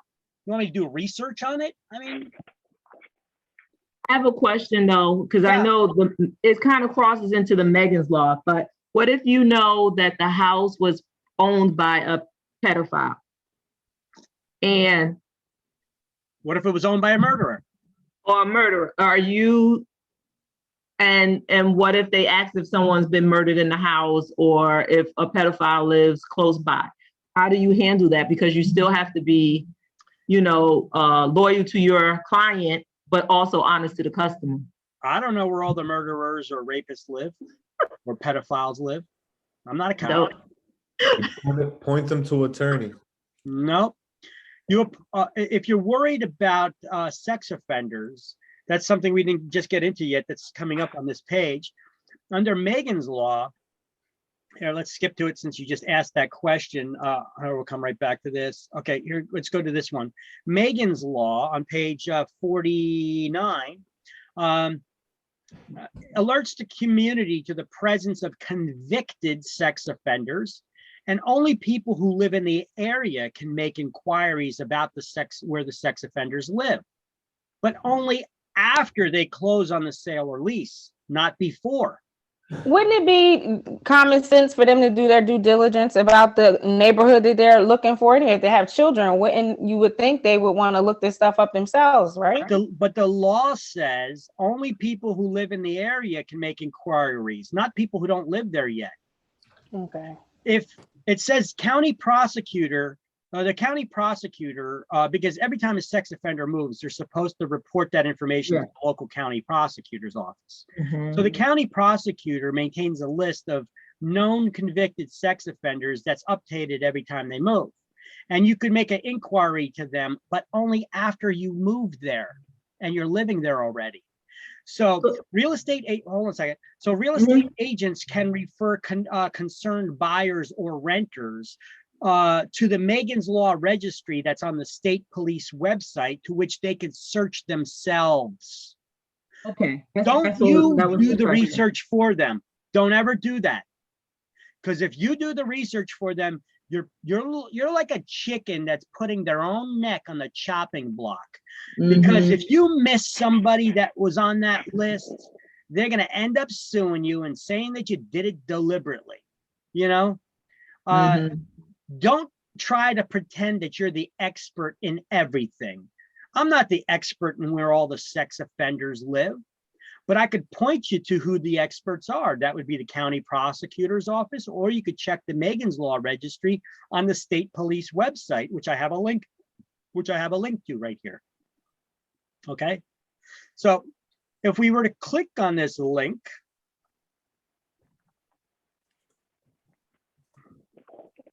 it actually takes you to the state police website. This is the Megan's Law Registry on the New Jersey State Police website.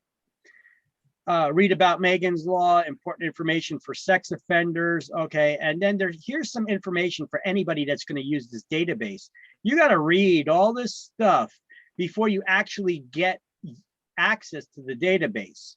These are all kinds of disclosures telling you, first of all, you're not supposed to copy information from this database and disseminate it to anybody. You're supposed to be searching, you're stating that you're only searching for yourself. They're logging your IP address and they're going to be tracking you while you navigate their website to make sure that if any of these people turn up with a broken neck, they're going to try to trace you down, track you down, and you're going to have a cop knocking on your door, investigating the issue. Okay, because these sex offenders that are now free, they paid their dues, they paid their time, and now they're not supposed to be harassed. Okay, so you're not supposed to be making posters up, putting them throughout the neighborhood, or bothering them, or causing physical harm to them, or anything like that. Okay, if you ever search this registry, sex offenders are everywhere. All right, old and young. Okay, look, you could have had somebody that was just now, this is definitely not the majority of people there. This is a small amount, but some small amount of people do get captured on this sex offenders list. Let's just say that I went out drinking with my buddies at the bar and I got stupid drunk, and I just whip it out and I go take a leak wherever I am in public, and somebody's walking by with their child. You know, if they saw that I expose myself to a child, I actually get put on the Megan's Law Registry. Yeah, that's crazy. Okay, that's definitely not the majority of the people that, most of the people that are on this list belong on this list. Okay, but there are abnormalities like that as well too. You know, there's cases where you have the kid, he was 18 years old and he had sex with his girlfriend, but she was only 17 or 16, and the mother found out. She called the cops, and it's statutory rape, right? And he gets added to the list. You know, there are situations like that. The persons are married, but there was a statutory rape because of the age differences early on. And now they're branded for the rest of their life as a sex offender. But there are those instances, but the majority of the people that are on this list belong on it. All right. I'm not going to pull up the list and start going through people because I'm putting this online and all that. You guys can do this on your own if you want, and you'd be surprised how many are probably living around you already. All right. But anyway, that's that. So what do? We refer people to the experts. If you want to know where the sex offenders are, what do we tell people? Check with the county prosecutor or the state police Megan's Law Registry, right? If you want to know, how's this going to affect my taxes? I'm going to refer you to your CPA or your tax professional. Is this legal? We're going to have to ask your attorney about that. Is this dangerous? We're going to have to ask your New Jersey licensed home inspector to check that out for you. You see what I'm doing? I'm not just deflecting the questions to other people. I'm not the expert in all topics. You're not expected to be, but you are expected to know who is, so that you could give them that proper guidance so that they could get the answers to the questions they want. Do not try to pretend that you're the expert in everything, guys, because all that is doing is opening you up for liability in lawsuits. And that's actually going to be a section and a question that's it that we're going to address in this chapter, and we're going to add to our notes as well, because it is a question on exams. I'll go over it a little bit more when we get to it in a moment. Let's just backtrack so we could finish this up here. Okay, so last thing you highlighted was latent defects. Oh no, you wrote stigmatizing factor on page 49 at the top, right? Yes. Okay. And off-site conditions. Remember what I told you what an off-site condition is? It's anything that's not on the property that could affect the desirability or sellability of that property. Now, if you make an offer in on a property that's new construction, what is the right of rescission for off-site conditions for new construction? 5 days, I think. 5 days, correct. And this is where we got that from. Remember, I told you these things are spread all over the book. Well, here's now where it comes up. It says in 1995, several developers and a broker alleged that both had known that a development was located a half a mile away from a hazardous waste dump site, and they failed to disclose this fact. The trial court ruled in favor of the developer and broker, stating that there is no duty to disclose to any potential purchaser the condition of someone else's property that they're not even buying. On appeal, however, that decision was reversed. Hey, judges make wacky decisions. The New Jersey Supreme Court ultimately held that conditions beyond the limits of a specific property may be considered material facts that must be disclosed to prospective purchasers. Now, if I were just to leave it there, I'm going to be scratching my head and I'm going to be like, well, what's the mileage range? How far away do we got to be investigating other people's properties to see if there's problems? This is ridiculous. So as a result of this decision, there's 2 disclosures for off-site conditions. They're now included in all contracts. One refers to the new construction and the other to the resale of existing properties. Highlight: the new construction notice includes a 5-day period in which the purchaser may cancel a contract.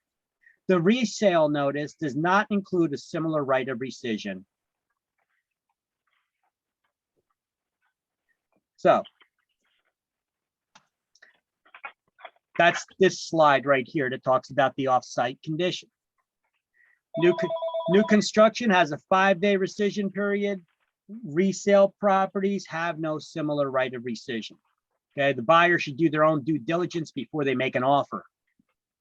You want to find out the property's near a dump, drive around the neighborhood before you make your offer, right? Familiarize yourself with that neighborhood. I have a question. Yeah. So if there is like a waste dump next to a property that you're gonna show a potential buyer, does that lower the equity on the home? Like, Well, it'll lower the desirability. It could affect the value because maybe nobody wants to buy near a waste dump site, right? Equity, I'm not going to say to equity because we haven't gone over equity and what equity is yet. Equity is the difference between the current market value and what you owe on it. All right. So you're saying, what was it again? You said that it could lower the what? It can lower the desirability for the property and the value of it. You think a property is worth more or less if it's next to a cemetery? Less. Less. Why? Well, that depends. Depends, I don't know. That depends on Location. Oh, you know, come on, everybody's got an opinion. It's quiet. It's quiet, yeah. Okay, well, now you're talking like a salesperson, but I want to know what your opinion is. For you to buy a house, would you buy a house near a cemetery? It's less desirable. Hell no. No. I mean, personally, no. I wouldn't buy it. So as we enter into the area where the majority of people wouldn't buy a house near a cemetery, that would make it less desirable. So in order to make it sellable, we'd have to have a lower price there to make it desirable enough for somebody to be willing to buy it. So yes, it does affect the price. Even though, as an avid salesperson just said, it's a quiet neighborhood. The neighbors won't complain when you make noise, when you throw your party. And they're pretty quiet themselves. Okay. Listen, you know what? I went to sell a house before. It wasn't my listing, but I went to sell a house before where I had the buyer, and we looked out the back window, and it was like I didn't even realize it. The cemetery was literally in their backyard. And I was just like, oh. I was like, well, look at the bright side. The neighbors are quiet and they're not going to complain when you make a lot of noise. I actually made that joke, you know. Hey, what are they going to do? You got to have fun with the job. They're either going to buy it or they're not. You know, you're not going to twist their arm or con them into it, right? So have fun with it. You know.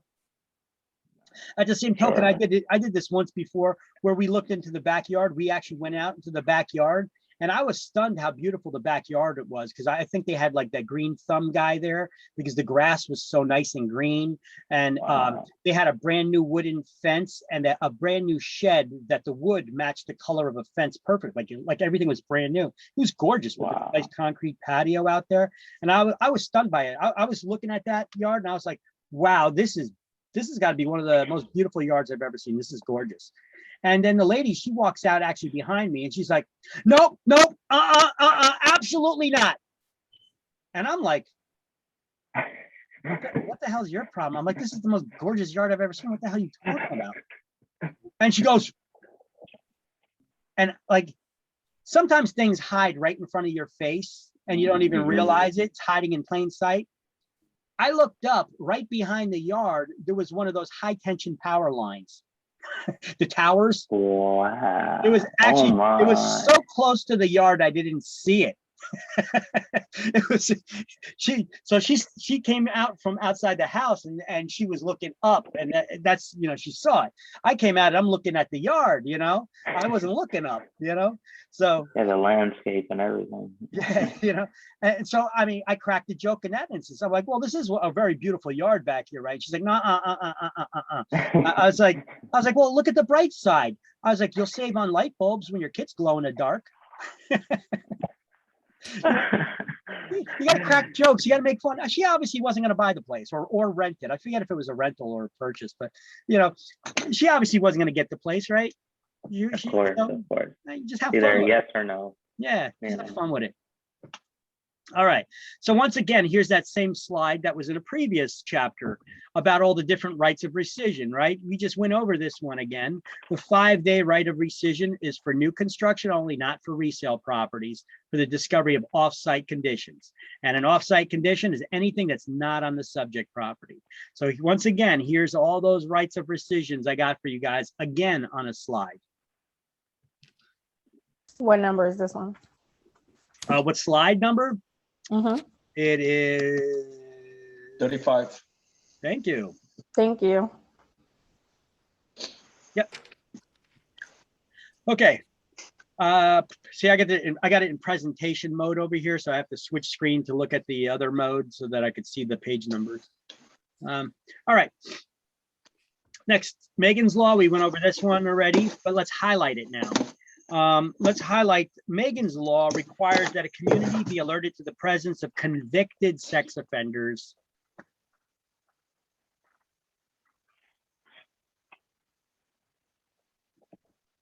And then go to the last sentence in the next paragraph under Megan's Law and highlight that too.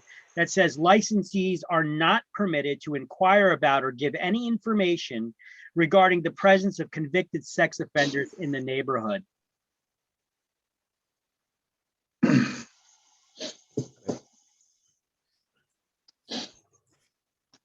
You know what?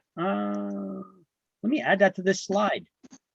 That'd be important to add to that slide. So add that to this slide here. I'm gonna add another bullet point here. Licensees are not permitted to inquire about or give any information regarding the presence of offenders in the neighborhood.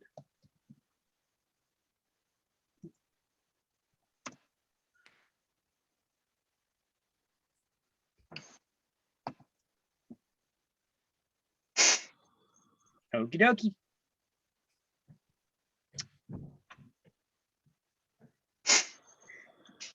And then they have a list, they have a link here in the book just to the state police website. On this slide, I actually have a link directly to the Megan's Law, the sex offender registry. It's njsp.org/sex-offender-registry. And by the way, if you guys could take all these links and you get all these links, which I do have all these links in that Word document, the class links Word document. These are all content for your websites, aren't they? You could actually even create little blog stories about it. People concerned about convicted sex offenders living in the neighborhood. And then you could give a little write-up about what Megan's Law is and like use the information on this slide and put it on your website, right? Wouldn't that make for a nice original content on your website? You're very informative as a real estate agent. I'm giving you tons of content that you're studying for the exam with. No, I agree. Yeah, that would be a good idea. Definitely. So you guys don't have to recreate the wheel here or think out of the box or buy content from somebody else. I'm giving you content, you know, you're studying content. This is all useful information to people who are not taking this class, right? Yes, of course. And once again, here's the definition again. Now, this is just a slide just solely with the definition of what stigmatizing factor is. I had that other slide that has all those definitions for material information, defect, latent defects, stigmatizing factor, and clue report, which is excellent to study from. And then here's just another slide with just the definition of stigmatizing factor, okay? Because state exam will give you a question. And I think I may have even added one on our exam. If not, I will soon. That a stigmatizing factor, you need to be able to distinguish what it is. Because I know on state exam, you get a question like, which one of these is not a stigmatizing factor? You know, and they give you like a home invasion, suicide, rape occurred at the home, or a house did not appraise for the purchase price. You know, the house didn't appraise for the purchase price. It's unfortunate, but it's not a stigmatizing factor. Okay. Okay. Now, under misrepresentation, let's highlight some stuff here first. On the bottom of page 49, under misrepresentation on the second, we're going to highlight the second sentence. Extravagant statements of opinion, like this house is the most gorgeous, has the most gorgeous view in the world, is allowed. It's permissible as long as they're offered as opinions without any intent to deceive. And then highlight the line, the word at the end of the line that says puffing. That's the definition of puffing, like I have up here on the slide. Exaggeration of opinion as salesmanship. There's nothing wrong with it as long as it isn't used to mislead or deceive someone. Statements of fact, however, must be accurate. You cannot exaggerate facts. Facts must be accurate. You can't exaggerate the square footage of the house. That's going to get you sued, right? So saying this house has the most gorgeous view in the world is not allowed? That's an opinion. It's like your butthole. Everybody's got one. You know what it's good for, right? I mean, how about when you like, wow, this home is so beautiful, so amazing. That's your opinion. Okay. And you should be doing that. As a salesperson, you should puff. You want to give them confidence. Okay. It's salesmanship. It's what we do. You should be puffing. You should be puffing in person. You should be puffing in your advertisements, but just not when it pertains to factual information. Facts must be accurate. You cannot just be like goofing with people doing the puffing thing, trying to get them past a potential issue. How about on the ad? You said. And advertisements too, you know, gleaming this gorgeous center hall colonial with gleaming hardwood floors that you could practically eat off of. I'm not eating off the floor, you know. But you know what? It's a statement of opinion. It's an exaggeration. It should be obvious that it's an exaggeration, right? But then again, there's a lot of stupid people out there that may believe it, you know. It's like that girl that put Gorilla Glue in her hair, right? Oh my God. I thought that was a joke. I just found out about that. I just heard about that the other day. I thought that was a goof. Yeah, how could somebody be so stupid? Anyway, It's a generation. Shit, man. Gorilla glue in your hair, really? Oh my God. Okay, so puffing will be on exams. You need to know what that term is. It's a statement of opinion, and there's that's used in salesmanship, and there's nothing wrong with it as long as it's not being used in a way to mislead or deceive somebody. Okay. Now, fraud. Let's go down to the next paragraph, and on the third line, you see the word fraud in bold. I want you guys to highlight fraud encompasses all deceitful and dishonest practices that are intended to harm or take advantage of another person.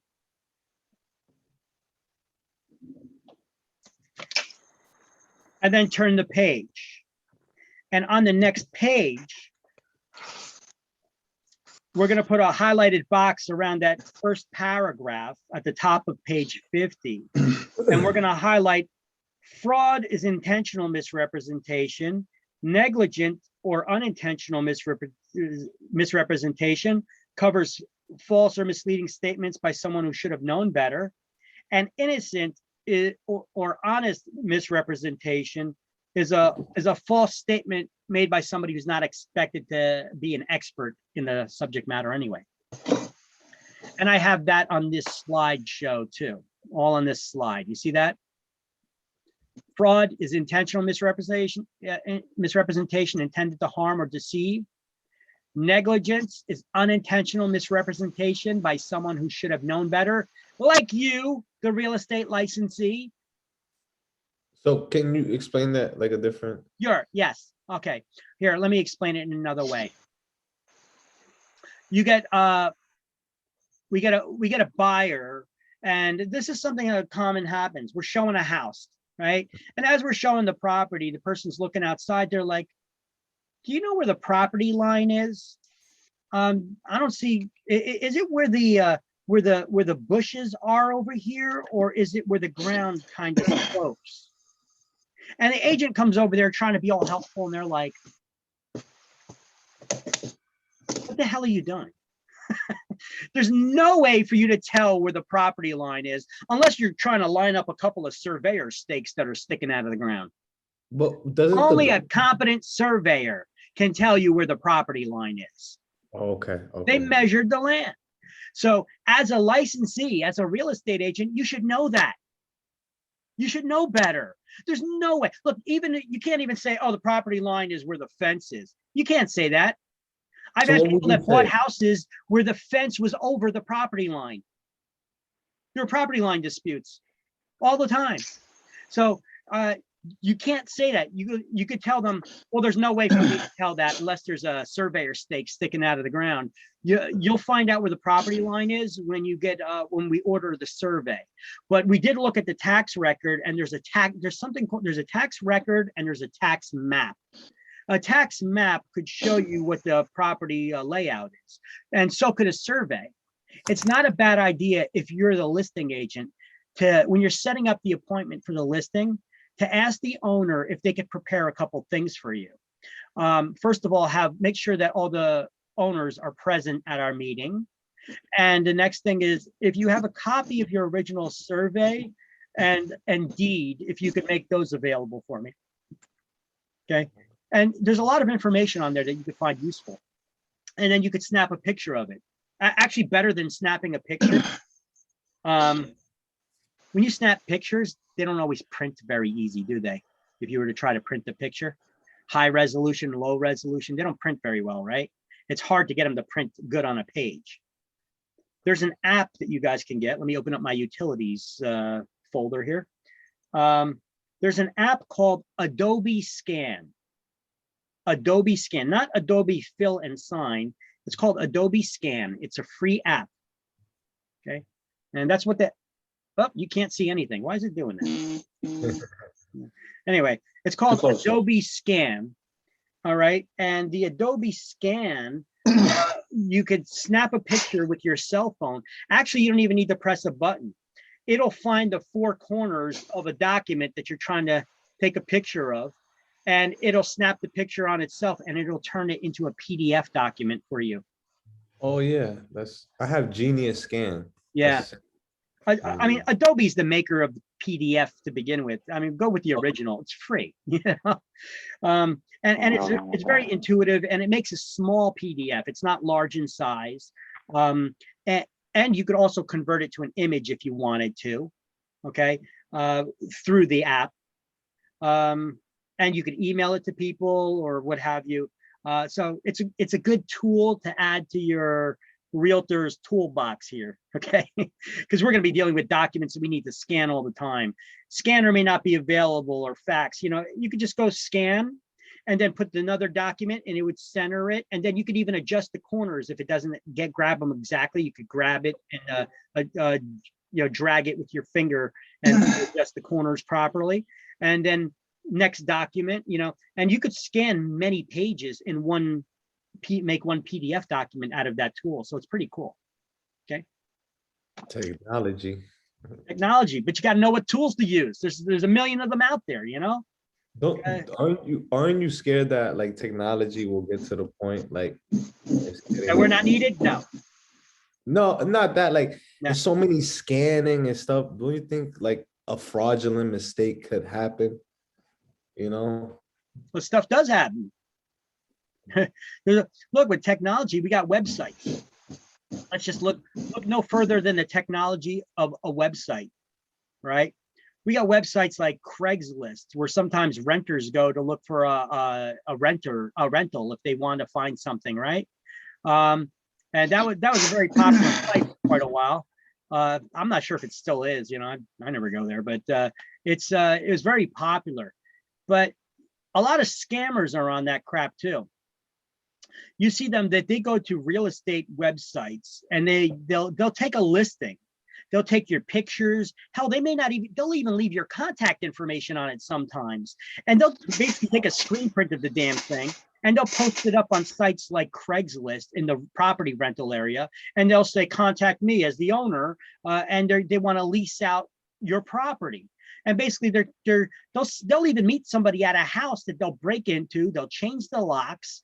They'll have you sign a fraudulent lease with them. They're not even the owner. If it's a vacant listing, you know, they'll have you, they'll give you the keys to the house. They'll collect your security deposit. They'll be on their way. See him again. Oh my God. Yo. Oh my God. You know, I've seen it happen. I've had people call me up and they said, yeah, I seen this property. You have the listing on Craigslist for rent. I'm like, that address sounds familiar. What's the address again? And they said it. And I was like, wow. I was like, that's an old listing of mine from a couple years ago. I'm like, where did you see that? And they're like, well, I saw it on Craigslist. I just saw it there. It's up there posting for rent. And I was like, unless the owner is doing it. I'm like, well, they said, well, your contact info was there. I was like, what? I was like, can you send me the link? They sent me the link. I looked it up. I was like, holy shit. They actually took a screen print of my old listing and they just posted the picture up there and they just put their contact information. Like they were so lazy that they didn't even bother modifying my info out of there. You know, these are scammers. You know, that they do stuff like this, you know? And so I told them, I was like, that's a scam. I was like, avoid that like the plague. I was like, I was like, you got to watch out with these sites. I was like, that's a scam. But if you're looking for a rental, maybe I could help you. Now that you got me on the phone, you know, that's a scam. You don't want to get scammed. Don't give those people money. You know, look up in the tax record if they're an owner first before you give anybody money. You know, people are posing as landlords even. Crazy. You know, you're asking about technology. There's a perfect example of technology being used by scam artists. You know what? A lot of these scam artists are not stupid people. You know, there's a lot of criminals out there that if they took half of their effort that they used to commit crimes for a legitimate purpose, they would probably be very successful people. You know, it's crazy. Some of them used to be some like fraudulent people used to be like ex, you know, like mortgagers and ex something, you know, and they took that talent and went the wrong path. You may find a few of those people out there, but the majority of the scam artists out there, they're just smart criminals. I mean, that's kind of like an oxymoron, though. If you're a criminal, by definition, you're not really smart, right? I think Facebook is real dangerous right now. A lot of the social media is. It's that we're dumbing down a nation just by teaching. Everybody's getting taught remotely, or we're censoring a censorship instead of open speech, open and free speech. You know, I'm against all that. You know, come on, First Amendment. You know, less government is better for us. You know, parents teaching their kids are, first of all, better than a school teaching, especially when they're trying to limit or censor what it is that you're being taught. You know. Teach facts. I don't care how offensive it is. It's better to be smart and aware of things, even if they're unpleasant, than it is to be dumbing down and teaching people what's comfortable, right? But you know, I'm not here to teach. This isn't a philosophy class, so let's move it along, I guess. Right? All right. So, types of misrepresentation. You guys seeing the slide again? Yes, I Okay. can see it. So we need to know fraud, negligence, and innocent misrepresentation. You guys will never be guilty of innocent misrepresentation because those are false or misleading statements by someone who's not expected to be an expert. Wait, I can't see the slide. Are you? Oh, you can't? Okay. Oh, yeah, that's what I was asking. Okay. How about now? Hold on. I can see it. Okay. I can't see it. Do you have me full screen or something? Yeah. Yeah, just minimize it or break it down. Above my picture, you should have a couple. There's like a dash, like 2 dashes, a big dash, solid dash, circles, right? Minimize it and pull it off to the side. Okay, because you probably have multiple windows open. You got the video. I see it. I see it. I see it. It says switch to sharing content. Okay. There you go. There you go. Okay, you could still have the video of me open on the side. Yeah, no, that's how I have it. Okay, all right. So, so at minimum, you guys would be found guilty of negligence if you did something wrong. You're unintentionally making a unintentional misrepresentation, but you really know better. You shouldn't be doing it. Like the example I gave where the person asks, do you know where the property line is? And the agent's trying to look there and they're like, well, I think it's over here. Now, you know better than that. There's no way for you to know that. So you're guilty of negligence because you should know better. You know that only a surveyor can tell that. Now, it may not have been your intention to misrepresent the facts to somebody, but the end result was facts were misrepresented. So you would be guilty of negligence. But if it was your intent to mislead them, you're guilty of fraud. Fraud is intentional misrepresentation intended to harm or deceive or take advantage of somebody. Whereas negligence, it still happened, but it wasn't my intent. Okay. So what's the best way to avoid misrepresentation other than sticking to the truth and not lying? Well, never present your opinion as fact. You know, puffing. Don't ever puff when somebody's asking about factual information. And always refer people to the experts. Is this legal? Talk to your attorney. Property condition questions should be referred to the New Jersey licensed home inspector, a surveyor, appraiser, or pest control. These are all types of inspections that we get done. Wait, so if someone said, let's say I was showing a property and someone asked, actually, I'm gonna update that about. Yeah, go ahead. If I'm showing a property to a potential buyer and they ask, is this let's say a mouse infested house, I'm supposed to refer them to a home inspector? I can't tell them if there's mouses, even if I seen one before they got there. Mice. Mice. Not mouses. Mice. That's it. Well, even if I seen one before they got there, and I'm still just tell them, refer them to. I can't. Yeah, I'd be like, tell whoa, them. I just saw a mouse, but it could be a field mouse or something. Doesn't mean that there's an infestation in the house, you know. Okay. So yeah, when it comes to things like termites and stuff, look, I know how to look for termites. You know, I've been into business long enough. I got a friend that owns a pest control company. You know, I got a friend that owns an inspection company. I've been into business long enough. I've been to inspections enough. I see how they do it. I know how to search for these things. but I'm not the expert. I'm not going to start doing a home inspection because I'm not insured for giving people inspection advice. And if I'm wrong on something, they're going to end up suing me if they relied on my advice. And my errors and omissions insurance as a real estate agent is not going to cover my me giving them home inspection advice. So the best way to avoid misrepresentation and lawsuits is to refer to the experts and keep your mouth shut. Look, I've done many contracts. I've seen the way attorneys write things into contracts and clauses and deal with issues. And I could probably do the job better than some attorneys out there, but I'm not going to pretend that I'm an attorney. You feel me? You see what I'm talking about here? Okay. So the best way for you guys to avoid putting your neck on that proverbial chopping block for somebody to chop off by suing you, don't try to be the expert in everything, but know who they are and refer people to the experts. Okay.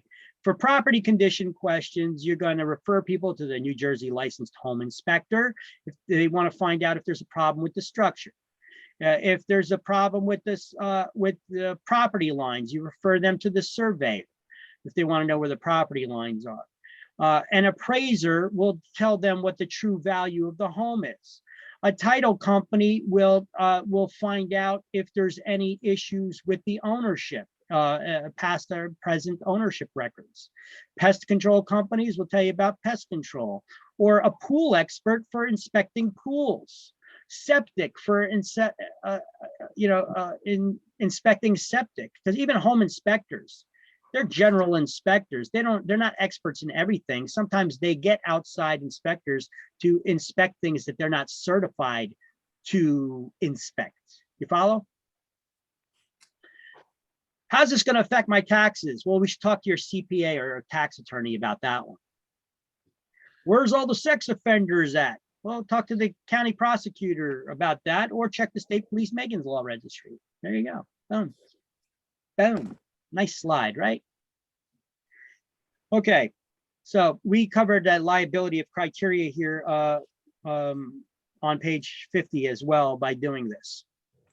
Now, under liability criteria, it says, in order to be held liable for misrepresentation, there had to have been a false or misleading statement or concealment of a material fact by a person who knows or should have known,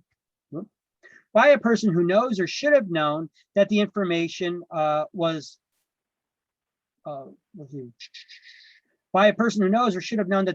is false, with intent to deceive or defraud, or if there was no intent to deceive or defraud, the end result was somebody was deceived or defrauded, and damages had been suffered by the party who relied on the information that you had provided them with. If all those conditions are present, you are going to be sued, my friend. Or at least if you are sued, you could be found guilty. So the best way to avoid that is sticking to the truth, right? And referring people to the experts, right? Right? Right. Let me ask you a question. Does not telling them the full story or only giving them partial part of the story, is that just as bad as lying? Yes. Yes. Yes. Yes. Here, let me put it in a scenario, in a different scenario that you could maybe relate to a little better. You ever date somebody and they only told you part of the story and they left some things out? Isn't that just as bad as lying to you? Well, Yeah. you Oh, you're not sure? specifically asked me.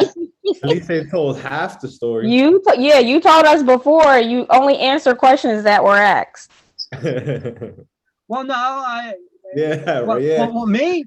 That's right. Yeah, What That's scenario? In dating? that way too. If you didn't ask me, I'm not obligated to tell you, but I guess since we're being ethical, we should. Well, But that if all you don't depends on what ask kind me, of that all depends on what kind of relationship you guys got going on, right? right. You know, but you know, when it comes to things like this and inspections and such, right?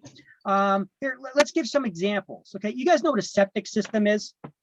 Before I go into this example, Yes. a septic system is like this. Here, I made this slide up for you. It's like having a private sewer in your own backyard. When you don't have, even though this picture depicts it in the front, a septic system is, instead of being connected to the city sewer, when you run the shower, when you flush the toilet, when you run the sink, the water, where does that water go? I don't know. It mysteriously disappears and I never see that stuff anymore. That's all you really care about, right? But if you have a septic system, it's not a city sewer. Where is it going to? You better know. Because if it's just going to a tank, that tank may eventually fill up. And if that tank fills up and you don't empty it, you're going to have a stinky situation on your hands. You know what I'm saying? So basically, this is the way that the septic system works. If you look at this slide, like here's the pipes coming down from the toilet and the tub, right? It goes out to a septic tank that's in the ground. Okay, here's a 2-chamber septic tank. You see, there's a wall in between, and then there's some pipes that lead over. So this first tank will fill with all the solid waste and the wet waste, the liquid. And when it fills up when the liquid rises to a certain point, the liquid can overflow into this tank, and any other solids that may have carried over will drop to the bottom. They'll sink to the bottom. And then the liquids will come out this pipe, out to another pipe, which is distributed into multiple pipes that are perforated. They have holes in them. And it goes out to what's called a leach system or a leach field, where basically the water then mixes in with the dirt and goes back into the earth. So the liquid waste will then get filtered by the earth itself, and it goes back to the land. The Mother Earth, the dirt, is a great filtration system. Okay. That grass on the picture looks very green. Well, that's of course, that's where it's going to be, in that leach field, right? Where look here, let me give you another little example of a septic system mishap. Septic systems. Here's some, or actually here, let me give you a couple of pictures. I'm going to open up a couple of pictures and give you examples. Yeah, Are you sure actually, sorry? what's Do that? you want to see that? That's something we want to see. Oh yeah, no, it's okay, Here, Okay. I'm actually going to play a little clip here for you first from a movie that talks about a septic system mishap. Okay, there may be a little salty language, but it's not too bad. Let's take a look. Hold on, it's going to take a second for the video to open. Okay. And then I'm going to show you some images of septic tanks and some information about them. Not that you need to know them for exams, but you need to know for being in a business, because they are around. Okay. Hey, Jack, I don't quite know what happened back at the tuck shop.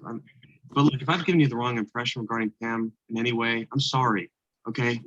I have nothing but the best intentions with Pam. And I just, actually, there's something in the suitcase here that I'm planning on giving her that I think symbolizes level of my commitment to her. And I wouldn't feel right asking her to wear it without her father's permission. Jack, did you flush this toilet? Maybe, you know what? Maybe Jinx flushed it. I saw little Jinxie come in last night, and he took a little squatted, relieved himself. Jinx knows not to use that toilet, and even if he did, he'd never flush it. What does it matter? Jinx the is a matter, cat. Greg Goran, is that when this toilet is flushed, it runs. And when you have a septic tank that's nearly full and a toilet that's been running all night, then you could have a hell of a problem. Mr. Burns. Oh my God. All there, Glenn. Mike, you listen to me. In 20 hours, I'm having a wedding here, so I need my cesspool pumped now. Not tomorrow, now. Dad, what's going on? Oh my God. It's that smell. That smell, Bob, is our shit. Parker flushed the toilet in the den, so the septic tank is overflowing. Jack, I told you it wasn't me. It was Jinx. Parker, I'm not going to tell you again. Jinx cannot flush the toilet. He's a cat, for Christ's sakes. The animal doesn't even have thumbs, fucker. Get out! What about the tree, right? No, not on the wall. Not on the wall. Oh my. Oh my god, what a disaster. Anyway, that's a dirty situation you don't want to be in, right? So, Do they cost money, the septic tank, like a lot? well, you got to pay to pump them out, but you don't get a sewer bill like you normally would. Like the city, when you're on city water and city sewer, you get a sewer bill quarterly from the city, right? Or but when you have a septic tank, as long as you maintain that septic tank, it does not need to be emptied out that often. What you do is you flush down the toilet bacteria. You buy active bacteria that eats up the solid wastes, so that the solid waste does not build up as quick. And then it would just turn into liquid, and the liquid waste would go out to that leach field, and it would drain out slowly over time. It wouldn't give you a muddy mess of a field like this, right?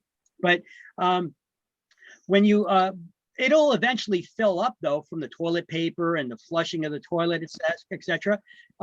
So you will need to have a company that does come out and does pump that out.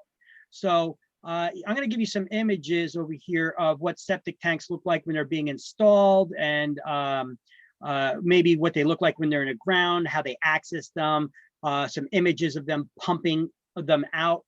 Don't worry, they're not dirty.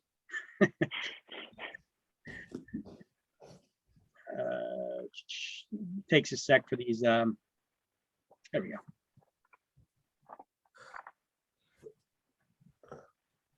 All right, so here's a septic tank that's out of the ground. It's basically a concrete tank. You see, here's where the one pipe would come in. There'd be another pipe that comes out of the other end. And here's some access covers that will be at ground level. That's where they would pump out the stuff, sludge and stuff. Okay, see, here's them putting the hose in to pump it out. And there's actually a pumper truck. So they actually have to dig away a little dirt here to get access to it. It doesn't need to get emptied regularly. I mean, I even have a chart here I took a picture of. I have a chart that shows you how often these things need to be pumped out. Here's one that's full. They're getting ready to pump this one out. All right, here's actually a chart that I come across. Let me zoom into it so you guys can get an idea. Okay, how often should I pump out my tank based on frequency in years? Well, it depends on how many people live there in the household. If you have 3 people living in a household, and depending on the size of your septic tank, if you have a 1,000-gallon septic tank, 3.7 years before you pump it out, if you maintain it. But keep in mind with these notes, if you have a garbage disposal, add 1 person to the family size. If you use a dishwasher, add another person to the family size, okay? And then it shows you, then it would only be 2 years before it's pumped out for a 1,000-gallon tank, okay? So that's a basic rule of thumb. But the way that you could lengthen the periods of time that's required for it to be pumped out is by flushing those cultured bacteria that would eat solid waste, so that it doesn't need to be pumped out as often. All right. That's the image of the septic tank. Here's them, the septic tank company. Sometimes they got to locate them because they get covered by the dirt, the tops, and he's over there hitting it with a shovel, scraping it out to get the top off. And then there's that. And then here, so they'll have that septic tank truck. It's a tanker truck with a vacuum in it that sucks all the guck out. All right.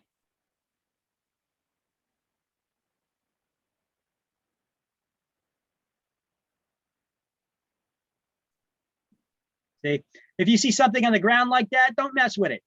It looks like a manhole cover. It ain't. You don't want to go in. It looks like a manhole cover. You don't want to go in there. Whew, hold your breath. So here's a side angle view of it. You know, the septic tank coming from the house, the solid waste sinks to the bottom. The water floats up top. It goes through to the other chamber. There may be some solid waste that got through, and then the rest of the liquid goes out another pipe out to a leach field, and then it drains out into the ground that will absorb that liquids. There's another cutaway view of that.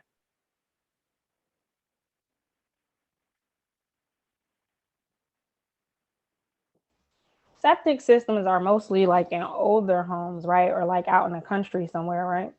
Yeah, it's not necessarily older. You can find new homes that have them that may not be near an area where there's public utilities available.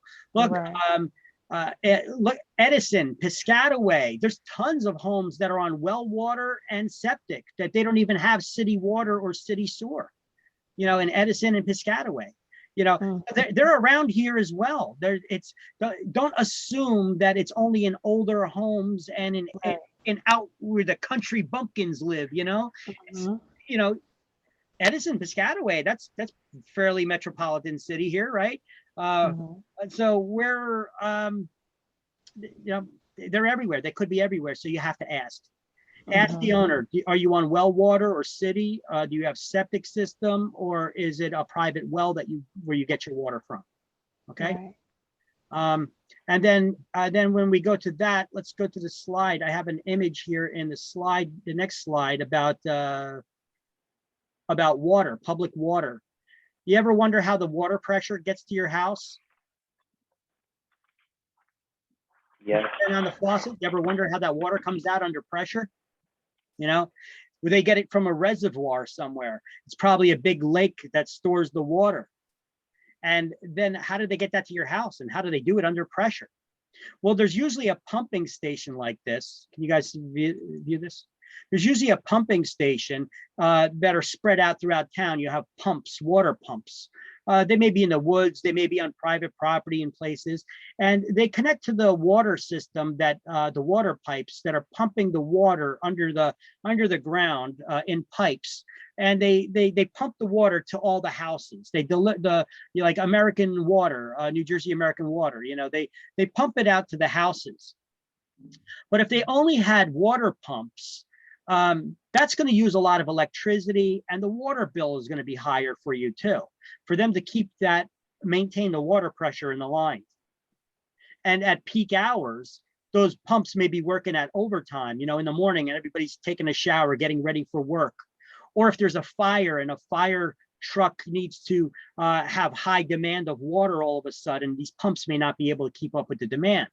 So these pumping stations, most towns have these water towers. This is a water tower here, or a cutaway of a water tower. And the water towers get water pumped up inside of them and filled. And these things could hold 1 million gallons of water. And so that when you get those peak demand periods, these pumps don't need to be running all the time. The pressure from the water being at a high level above the ground, the weight of the water on itself pushes the water down under high pressure all the way out to houses and then to their homes. The water pressure is actually so high that you need to have reducer valves in your house that lowers the pressure so it doesn't break your dishwasher and your other appliances, your washing machine and stuff, because the water pressure would be too high. So it actually has to reduce the water pressure to something like 12 or 14 pounds of pressure from maybe 60 pounds of pressure that's coming in from the street. Okay. You wonder, maybe you have a low flow shower, right? You ever take showers and you know, you could barely feel the water coming out? It's not a problem of your water supply from your city, probably. You probably got water restrictors in the pipe in the shower head. They passed these laws, you know, to put these low to environmental protection laws, you know, that require you now to have low flow shower heads. I think Trump undid that, but I don't know if Biden redid it yet. I don't know. Let's see. And they also, the restrictors, not just in the shower heads, but also for the low flow toilets, where you got to flush it 2 times now instead of 1 to get the stuff down. You know, it actually ends up wasting more than anything. It's a water preservation thing, but it ends up wasting more water because you got to flush it more. You got to take a longer shower to get clean, you know? So I just removed the restrictors from mine and I just have to enjoy the water beating on me. All right. So anyway, that's how that works. But what if you don't have city water? Oh, that ain't it. If you don't have city water, then you may have to rely on a private well system. Let me see, well water. I got a couple pictures of well water here too. Let me open up one of those.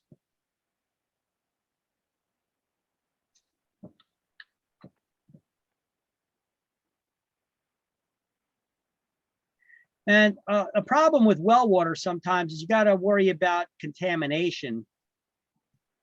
How could your well get contaminated? It's getting the water from the earth, from the filtered ground. Well, what if the ground is contaminated because of local business industry or old landfill sites? Or maybe you're near a farm that has livestock waste or pesticides from fertilizers.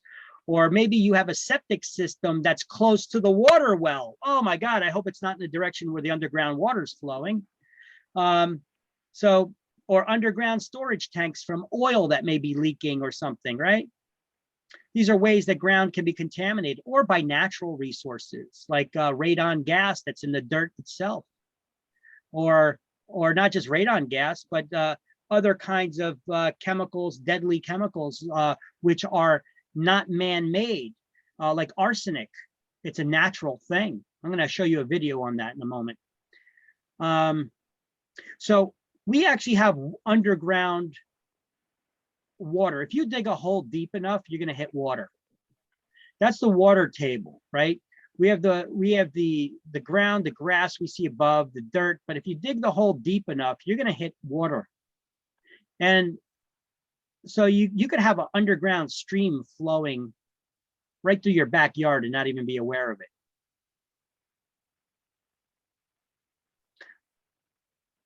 See, here's some examples of that, you know, the surface water, right?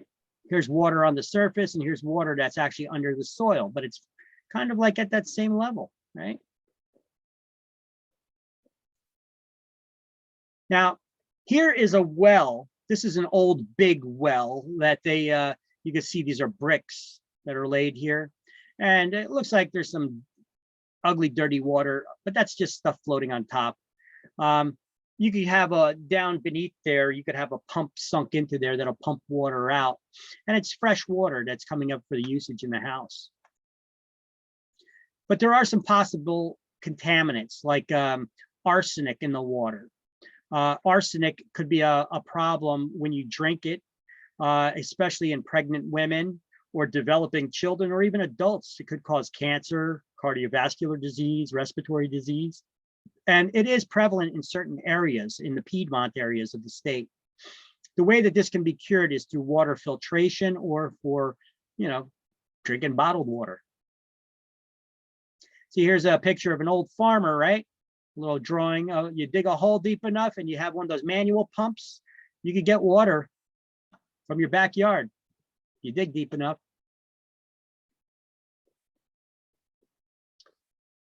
Here's an example one with an electric pump, all right, sticking out of the ground. You see that? It's basically a hole dug deep enough. There's a pipe that's inserted in that hole so it doesn't collapse in on itself.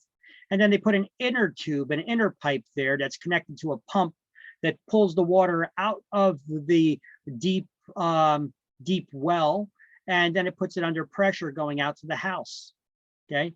If your electric goes out and you're on well water, you're not going to have water because you need to have, unless you have a pressure tank with your well water. Like this example right here. Here's somebody that has a well and there's a pump, and that pump is put into a pressurized tank in your house. And this way, even if your power goes out, you'll still have some water that could be delivered under pressure.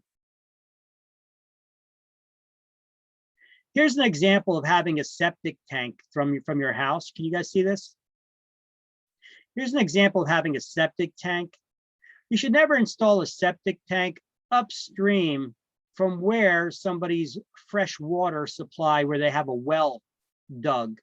Because when those wastes, those liquid wastes from your septic tank filter through the earth, if they get into the underground water stream, and then you're pumping that up to be drinking it, not good. This is why well water must be tested. If you have a property that has a private well, New Jersey actually has a law called the New Jersey Private Well Testing Act. We're going to learn about this in chapter 8 or 9. That states that you have to, the owner of the property has to have the water tested, and they have to supply a copy of those test results to the potential buyer or renter. And both parties have to sign off that they received the copy of the test results. Otherwise, the contract is not legally binding. All right, so there's how water works, okay? And now that we got past that, we could continue reading about this. What the hell happened there? What do you guys see right now? You guys seeing me or the slideshow, or what are you seeing? You. Okay. You. You. All right, well then I'll leave you on me. You can admire me for a little while. No, just kidding. All right, we're gonna go back to the slideshow in a little while. Right now, we don't need to just yet, because we're gonna finish reading this liability section. Because the last thing we were talking about is how partial truths and not telling the whole story can be just as bad as a lie, right? So if we were to continue reading this, it says the buyer looking at in a rural property may be told that septic systems probably work well, when in fact it does not. See, that's the way that an agent could be puffing. You know, they're like, oh, septic systems are normal in this area. There's probably nothing to worry about. Okay, you guys are now trying to mislead somebody, because you know that there's no way that you can know for certain. And you should be advising them that they should get tested, the water, because, you know, I'm sorry, their septic system. They should get it, their septic system tested to make sure, to ensure that their septic system is not leaking or clogged or overflow full, or it's not working properly. It's cracked and leaking. You know, they need to get it. They need to get it tested. You don't just skim over it by puffing and saying, oh, it's probably nothing to worry about. They're normal. All right. That's skirting the truth. You should advise people, well, the only way to know for sure is you need to get it tested. So if you say something like, you know, let's say, just using an example, if you have a septic tank, you've had it for years, and you're like, hey, listen, in my experience, I mean, I've had it personally. I haven't had an issue with my septic tank, but you should speak to an expert. Is that still considered? No, because your experience has nothing to do with this house. So I would say, you know, well, you know, I got a septic tank, and the way that it works is this, you know, you got to periodically flush down active bacteria. The good part is you don't have to worry about a sewer bill from the city. You never pay that, but you do have to pay every couple of years for a company to come out, and they come out with a pumper truck, and they empty this the sewage from the tank. And they don't have to empty it as often, as long as you flush down the active bacteria regularly and you maintain the septic system properly. They usually work and they function well. But you're going to need to get yours tested out, because I don't know the state of this system. So I'm not going to tell you that there's usually nothing to worry about, because we don't know. That's skirting the issue about this house. We need to get it inspected. Okay, I advise that you get it inspected, because it could be a costly repair. If there's problems with it, you'll need them to dig the old tank out with a backhoe. You'll need to buy a new septic tank and have a new one installed. And this could cost you thousands of dollars to do, right? Plus there's environmental permits and stuff. Yeah. In regards to underground storage tanks, you know, for oil and stuff like that, they say a house used to run on oil. Now it's gas, right? Does it have to be removed? Does it have to be, I mean, you as a broker, you may not know. Technically, underground storage tanks do not need to be removed. If they're no longer in use, they could be decommissioned according to EPA regulations. And that means that you would have to have a company come in that's certified by the EPA or through the New Jersey DEP, Department of Environmental Protection. They basically come in, they'll dig a hole above it, they'll cut the top half of the tank off, they'll go inside of it and they'll scrub every remain of any oil that's in the tank, and then they'll fill the tank with an approved aggregate. So you could either, and then it's basically stays buried in the ground, or you could have them dig it out and remove it. And then the soil around the tank should be tested to make sure that nothing leaked into the ground. Okay, so you could either remove it or it could stay there, but the process for it to stay there is that they need to get in there, clean it out, fill it, and then you get a certification from a EPA certified company. And then still some mortgage companies and insurance companies are going to give you crap about it. You know, you're better off just getting it removed. But for some reason, it costs more to get it removed. I don't know. You know, me personally, I'm a do-it-yourselfer. I'd get a backhoe and I'd dig it out myself. but you need to get an EPA certified company there to test the soil and make sure that it wasn't leaking anywhere. And then I would sell the tank to a recycling center. You know, is that required to be removed prior to no the transaction? No. Okay. No. But it could be expensive to get this done. So some of these companies will help you get sometimes state and federal grants may be available to remove tanks from grounds and put them above ground or in the basement, you know, or to convert to right. Is that considered a latent defect? It could be a latent defect if there's a problem with it. I'm sorry, defect, yeah. If there's a problem with it, it could be latent because there's the only way to figure it out is you got to test the soil. You can't visually see if there's a problem, right? Sorry. Right. All right. Is anything on exam about septic systems or anything? Well, for exams, I don't know. They're not going to ask you details about how they work. They're going to ask you, they'll give you scenarios like this, like I'm reading to you right now. Just telling somebody that septic systems work well and you're trying to skirt the fact of whether it does or it doesn't, you have to advise them that they should get it tested. So the buyer that's looking at that rural property can be told that the septic system works well when it doesn't. And if it doesn't, if the agent knew that it didn't work properly, they're guilty of what? Negligence. Negligence, because that's intentional deception, right? But if they were not sure about the state of affairs, the person is still negatively affected by a septic system that doesn't work right. And the agent should have known better. So if that's the case, they would be guilty of negligence. Okay. So fraud is intentional misrepresentation and negligence is unintentional misrepresentation by an agent that should have known better. Yeah, go ahead. So you said is intentional. Yeah. So that's fraudulent, right? Fraud is intentional misrepresentation. Negligence is unintentional. It's unintentional. But it's okay. done, but it's made by somebody who should have known better. You as a real estate agent, you know, it should have been tested, right? Right. Okay. So this is basically the example that we're given. Or you could, let's see, if the agent knows true state of affairs, then intentional misrepresentation occurred, that's fraud. If the agent does not know the condition of the system, the potential buyer is still being misled by negligent misrepresentation. And a half-truth may mislead a state with a statement like, septic systems are normal in this area and there's probably nothing to worry about. While that statement may be true, if this skirts the truth in a manner that may be misleading to an ignorant buyer, and no mention at all of the fact of that there is a septic tank, could be totally misleading to somebody who assumes that public sewers are available everywhere, you know, or somebody who never heard of what's a septic, you know.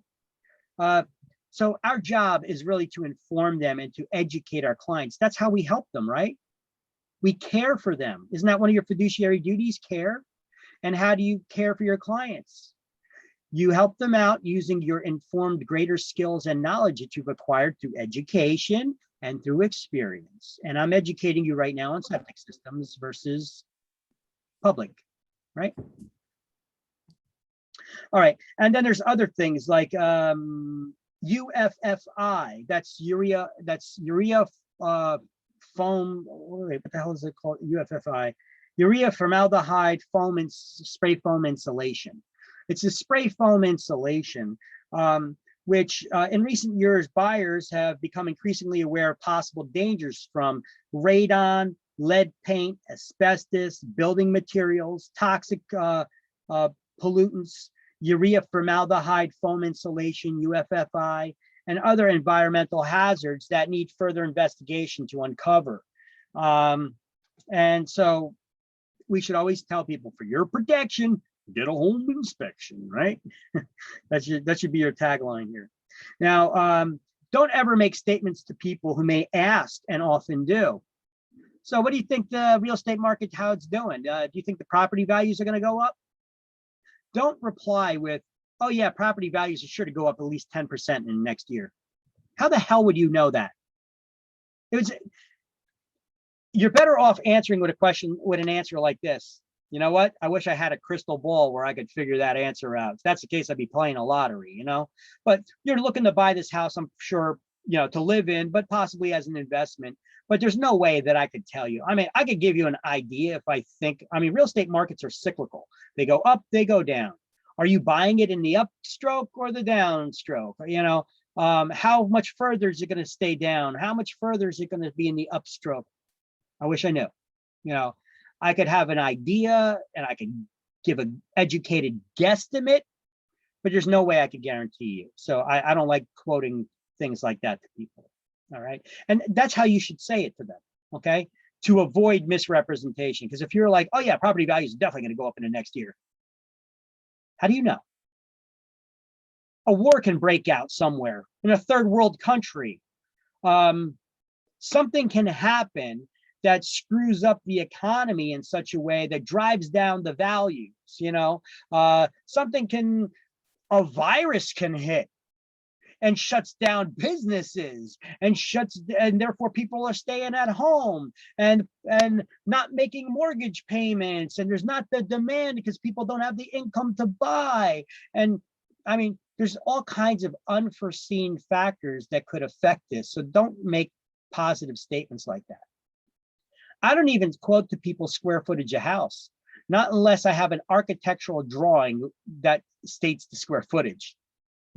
You know, I'm not going to take that information from tax records, because tax records are often notoriously wrong about square footage estimates. So what's the best way to avoid misrepresentation? Let's highlight that title at the bottom of the page 50. Highlight to avoid misrepresentation. Go down 3 lines and highlight absolute statements should be avoided.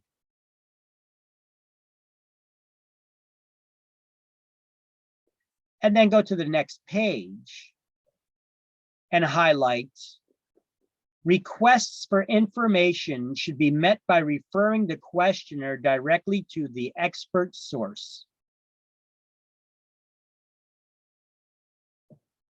And they give a bunch of examples here: City Zoning Bureau, a mortgage agent, a building inspector or engineer, a lawyer, yada, yada, yada.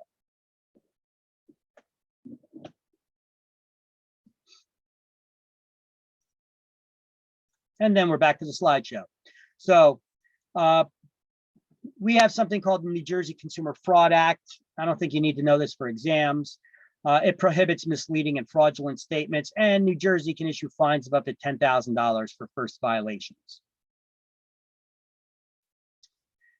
We have something called the Sherman Antitrust Act. You guys already have this. You guys got a box around this entire section, or you should. And next to antitrust laws, you have written Sherman Antitrust Act on page 51. Yes. Yes. And then you have, Yes. and then you should have the second paragraph entirely highlighted. It says illegal price fixing occurs when brokers conspire to set prices for the services they perform rather than letting those prices be set through competition in the open market. And then highlight the next sentence.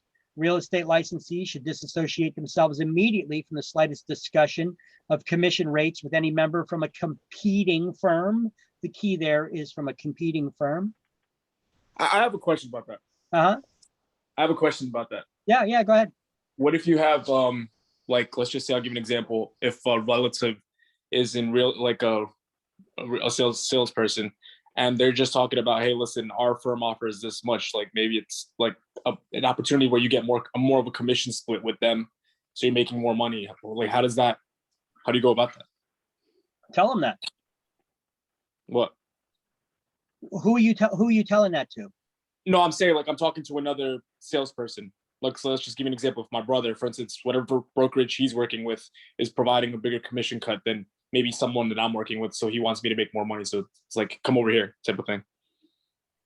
Why your broker won't allow you to charge more? No, I'm just giving an example. Like, how does that, you just can't have that conversation? No, I'm giving, so you're trying to convince your brother to move to you because your brokerage charges more. I guess so, yeah. Let's just say that, yeah. Okay. So you're trying to recruit him. Okay, so he's like, well, I could charge more too, but I find that I get more business when I charge less. You know, I mean, okay. Recruiting somebody is one thing, but when you're trying to discuss with somebody how we go about charging our commissions, that's not the best strategy to try to recruit somebody. Here's how we charge commissions. You know, agents really don't care about that because your broker will allow you to charge as much as you could get away with getting. Right? Your broker's not opposed to making money. Shocker. Thanks. Right? So, yeah, don't worry about that. You probably wouldn't ever enter into that kind of a conversation. But the thing is, if they're working for a competing firm, you shouldn't be talking about that. What you could be talking about is your commission split with your broker and the agent. That's not a violation of the Sherman Antitrust Act because Sherman Antitrust Act talks about what we charge to consumers, not what we get paid by our brokers. Yeah, you're right. Oh, yeah, you're right. I apologize. I just realized that. No, not a problem. All right. Then skip the next paragraph. Following paragraph, you should highlight violations occur when competing firms agree to act together in these matters. I'm just going over this again in case anybody entered the class that's new or that was missing that day that did not get this. And then the very last paragraph, we're going to highlight Sherman Antitrust Act. People who fix prices or allocate markets may be found guilty of a misdemeanor, punishable by maximum of up to 10 years in prison and $1 million fine. That's for an individual. But if it's a company, a corporation, or some sort of a trade association, you know, the fine is actually up to $100 million. That's for an individual and up to 10 years in prison, okay? So penalties are severe. And up to 10 years in prison, and that's for an individual.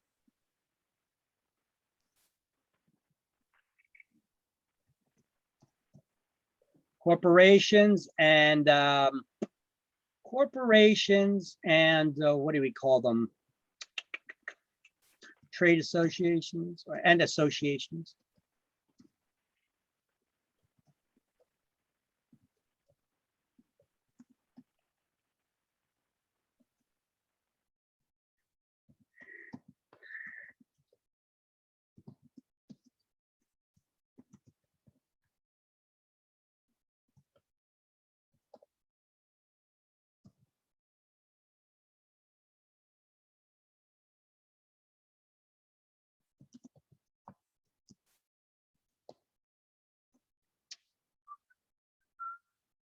I'll just keep the 100 million there. Okay. Excellent. You don't need to know that for exam. This one you do. Okay. Just being more complete with my definition here. And the Sherman Antitrust Act does not apply only to real estate, does it? No, it does not. No, it does not. I will show you proof of that. Let's see, facebook.com Career Path Academy. On Facebook, on our Facebook page, which by the way, have you liked it or loved it yet? You should. I do give free giveaways for stuff there periodically. Hold on one sec. I'm trying to go there right now. There's a video I want to show to you. Give me one sec. This is something recently I've seen, and so I printed it. I'm sorry. I recorded this video, and then I posted it. I done posted it online. Oh, actually, let me save this image too.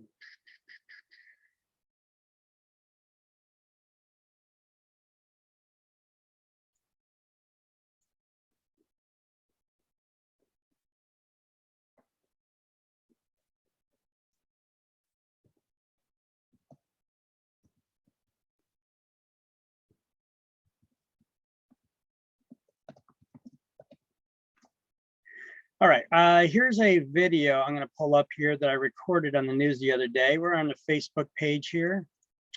As you can see, there's a video I posted. Nation's largest chicken suppliers is pleading guilty to price fixing, according to a federal district court in Colorado Tuesday. Pilgrim's Pride will pay $107 million in criminal fines for rigging broiler chicken prices. I guess forget about that 100 million fine. It's even more than 100 million. They were just fined 107 million. In the plea deal, officials saying that the company had participated in the conspiracy from roughly 2012 to 2017. Pilgrim's illegal practice allegedly affected its contract with fast food chain KFC. Pilgrim's is the first corporation to plead guilty amid the ongoing DOJ investigation into the industry's reported violation of the Sherman Antitrust Act. Okay, so there you go. Sherman Antitrust Act for chicken. It's not just for the real estate industry. Okay, maybe I should remove this up to 100 million now, because I guess they upped that even. So I think my information's even outdated for that corporation. So I guess that's not needed, but this information's still correct for individuals. All right, turn the page. Ethics, liability, and disciplinary offenses on page 53. All right, so let's see. Disciplinary offenses: breach of duty, fiduciary duties, failure to observe your standards of care, conflicts of interest, misrepresentation. Numerous other offenses may result in fines or suspension or revocation of your licenses as well. All that stuff is here on page 52. We're not going to go over all those things that could cause that. But on page 53, the offense against claims of liability, in the third paragraph, I want you to highlight E&O, errors and omissions insurance, is the real estate industry's equivalent to medical malpractice insurance. You need to know that for exams. Okay, so we're all humans. We all make mistakes. We need to carry errors and omissions insurance. Your broker is going to have a policy. They're just going to add you to their policy. They got a policy for X number of people. Your name is not even going to be on the policy, so don't worry about that. The broker has you covered for X amount of agents. They're going to charge you for your share of that insurance policy. All right. That's why at interview time, you need to ask that broker, how much do I pay for errors and omissions? Do you take it out of my first commission? How does that work? Because that's an expense that could be a high expense when you first get started. Okay. So avoid dual contracts. What are dual contracts? You're not getting this on exam. That's why I don't have a big write-up over it. But dual contracts is this.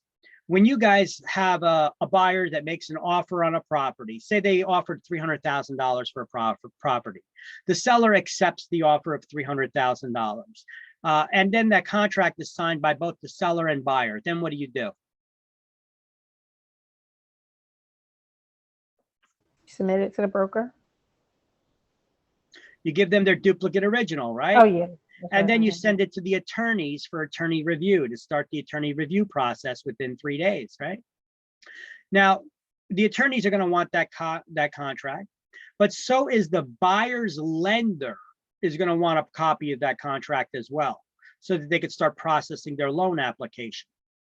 But the only thing is, we put together the contract that we send to the lenders for $325,000. That's dual contracts. We sent the actual contract to the attorneys for $300,000, but one for a higher amount to the lender for $325,000. That's mortgage fraud. Okay, that's dual contracts. And if you're dealing in dual contracts, you absolutely have no idea what this next word means. Ethics. You have no concept of ethics, right? What are ethics? The book actually doesn't have a bad definition here for it. Ethics are standards dictating the moral principles addressing two sides of a profession. How an industry's professionals should treat each other as professionals, and how licensees should treat the public. So let's highlight under ethics, that under that first paragraph. These moral principles address two sides of a profession, and then just put a highlighted box around those 2 bullet points, which basically say this. What's here on screen.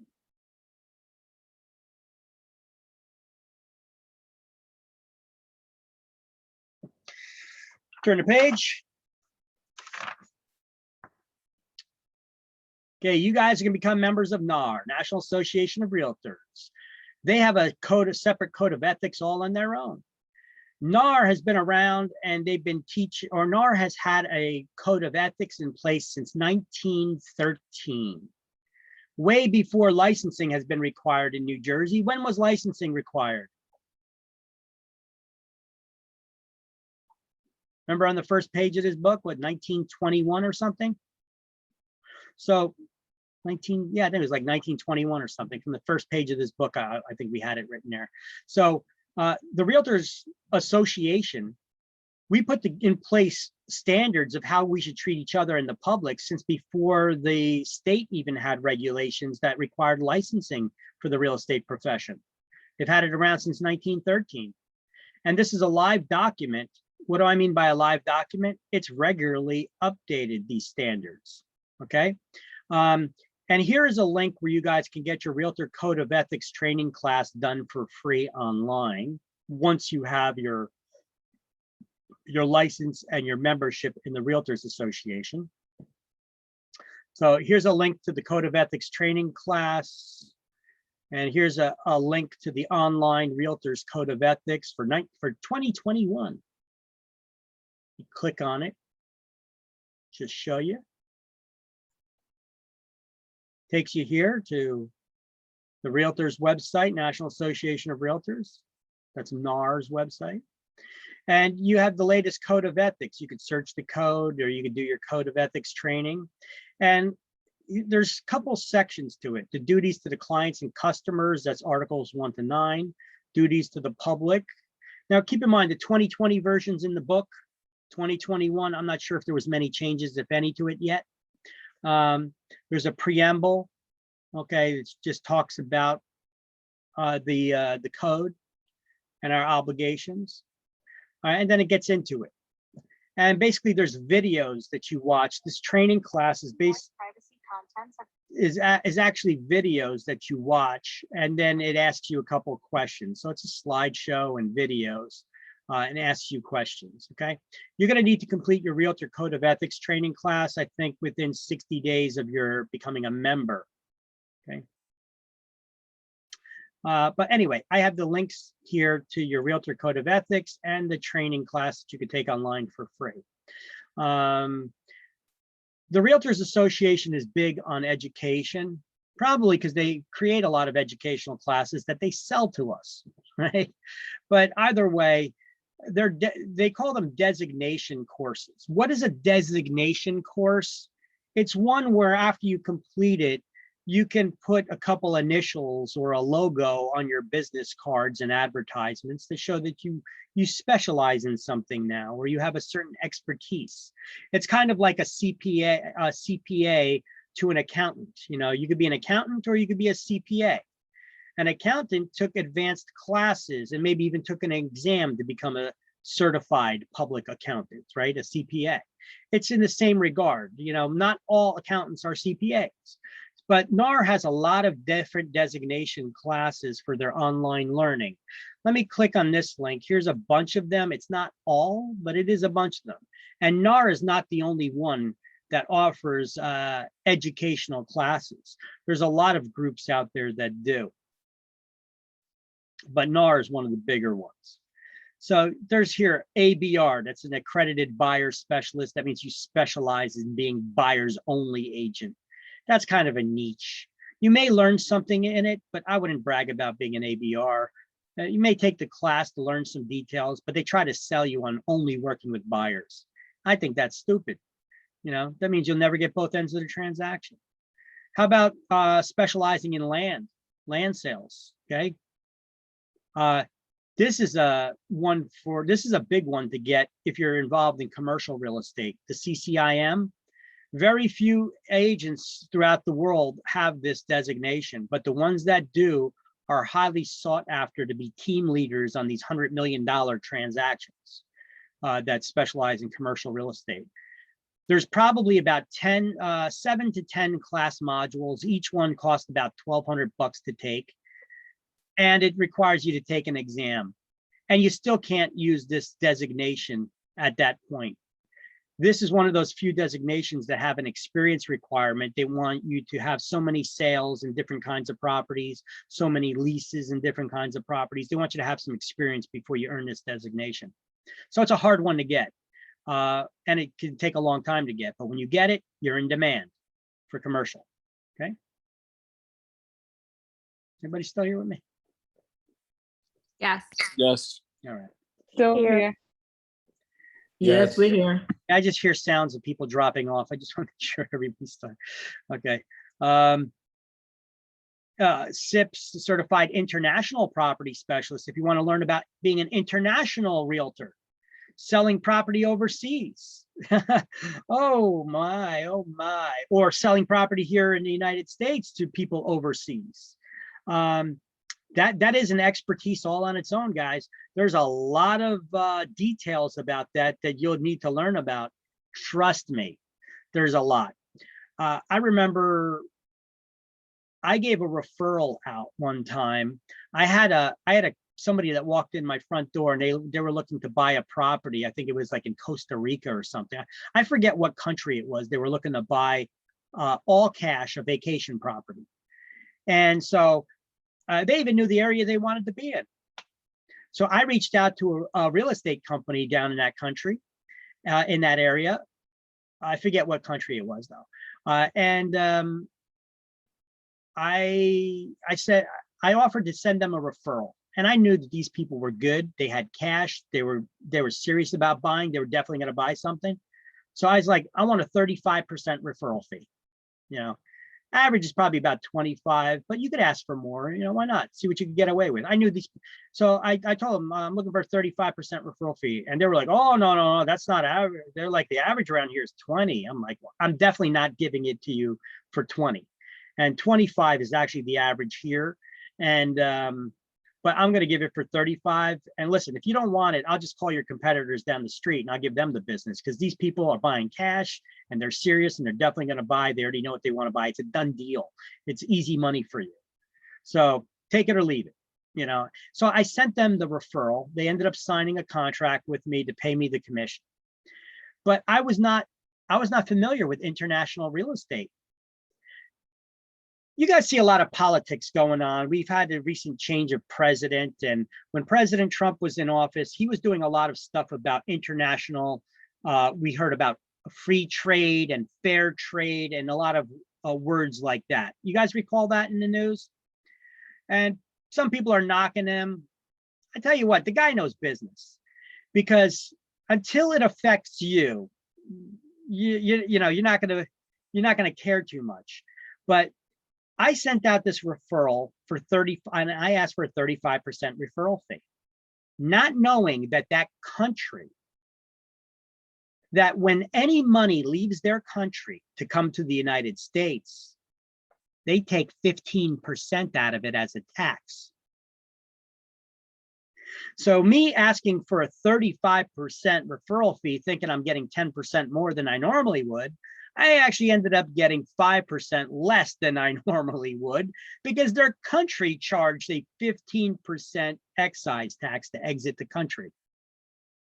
Now, if you take one of these certified international property specialist designations, you got to learn about international law and what the tax laws are in different countries and such. So basically, this is a perfect example of what Trump was talking about. When we talk about free trade, it's actually not free. It's free for other countries to do business in the United States. We don't charge them anything. But when they do, when we do business with them, they actually end up, it's not equal trade or fair trade. When they say free trade, it should be fair trade, because it's definitely not free for us. Okay, you ever tried? Here's a perfect example. You ever see how much it costs to buy a Harley Davidson in China? A Harley Davidson motorcycle? No. I think they have a 200 or 300% tax on the cost of the motorcycle. That's why there's not many Harley Davidsons in China except by the super rich. All right. They don't want American motorcycles or vehicles being sold there. So they just tax the hell out of it. Do we do that to them? No, we don't charge them anything. You know, that's why the whole thing of this free trade is a joke. It should be equal trade. If you're going to charge us 300%, we should charge you 300%, right? That's the way it should be. So anyway, that's what all that hubbub was about. And I learned that firsthand with my referral going out to another country. So this certified international property specialist is a way to learn about some of that stuff. CPM, sort of, if you guys want to get involved in property management, this is a good designation to get. It's not the only one that's out there for property management, but it's a good one to get. CRB, Certified Real Estate Broker Manager. CRS, this is a good one for you guys to try to get if you're going to be in residential. In order to maintain this CRS designation, though, they want you to regularly take education classes on a regular basis. But it's a good designation. And when you become a certified residential specialist, you actually get access to a referral network that only CRS agents are a member of. CRS agents have a record of doing more closings than the average agent. I think it's 40% more closings than average agents. And therefore, if you send a referral out to somebody, say that you got somebody who's looking to buy a property in California. You guys know any real estate agents in California? I don't. So what do? Am I going to just search on Google or realtor.com for a real estate agent, just to random send it to them and hope that they convert that lead to a sale? Pretty much. All right. But if you are a CRS agent, you have a database to other CRS agents who have a record of having higher closing rates. So you could refer out to another agent who you know is probably going to close that deal, and you're going to get paid a commission on later.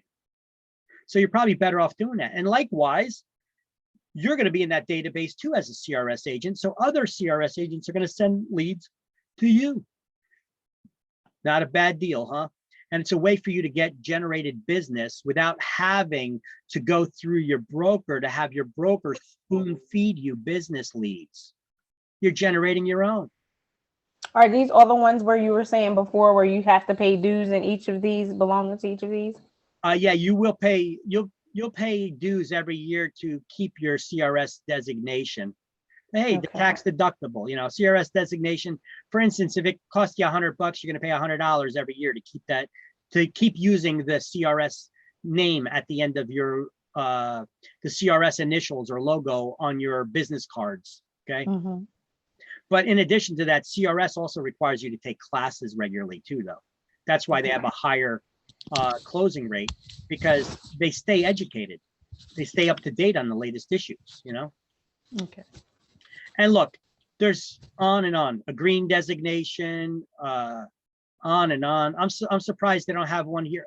CRS, Sellers Representative Specialist. I took this one. I just never filed for it.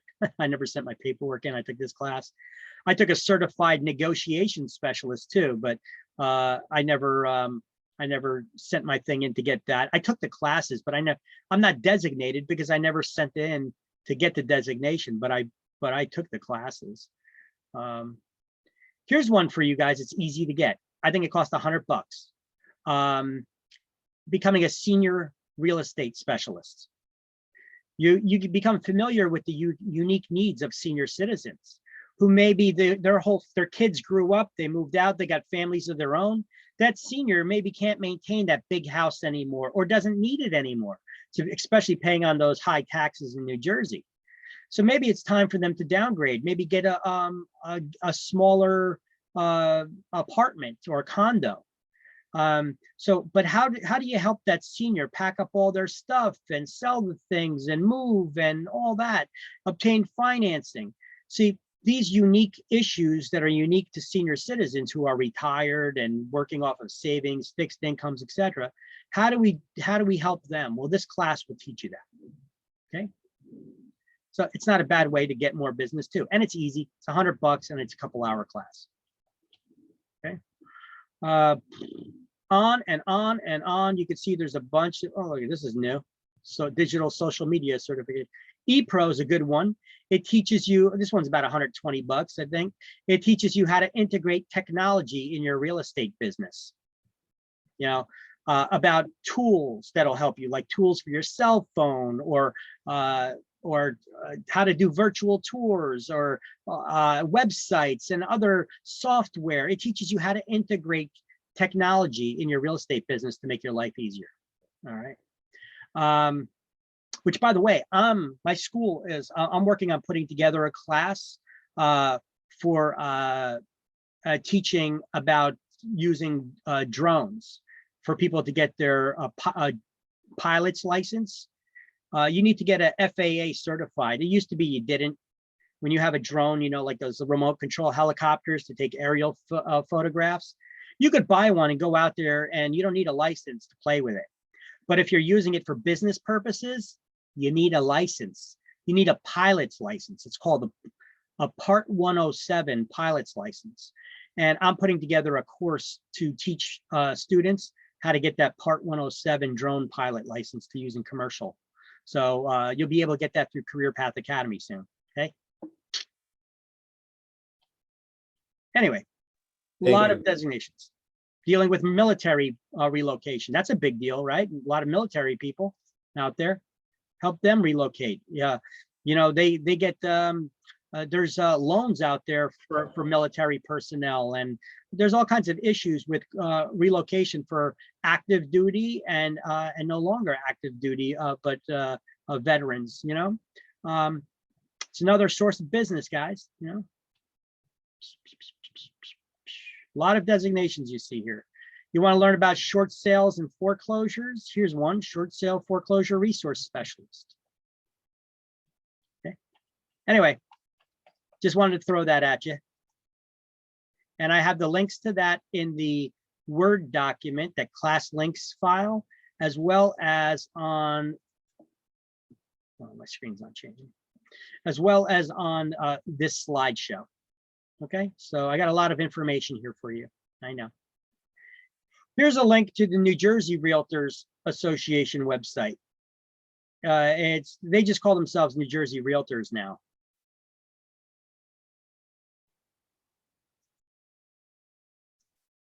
Oh, guess what?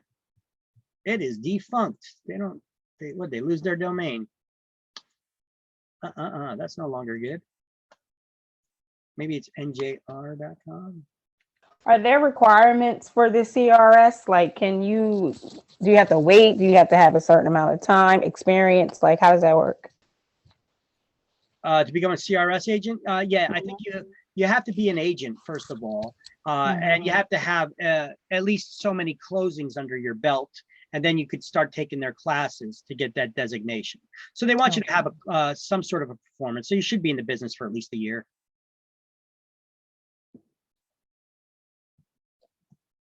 Thank you. You're welcome. I'm just trying to look up the New Jersey Association of Realtors right now, what their website is, because that NJ Realtor, they lost it. It don't work no more.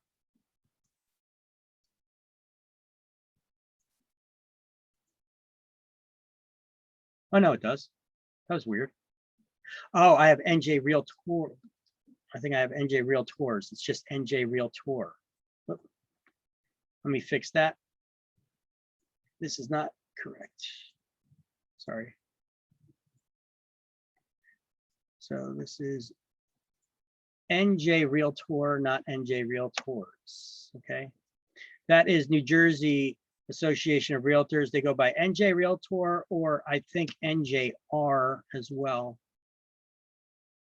Yeah. NJR.com. Does that take you there too? Oh, no, it doesn't. That's Japanese radio. Okay, never mind. Okay, so njrealtor.com will take you to this website. This is the New Jersey Realtors website. I thought it was NJ Realtors. It's not. It's njrealtor.com. Takes you to New Jersey Realtors. I guess somebody else grabbed it. njrealtors.com takes you nowhere. As you can see, somebody's squatting. I should check. I may own it. Let me check on that one later. I own a lot of domain names. Let me see. So let's see. So NJ Realtors, this is their website, and you can get information about being in the real estate business, and they got COVID-19 webinars and how to deal in real estate in that. They got more information content for your websites here, guys. Look, like they got calculators, real estate calculators, and all kinds of other buying guides and sellers guides and all kinds of goodies on their website.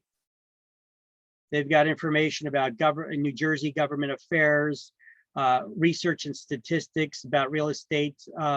This is all content for your websites. On the New Jersey Realtors website, okay?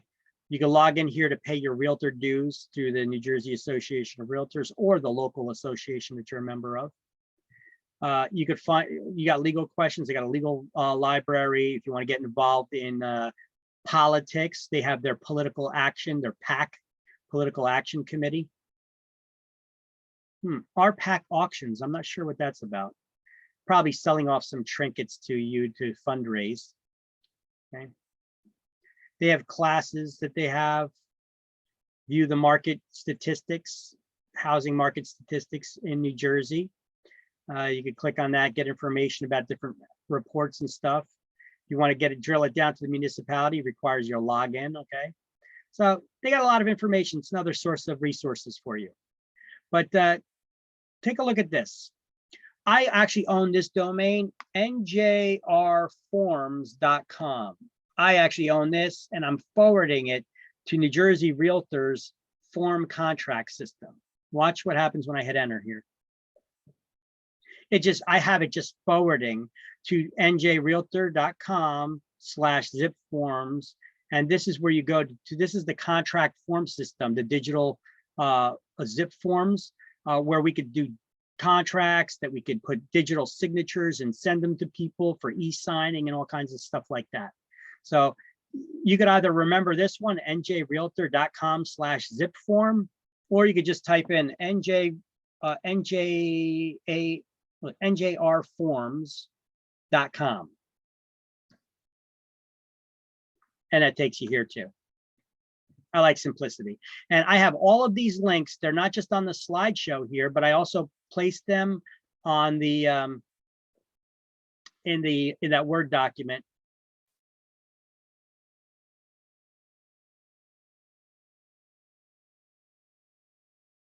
Here we go.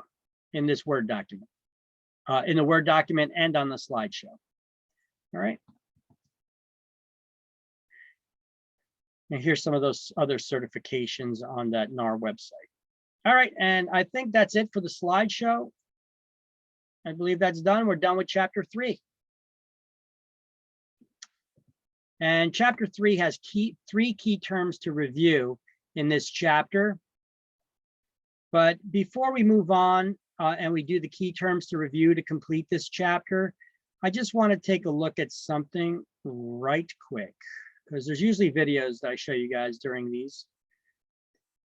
I showed you guys videos of realtor safety.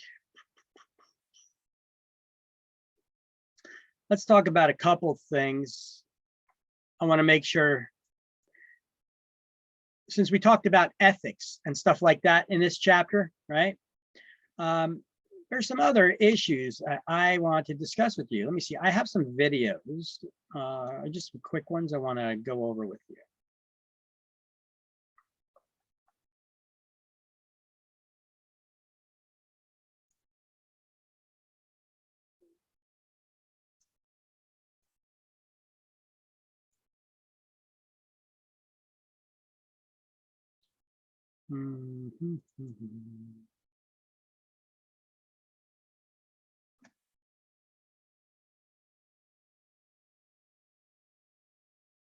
And of course, I don't have those videos downloaded. Oh, that's right. They're on the website. I could not download them from certain websites. I can't steal the videos. So we got to watch them from their website. So let me try to pull up one of these videos here and talk to you about a couple of issues. One issue is dealing with video cameras in homes for like security systems and such. Let me pull this up on this website. It's important that you inform your clients. If you're a listing agent, inform the client about if they have a video camera. And if you're the buyer's agent, inform them to keep their mouth shut when you're going through houses. Don't show any excitement and don't talk about making offers while you're in the home or even at the front door. Make sure you, because people could have those Zoom doorbells, you know, those Ring doorbells, you know, with the video cameras there. And even though it's illegal for somebody to eavesdrop on a conversation that they're not party to, it's a violation of federal law. That's one thing that we need to inform the sellers about. We got to inform the buyers as well that they should not enter into discussions about the property showing any excitement or anything, because you never know who's watching. And if you're a listing agent and somebody's got a security system in the house, you could try to mitigate this by putting up a sign. Over the past week, we've reported in depth on the local. You can watch. It'll be in this report if it ends up playing here. Hold on. Housing market, and we found out about. What did you find out about? Tell us.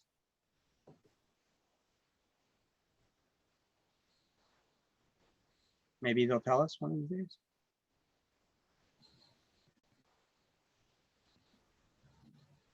Sorry.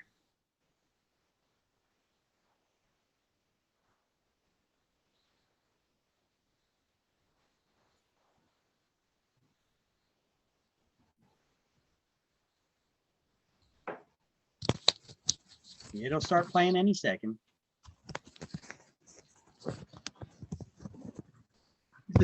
This is their website. I don't know why their website is like this, so slow. Meantime, want to get to another story. A lot of people are asking us about, and it has to do with vaccine appointments. Oh, what is this? This is not the link that I came to. Okay, let me back up. Long story.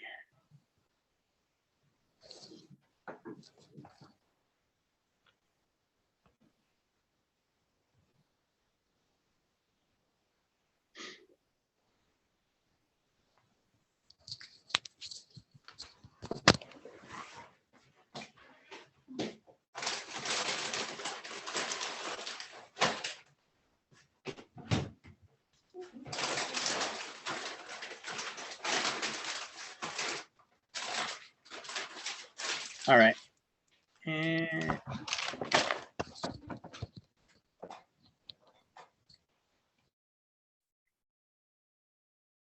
Hopefully it'll load in a second and it'll start playing. Over the past There we week, go. we've reported in depth on the local housing market, and we found out about a real estate warning regarding home cameras. Now, this doesn't just affect people who Come on. are buying or even selling a house. It could very well change how you protect your home. Our Michael Wooten talks with the experts tonight in this Two on Your Side original investigation. Whether it's driving down the street, buying something in a store, or just walking through a neighborhood, so much of what we do is now captured on camera. It's a whole new world. Oh, there's no doubt about that. And somebody's listening always, and somebody is watching always. There are about 770 million surveillance cameras worldwide. By the end of next year, that will pass 1 billion. And a lot of the new ones are going inside homes, with this type of technology becoming more and more mainstream. That's prompted a relatively new warning for house hunters. We're telling buyers, be cautious. Because your reaction could be recorded. Local real estate agent Barry Chubb now advises his clients to keep quiet while perusing a property. Don't show all of your emotions because you might lose some leverage. You might lose some leverage and they may see these guys want it. A nationwide Harris poll commissioned for NerdWallet found among people who had sold a home, 15% said they used security cameras. That's a pretty high number. That is a high number, and I expect it to keep going up as home security cameras become more mainstream. Not everyone uses the footage to spy on potential buyers, but some do. Eavesdropping one. And noted constitutional expert Paul Cambria says that raises serious legal questions. For video, it all comes down to the expectation of privacy, meaning someone installing a camera in a living room would be very different than recording in a restroom. I can video you without your consent as long as it's not a restroom or a changing room. And that's not a violation of the law. But that's just for the video.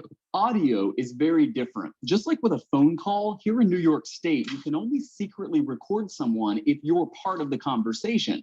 It's known as one-party consent. Any way that you overhear someone's conversation without their knowledge in a private setting is against the law. If you violate the law in terms of recording someone's audio, it's a serious crime. It's a felony. It's a 4-year felony, felony.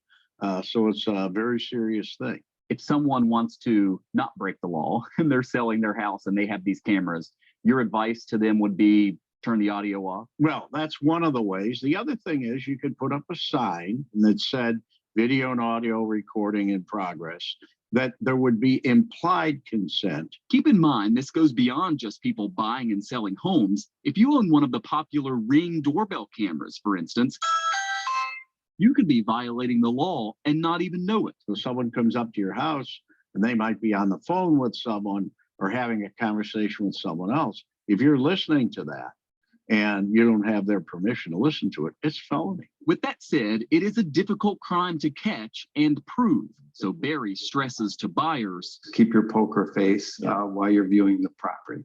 And sellers should remember, a lot of buyers will be turned off if they see they're being surveilled. In our survey, 25% of buyers said that they would lose interest in buying the home if they found out that the seller was spying on them. So seller beware. Using technology to get an edge, but potentially breaking the law in the process. So the Cliffs Notes version of this, typically video is legal unless it's in a bathroom or a changing room like or something. you said, right. Typically audio is going to be illegal unless you are party to the conversation or unless you make it very clear to someone, I'm recording this conversation. So you make that clear by a sign or by telling them. You can do a sign, you can tell them if you're selling your house, it's a good idea to tell your real estate agent to tell the buyer's agents, I have cameras installed, put up the sign or turn off the audio because audio really is the problem. And a lot of these home security systems not only have video, but they have the audio included as well. And the chances of someone getting arrested and charged with this is pretty slim. Right. Yes. But you could be breaking the law. And as he said, it's a felony. It's a Serious surprise because people think, hey, if it's happening in my home, I can do what I want. But you So don't show your emotions when you're looking at a home. Don't say, honey, I love this house. Let's buy it and overpay for it. Keep it to yourself. and don't say what awful decor either. Yeah, because right. The price might just skyrocket then. That's right. Interesting. Great Thanks, report. Thank you, Thank guys. you, Michael. Yeah, that's not a bad bit of advice too, don't go knocking the house when you're in somebody's home either, That's not a good idea too, talking about what a crap hole it is. That's not good advice. Anyway, so there, you got a little information out of that. Let me see, I think there's another video I want to show you guys. It's relevant to this chapter, which talks about realtors code of ethics and all kinds of, ethics and all kinds of resources for agents like that. But let me see, there's another one I want to discuss with you guys.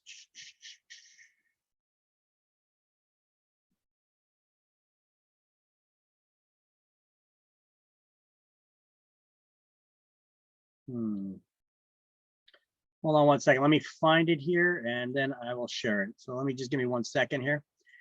Everybody still with me? You still alive? Everybody good? Everybody good? Let's do the key terms to review while we wait for this, while I go through these videos, okay? Let's start off on page 57.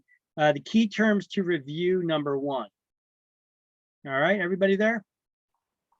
Yes. All right. We're going to start off with regulations prohibiting price fixing. What do we call them? Antitrust laws. 2 is A, antitrust laws. That's correct. Agent who takes a buyer as the principal. Buyer's broker. That's the buyer's broker. 5 is B. A broker's usual compensation. Commission. Commission. That's the commission. 7 is C. Third party in a transaction, not the principal. Customer. They're a customer. 9 is D. Revealing to another any pertinent information. Disclosure. 11 is E, disclosure. Broker taking both parties as the principal. Dual agency. That would be dual agency. 12 is F.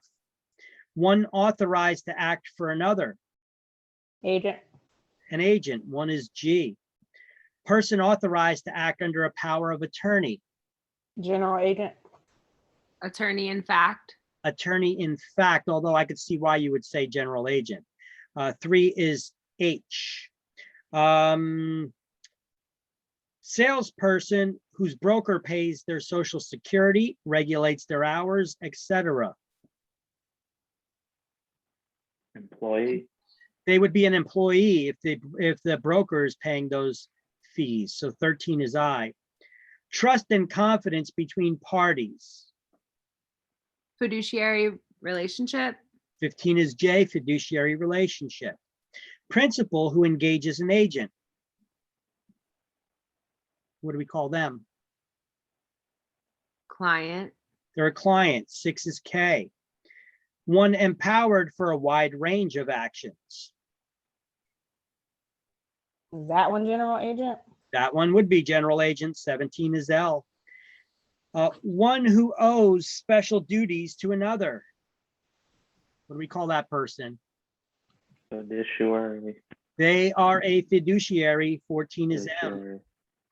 Intentional or unintentional misleading of another who is harmed thereby. Fraud. Fraud. 16 is N. That's fraud. One authorized to act for another in real estate transactions. Broker. Broker. That's the broker. 4 is O. A written explanation of business relationships. Consumer information statement. That's the CIS, the Consumer Information Statement. That is correct. One who works for both the seller and the buyer. Disclosed dual agent. Disclosed dual agent. 10 is Q, disclosed dual agents. Turn the page. We had 2 more key terms to review here.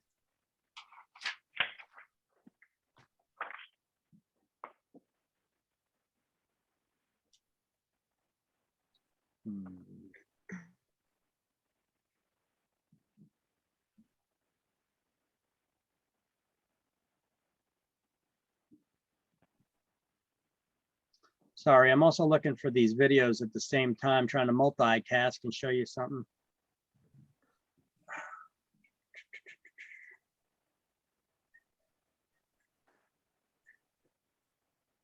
Thought I had a video downloaded for you.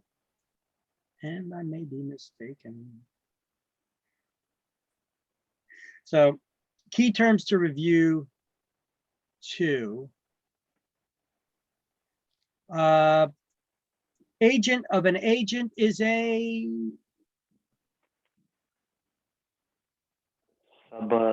subagent. agent. Yes. Yeah. 15 is a subagent. An agreement between a buyer and a seller on the major points. Meeting of the minds. They have come to a meeting of the minds. That's correct. 6 is B. A contract by which the owner retains a broker to find a buyer. Listing agreement. The listing agreement. 5 is C. Harmless exaggeration as salesmanship. Puffing. Puffing. Yes, they call that puffing. 11 is D. And not the magic dragon either. All right. So illegal sharing of commission with the seller. Kickback. It is a kickback. 2 is E. One authorized to act for another in a specific transaction. Special agent. 14 is F, special agent. One qualified and prepared to purchase. What do we call that person? A ready, willing, and able buyer. They are a ready, willing, and able buyer. 12 is G. Person licensed to assist a real estate broker. Salesperson. Salesperson is the license type. 13 is H. Salesperson who sets their own hours, pays their own estimated income taxes, etc. Independent contractor. Independent They contractor. would be an independent contractor. 1 is I. Problem not discoverable by a normal prudent inspection. Latent defect. Yes, latent defect. 3 is J. Rules governing conduct of agents. Law of agency. 4 is K. The one employing an agent, the client. Principal. 9 is L. The one who brings about the sale. Procuring cause. Procuring cause. They procures, yep, 10 is M. They're the procuring clause, procuring cause. A written authorization allowing one person to act on behalf of another. Power of attorney. 8 is N, power of attorney. One who facilitates a transaction without functioning as an agent. Transaction broker. 16 is O, transaction broker. Legislation requiring that communities be alerted to the presence of sex offenders in the area. Megan's law. Megan's law. 7 is P. 7 is P.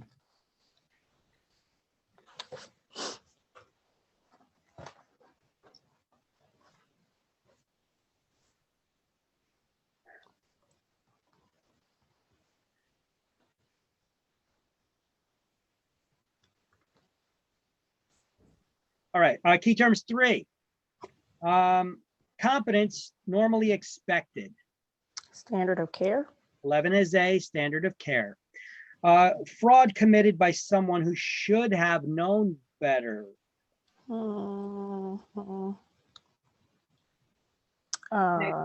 Negligent. 8 is B, negligent misrepresentation. That's correct. Intentional fraud or intentional misrepresentation. Let me reword that. Fraudulent misrepresentation. 4 is C, correct. Member of a private national organization. Who is the member? Realtor. The realtor. 10 is D. Designation awarded for advanced studies. Graduate realtors. Yes, 5 is E, the GRI or Graduate Realtor Institute. And look at that, we didn't even really go over that, but yeah, that's another one of NAR's classes. Private nationwide organization of brokers and salespersons. National Association of Realtors. 7 is F, the national, that's nationwide, national, so 7 is F. Problem when servicing best interest of both the client and oneself. Conflict of interest. It is a conflict. 2 is G, conflict of interest. Real estate equivalent of malpractice insurance like a doctor would carry. Errors and omission insurance. 3 is H, the E&O, errors and omissions insurance. Standard of conduct adopted by realtors. Code of ethics. That would be the realtors code of ethics. 1 is I. Statewide group of real estate licensees who choose to join. New Jersey Realtors. 9 is J. An New unintentional Jersey Realtors. deception committed in ignorance. Innocent representation. Innocent, yeah. 6 is K, innocent misrepresentation, but it don't sound too innocent when you put it like that, do it? All right.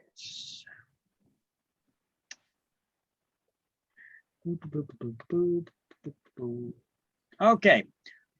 Some of these notes, some of these videos that I was looking for, I don't have, but here, in the meantime, I'm going to show you another video that I got that is pertaining, that is relevant. Other or edit.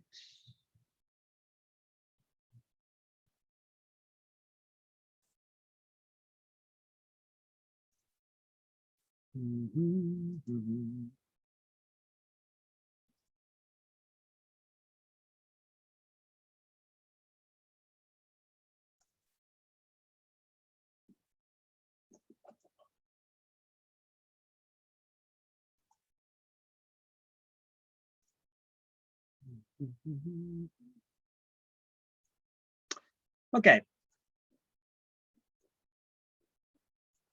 Here's one on, there's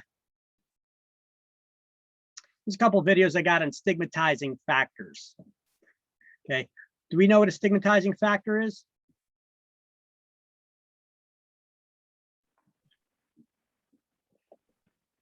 Yes, it's murder, rape, all that stuff that happens in the house that you know, it doesn't affect the sale of the house, but you know, something Correct. crazy like that.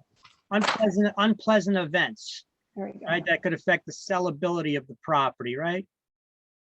We're going to turn now to that major development involving a home we have reported on here before.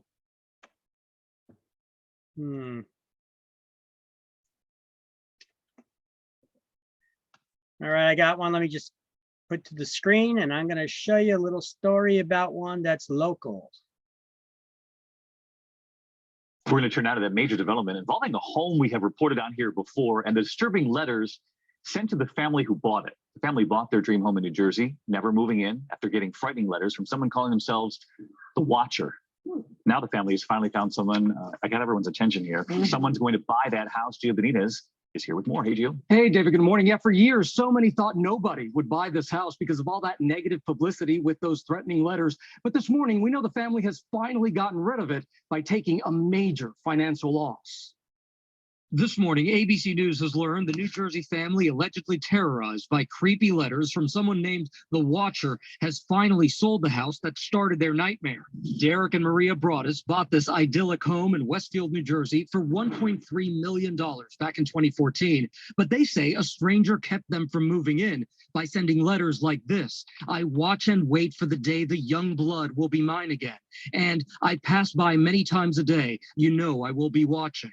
I've lived here my whole life, so yeah, it was a pretty big shocker. Now, 5 years later, the family's selling the property that they've never lived in, that has haunted them for years, taking a loss, selling it for $400,000 less than they paid for it. We spoke with their attorney in the midst of their ordeal. It's a great house. This is a total tragedy and nightmare for my clients. The Watcher's letters describing anger about renovations to the home and detailing the movements of the family and their kids. One letter saying, all of the windows and doors allow me to watch you and track you as you move through the house. From day one, they've been trying to solve this case. They hired a forensic linguist to take a look at the letters and see if there were any patterns. They scoured the internet looking for clues. But despite years of investigations, and while authorities did discover some DNA evidence, they never found enough to charge a suspect. Our police department conducted an exhaustive investigation. Such efforts have not, however, yielded information leading to charges being filed In an interview with New York Magazine last year, Derek comparing the ordeal to cancer, saying, "We think about it every day." They wanted to get rid of the house because they knew it was going to be this burden. They knew they weren't going to move in. From there, the next thing they want more than anything is to know who did this.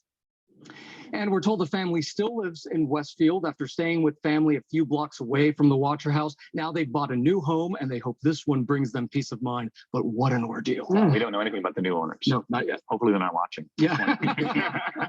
We want to keep them in that home. I'm sure they had full discussion. Hey, you guys want to know something else about that deal? You ever hear about that one before, the Watcher? No. Okay. Yeah. Don't No, I never heard of it. don't feel too bad for them. They actually got a Netflix deal. They're going to make a movie out of it. So they're going to be getting paid something decent, I'm sure. They're going to make a movie about the Watcher. Yeah, that's probably why they accepted that deal, that offer that was so low. So we're waiting for that to come out. The Netflix movie about the Watcher. Look, every town has a house like this or something that goes on, you know. Look, Westfield, you know, this is a perfect example. It could happen anywhere. Westfield is a fairly rich town. It's a very desirable town.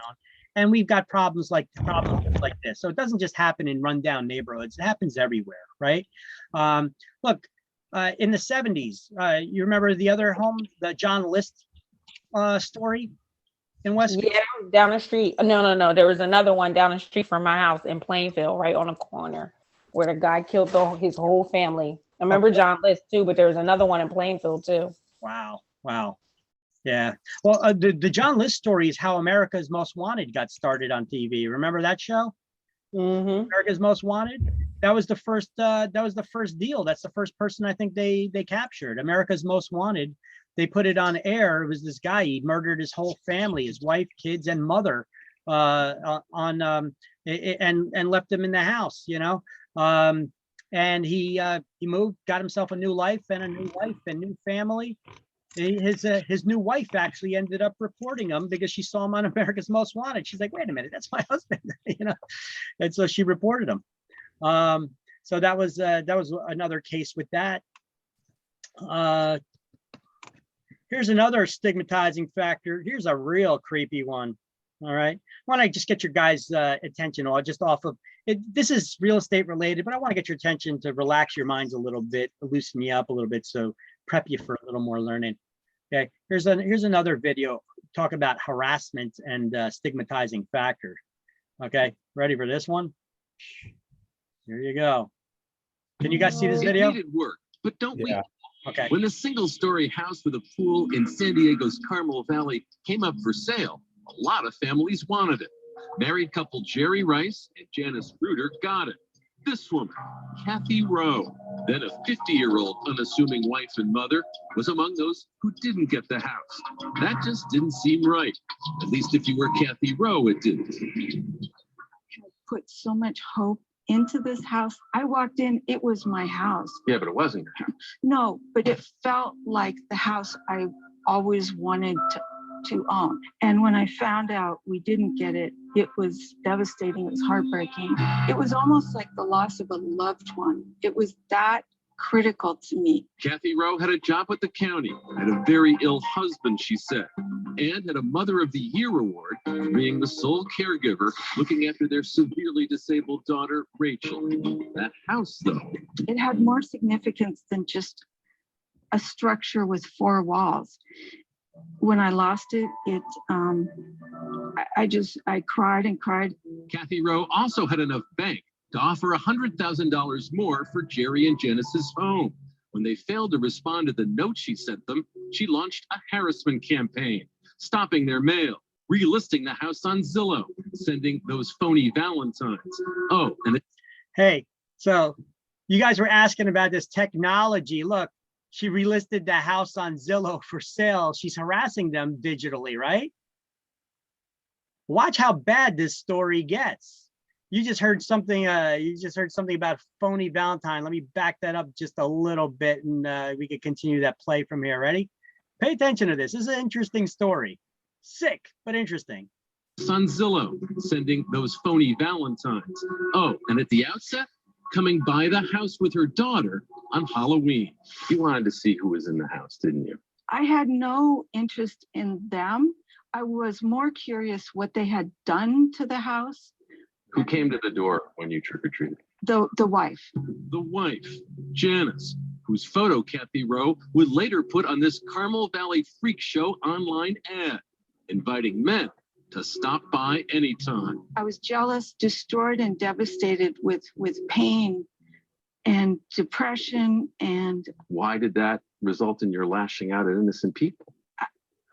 I don't, that's the form that it took. You enjoyed this, didn't you? No. He's a psychopath. Well, I thought it was. She's crazy. Did not. He's mentally insane. Oh, it gets worse. It gets worse.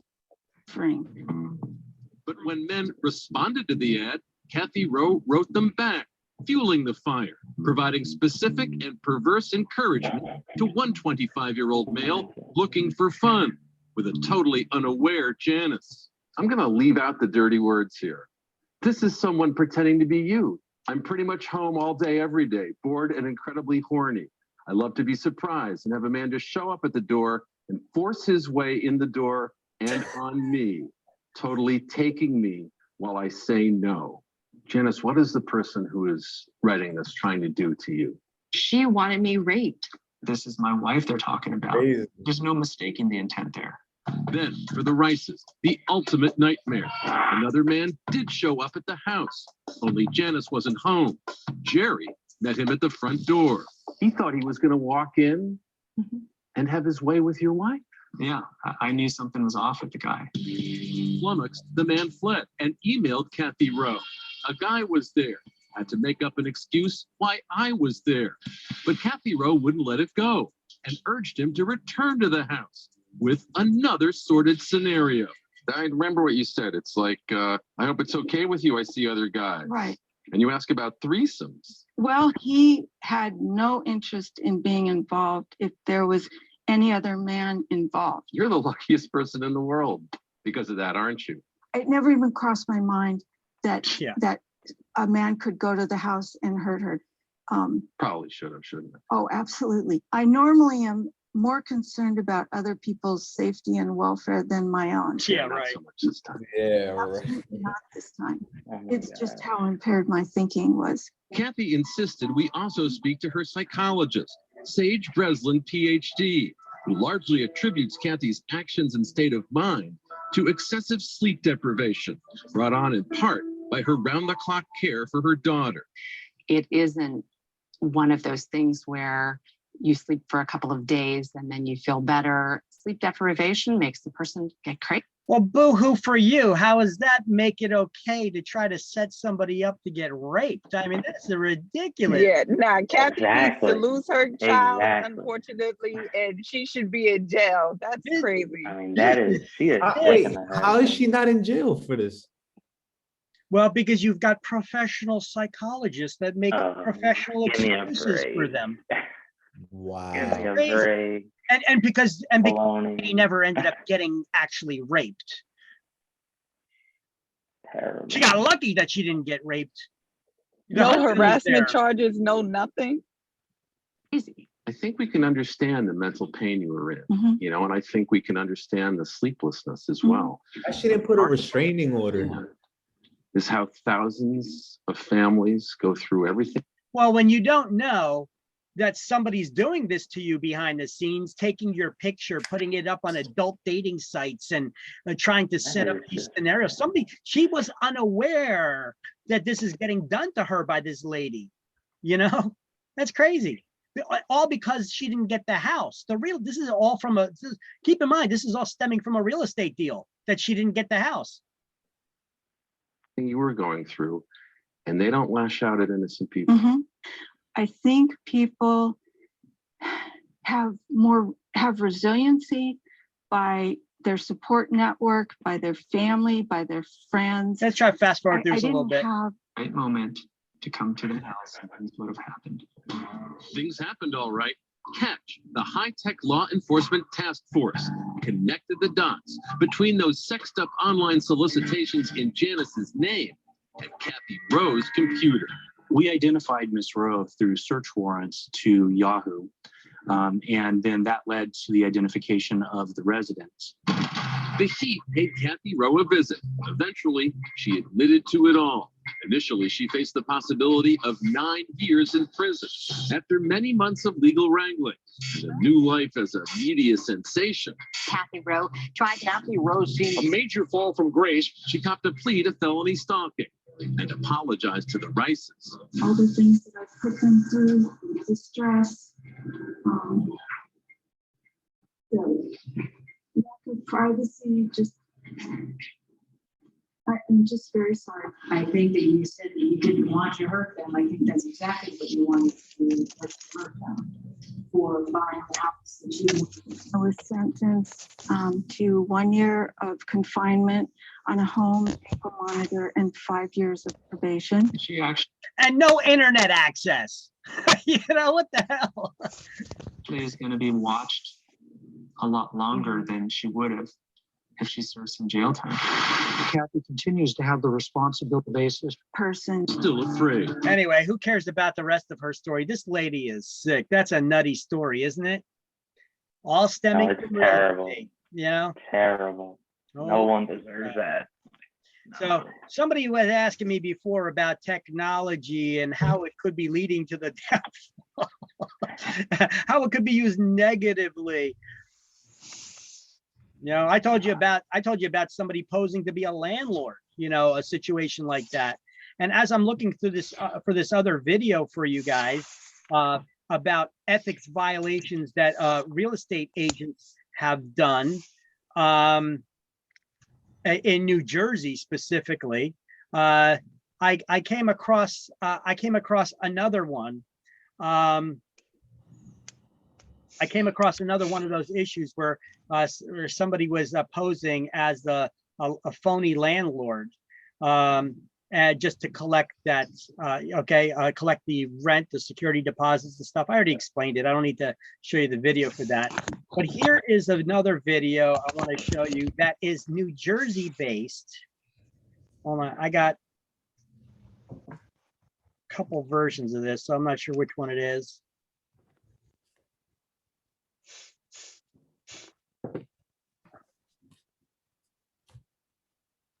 This is the one in New Jersey. Hold on, there's a couple of them. It's crazy. Check this out.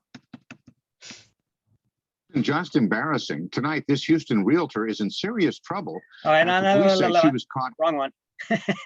Hold on. Let me get that right video. That's not the video I wanted to show you.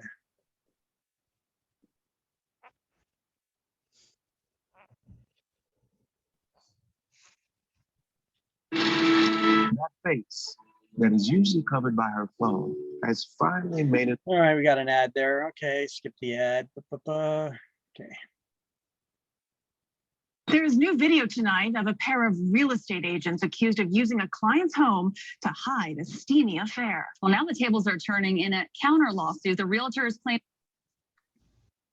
the video was part of an extortion plot. CBS 2's Hazel Sanchez has more. The proof is in the pictures. Newly released surveillance video obtained by Inside Edition reveals veteran real estate agent Robert Lindsay locking lips with fellow agent Jean Marie Phelan in the foyer of a home Lindsay was hired to sell. The homeowners, Richard and Sandra Weiner, are suing Lindsay, along with Phelan and Coldwell Banker Real Estate, for allegedly using their Wayne, New Jersey home as their play pad to have sexual relations while the couple was at work. The owners say a surveillance system captured the agents making repeated afternoon visits to the home. Video from inside the master bedroom shows Lindsay and Phelan getting dressed after an alleged lovemaking session inside the Weiners' home. The Weiners say Lindsay intentionally listed the house at above market value so that there would be little traffic in the home. This still picture from one surveillance camera shows when Lindsay and Phelan realized their acts were caught on video. Now, realtor Robert Lindsay is countersuing the Weiners, claiming they attempted to extort money from him in exchange for not releasing the telling surveillance tapes. Robert Lindsay alleges the Weiners asked for not. Okay, so basically the the gist of me showing you this story is that would definitely be a violation of your realtor code of ethics and of licensing law, period. For you to be able to show, showing a house and then using somebody's home for your own, as your own private hotel room. That's on par with, I guess, sharing the keys with other people to one of your listings. Don't go doing stuff like that. It's a good way to lose your license. If this guy didn't lose his license, I don't know how the hell he didn't. But he's trying to say there's all kinds of lawsuits with there and that he intentionally overpriced the house so he could use it like this. Anyway. I have a question for you. Yep. Even though everything they did was totally wrong, they shouldn't have done that. But how did he not know that there wasn't cameras in the house? That wasn't disclosed to him as the agent? I don't know. Well, as long as they weren't listening to the audio, I guess it's legal, right? If you're watching the video, right? It comes up to, as far as the federal law is concerned, it comes under federal wiretapping laws and even state. When state laws, the one-party consent that New Jersey and New York have, that deals with listening to the private conversations. But there was, so as long as they weren't listening to the private conversations, having a video camera in your house, it's allowable to have the video there, and they use the video. Okay, you don't have to disclose you got video cameras in your house. You do have to disclose if you're recording audio. But then again, were these people invited, or were they supposed to even be in the house? So if they weren't even supposed to be in the house, there should have been no reasonable expectation of privacy for their conversations anyway. That's like a burglar pressing charges against me for listening to their private conversation while robbing my house. Yeah.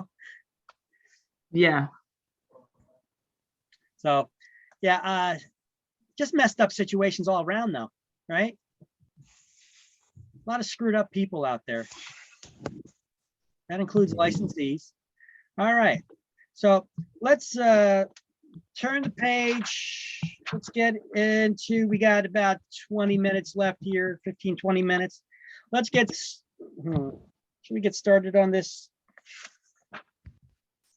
Get into this.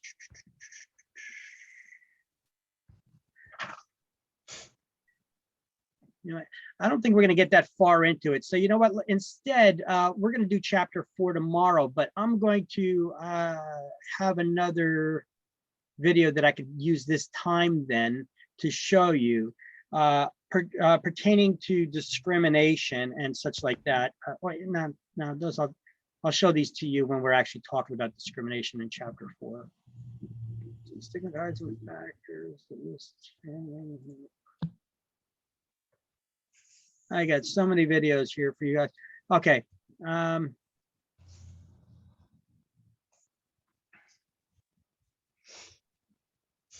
Foreclosure.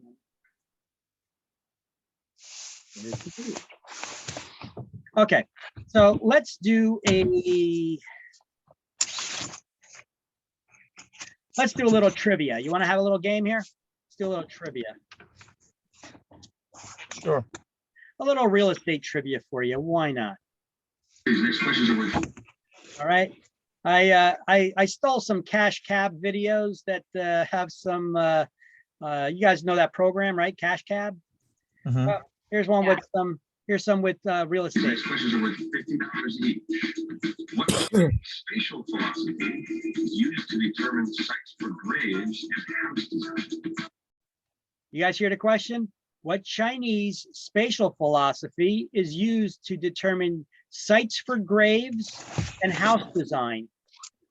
Slots. So, anybody? Feng Shui? Let's see. That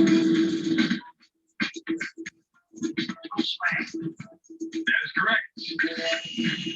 There you go. You got it correct. Feng Shui. All right. I got another one of these. I only got 2 of them from Cash Cab that I found on about real estate related questions. So here's the next one. Ready? What term for a dead-end street means bottom of a bag in French? Cul-de-sac. You speak French at all? It's Spanish, almost the same. Okay. I'm afraid it is. Cul-de-sac is correct. There you go. What There you go. I thought those are neat. Sometimes I like collecting little things like this to share with my classes, to give it a little bit of relaxation from the craziness of the class itself. Because I know how it is when it's being in these classes and you're learning constantly all day long, right? I know it can be pretty stressful. So we need to have some of these little breaks. Otherwise, you end up being like this little guy.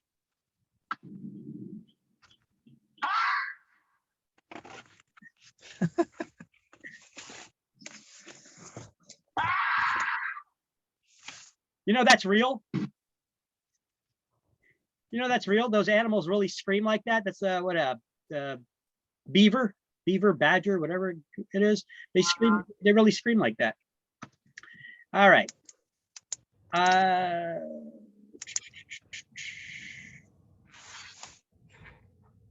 Adverse possession.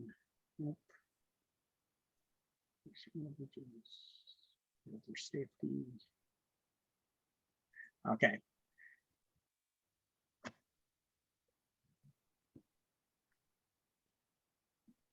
How about this? Can you guys get this humor? You want to go? Well, I got 3 more of these videos. I'll just show you one and then I'll dismiss you guys early. Ready? Let's watch this one. Yeah, how much? How much is it? How much you want for it? Do you guys get that? Yeah. that was a good one. She's yelling on the phone to them, how much you want for it? She's calling a hearing aid place, it's for sale. I don't know, I thought it was cute. Anyway, all right, so what's my corny real estate humor? Oh, hold on a second, that's not the right poll. Where it is, wait. Afternoon poll, here we go. All right, take your attendance poll and then I'll see you guys tomorrow. You guys are then dismissed for today. Thank you. Okay. Take care. Thank you. Thank you. Have a Take great care. night. Have a good evening. Thank you. All right. Have a good night, everyone. Have a good night. Good night. Hey. Can you Yeah, good put the night. attendance thing back up? I missed it, Ro. I don't know what happened. It's up right now. I don't see it. It went away. Alternate between your screen. Between your open windows. If you're on Windows computer, hit Alt Tab until you cycle through the open windows. See it? No, I didn't even change anything. What happened? Oh, there it is. Got it. Got it. Is the class up from yesterday? No, that class is broken into 2 videos. I'm going to have to try to splice it and generate them both. I either have to put them up as 2 videos or I got to splice them together. So that yesterday's class will take me a little time. But what you can do is yesterday, what did we do? We finished chapter 2 and started chapter 3. Just look at one of the previous classes. Yeah, one of those I did most of that. I Yeah. looked at it and some of the, because I just wanted to stay following what you were doing now. Because I Yeah. looked at some of the stuff from the previous class and we went over some of that today. So Yeah, I it's didn't want to the be same confused. Yeah, it's the same. Okay. It's the same stuff. It's just taught to a different class. Sometimes different energy, different words used, but it's basically the same stuff. Okay. Okay. All right. Thank you. You're welcome. Have a good